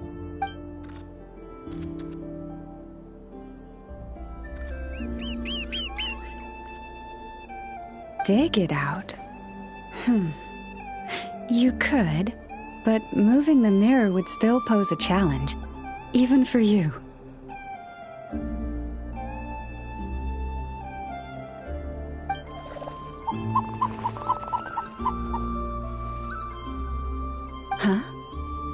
You really can summon every ibis on the island if that's what it takes? And you, on the other hand, think this plan is a joke, even if the ibis gets its entire family involved? Wow! Things are really kicking off over here. Looks like we've got a weasel thief and a heated argument with a bird. We're plotting and scheming, to be precise. I'm told we have to get all our ducks in a row before moving forward on this job. But my co-conspirators disagree quite strongly on the best approach, and they're not exactly being diplomatic about it. Choice words have been spoken. All right, I believe you. I'm sure you do have friends in high places. Although, where did you learn to speak like that? From a short girl with a metal arm and a hat. Oh, of course you can keep talking like that so long as you enjoy it. But be sensible around her, okay? Don't copy everything she does. I'm going to have a little chat with the Traveler and Paimon now, so be good and pipe down a little. Huh, it really did quiet down. Being able to understand animal speak is so cool. Paimon wishes she had that ability. Trust me, Paimon, you would not enjoy it very much at all. Don't misunderstand. Nothing terrible would happen, and it doesn't drive you insane or anything like that. Although, that being said, I do sometimes find it quite overwhelming. I was overjoyed when I first discovered that I could understand animal speech, but I quickly realized that it came with a downside. This ability is always active, and I cannot control it. Oh. Yeah, that would be a problem. And if you can't control it, that means...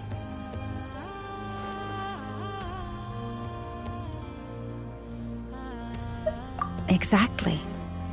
People say that listening to the bird song deep in the woods gives them a profound sense of peace and quiet that lifts their spirits. But no matter where I go, I can never find peace and quiet.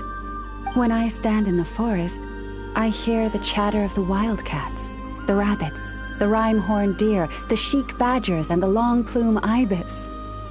They argue loudly about who's to blame for damaging whose roost, or which part of the woods the best twigs come from. Alright. Guess talking to animals isn't all it's cracked up to be. Waking up to the sound of birds chirping is pretty nice, but replace that chirping with bickering? And suddenly it doesn't seem so appealing.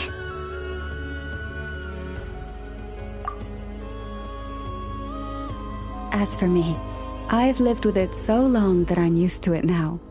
In fact, it would probably be quite an adjustment if I woke up one day and couldn't hear the finches discussing which cup in which house makes for the best bath.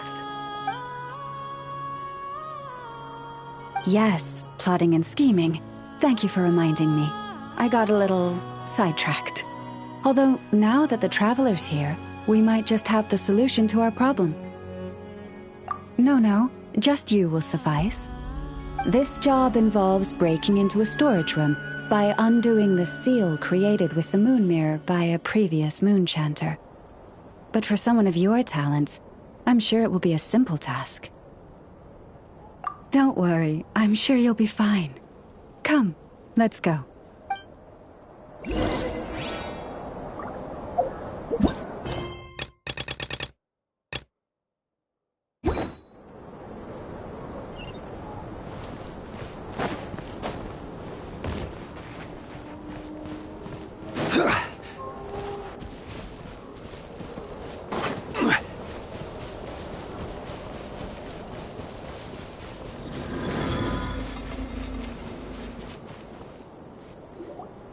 Here we are.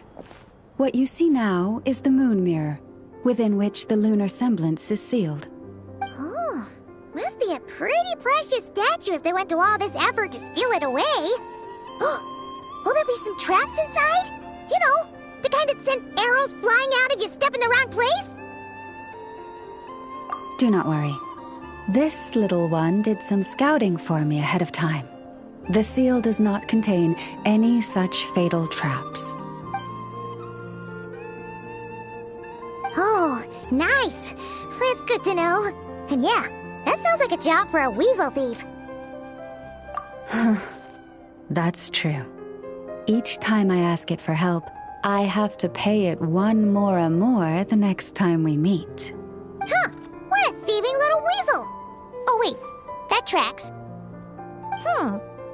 But considering that it's helping you keep watch on the lunar semblance, it might need a name change. How about... Weasel Guardian!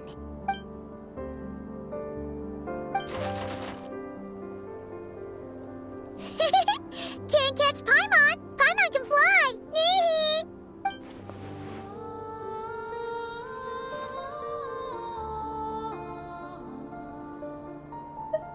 Come on, be nice to our guests.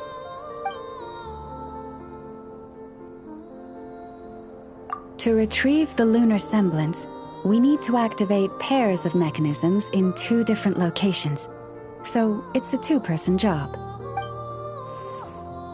If you head over there and take the mechanism on that side, I'll take this side.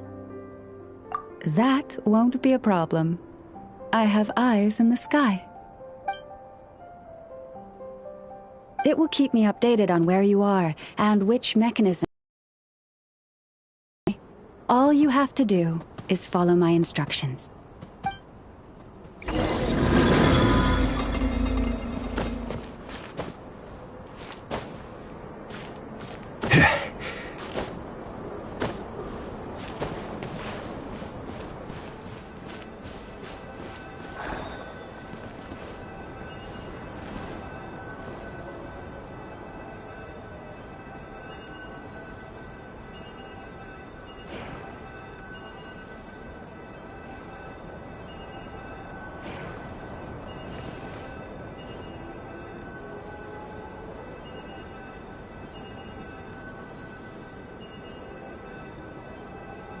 Understood.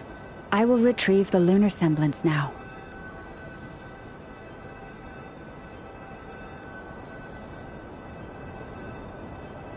Huh? The way out has been blocked. Could you try that again?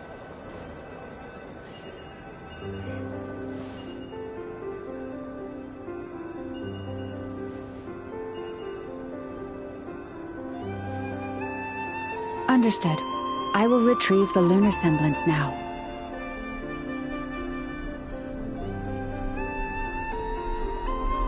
Where do you want to go next? If you... Wow! What a huge statue!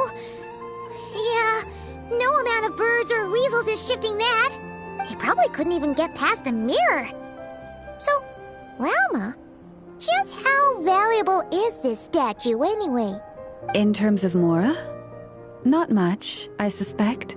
It's crudely fashioned, and the kind of stone it's carved from is found everywhere around these parts. But to the moon chanter of that era, and to the Frost Moon Scions of today, it is a priceless treasure. If nothing else, I now have concrete proof of its existence. That's enough to confirm the reliability of several documents on the topic. To me, that makes this a very successful trip. Thank you for your help. I knew I had judged you correctly. The moon mirror posed no obstacle to you. And our little friend here was very impressed with your mechanism operating skills. What is it saying, Lauma? It says that the Traveler is the best treasure hunter it's ever seen. It wishes it could join her on a quest to unlock all the treasure chests in the world. From now on, I'll call on you if I ever find a treasure chest I can't crack. Okay. Bye then. Didn't even give us a choice in the matter. Don't worry, it won't come knocking on your window every day with a Mora coin in its jaws trying to drag you off on a treasure hunt. And it certainly won't be visiting your room in the dead of night, moaning about locks it can't pick. Uh-oh. We better make sure to lock all our doors and windows before we go to sleep tonight. Relax. That weasel's only a child. It means no harm. It's just more talkative than most. All right, let's head back. It's almost time for dinner. Oh, and we still need to figure out how to get this statue back to our library. It seems like I'll need a little help from my friends, after all.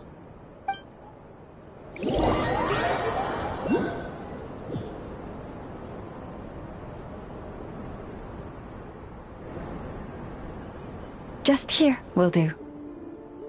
Oh, that all went down without much fanfare. Paimon was expecting something exciting to happen once we put it down. Well, it's just a plain old statue. A historical relic. It doesn't hold any kind of mystical power. The real value lies in the stories behind it. My job is to dig those stories up, wherever they might be hiding, verify them, and then share them with the people. Cool. Well, it's a good thing we got it back here in one piece. Indeed. And you two have my thanks for that. Please, take these fruits and quench your thirst. I had the animals gather them in the woods. And after that, forgive me, but I have another request to make of you. I apologize if this is presumptuous of me, but I've seen how well connected you are, and I've heard of your many travels into secret and forgotten places. On your future travels, if you ever come across any texts about the Frost Moon Scions, could I borrow them and make a copy with which to enrich our library? You have my sincere gratitude, on behalf of the Frost Moon Scions. Oh boy. That was some seriously tasty fruit. So much better than Paimon's used to. These animals have lived their whole lives in this forest. Naturally, they're the ones who know where to find the best fruit. This one says to eat as much as you wish, because it's the top fruit finder in the whole forest. It'll fetch some more right away. Awesome! Thanks so much!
Oh, you're back.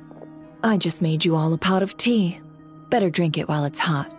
Boss Neff, you wouldn't believe how scary our day has been! Seriously, I am never, ever taking random jobs like that ever again!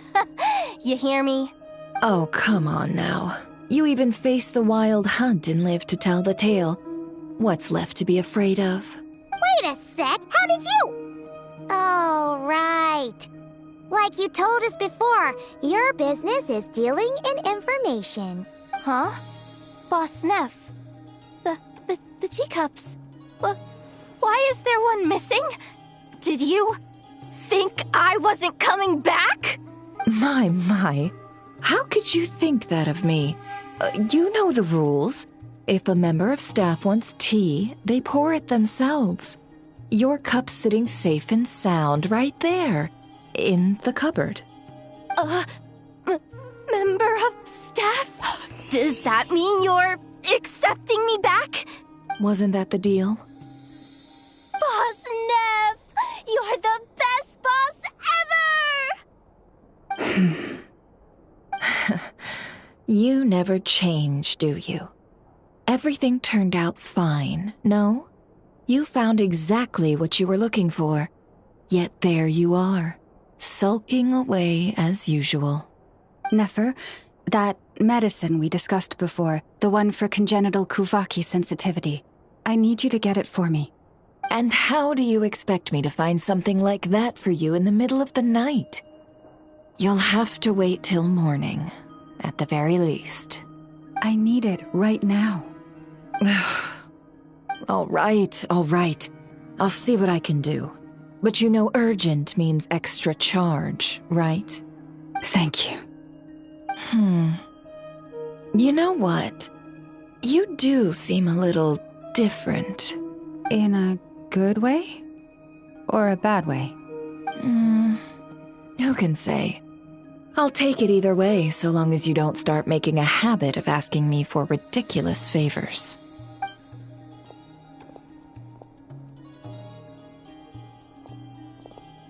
Traveler, Paimon, a lot has happened these past few days. I don't know what I would have done without you. Hey, don't mention it. That's what we're here for.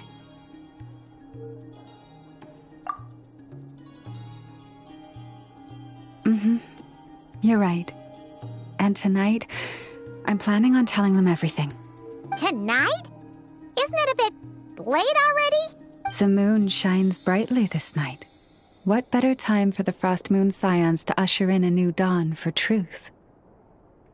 Thank you for your kind words. But before I do, there's one more thing we need to deal with. Oh yeah! Now that we have the moon marrow... You'll have to forgive me. I used too much of my strength in the battle earlier. I fear I won't be able to help you uncover the truth of the past. Not right away, at least. That's fine. We're gonna be in Nokrai for a while anyway, so there's no rush, right? Thank you. But there's another problem. How to keep the moon marrow safe now? Huh? Can't we just return it to your secret chamber? The seal has been broken. Even if it were restored, now that the wild hunt has gotten in once, there's no guarantee that it won't happen again. Oh, right. Yeah, that makes sense. Back when the Frost Moon Scion's bloodline still ran strong, in special circumstances, a moon chanter could act as a vessel, safeguarding the relic within their own body. But it is a grueling trial of will and endurance. The moon chanter who did this only lasted 2 days. As for me, I might be able to last 5, at most. Hold on. You'd be using your body as a vessel? Yes. You can think of it like dropping a red-hot ball of iron into a bucket of water. How long the water lasts depends entirely on the bucket's size. Pardon? Hey! That's not a bad idea! You've always held up pretty well against the abyss. Surely the moon mirror can't be any more dangerous than that. It's not at all that I don't trust you, but it's too risky. But we're out of options, aren't we? Might as well give it a shot. All right. Well, I'll be right by your side. If anything feels off, please tell me immediately.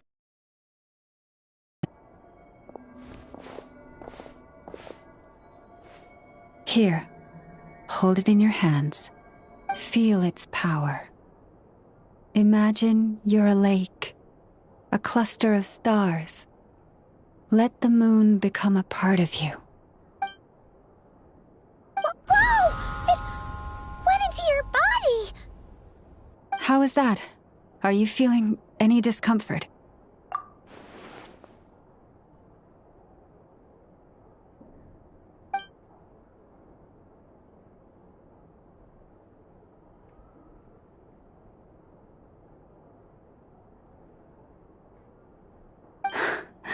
Astonishing. Not even the slightest hint of lingering fluctuations. It's as if all that power just sank to the bottom of the ocean. Well, looks like we won't have to worry about the wild hunt catching its scent now. Phew! Paimon knew you have special abilities, but still, you never fail to amaze. Did I miss something just now? Yes. And it was nothing short of a miracle. Not something I'd be interested in then. Anyway, here's the medicine you asked for. This is all I've got for today. I'll have someone send the rest over when we have it. Thank you, Nefer. I really appreciate everything you've done for me. Please stop being so nauseatingly friendly. It's creeping me out. So, what exactly did you all go through during that wild hunt attack? I'd prefer to hear it straight from you.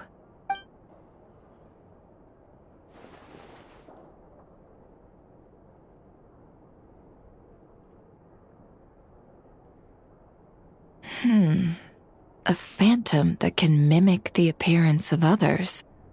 Quite different from what we've seen before. Yeah, and both times it appeared, its goal was pretty clear. It seems like it was after the moon marrow. And on both occasions, it was accompanied by the wild hunt, too. It appears there must be some close connection between the two. I must say, I don't often see you look this serious, Nefer. Too late in the day for thinking, that's all. We'll pick this up again later. You all feel free to keep chatting, though. Just don't forget to lock up when you leave. On that note, Traveler, please keep the moon marrow stored within your body for the time being. We'll take it back off your hands as soon as the wild hunt's been taken care of. Once and for all. Of course. Anyway, if the two of you will excuse me, I'm heading back to Hisi Island now. It's time I came clean with the Frost Moon Scions. Hey, we're coming with you! Though, guess we won't be able to do much more than cheer you on from the sidelines. That alone means more to me than you could ever know.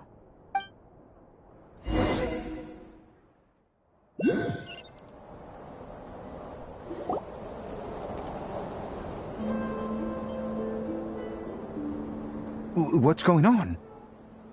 I'm not sure. It seems like the Moon Chanter has something important to tell us. I heard the relic's already been retrieved. That's our Lady Lauma, all right.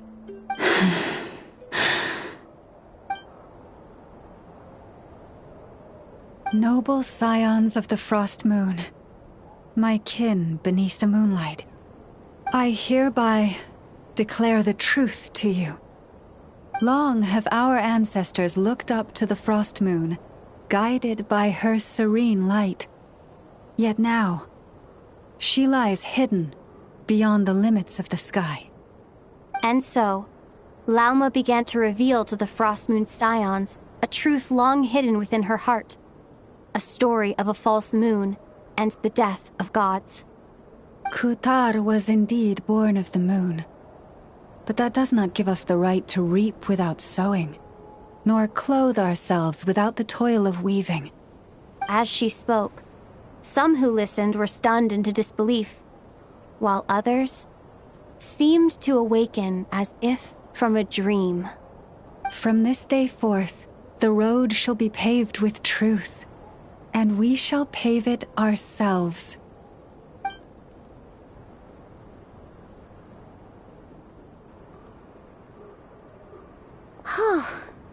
After everything Lauma said last night, Paimon wonders how everyone's adjusting. Still, judging by their reactions at the time, it didn't seem as intense as Paimon might have imagined. Says a lot about how much trust she commands, huh? Hey look! It's Lauma! Welcome, both of you. The animals were most lively this morning. They told me of your coming. Nothing too dramatic happened, did it? No one took it so hard that they went on a binge-eating rampage and ended up cleaning up the whole pantry? Or something? Hey! Paimon was just trying to lighten the mood. Thank you for your concern. Change doesn't happen overnight, and new ideas need time to take root. But nothing as extreme as that has happened, no. Although... Although what? Well, just as I thought might happen, some have chosen to leave the Frost Moon Scions for good. For them, losing their faith was like losing their home. Confusion, frustration, helplessness.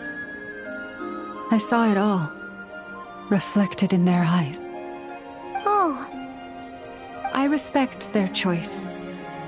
May they carry the Frost Moon Scion's blessings far and wide, should they be willing to do so. If we meet again someday, perhaps we will be able to sit together and share stories once more.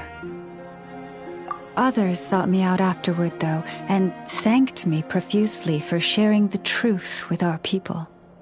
They said they used to see me as distant, even somewhat unapproachable, whereas now I seemed much closer to them.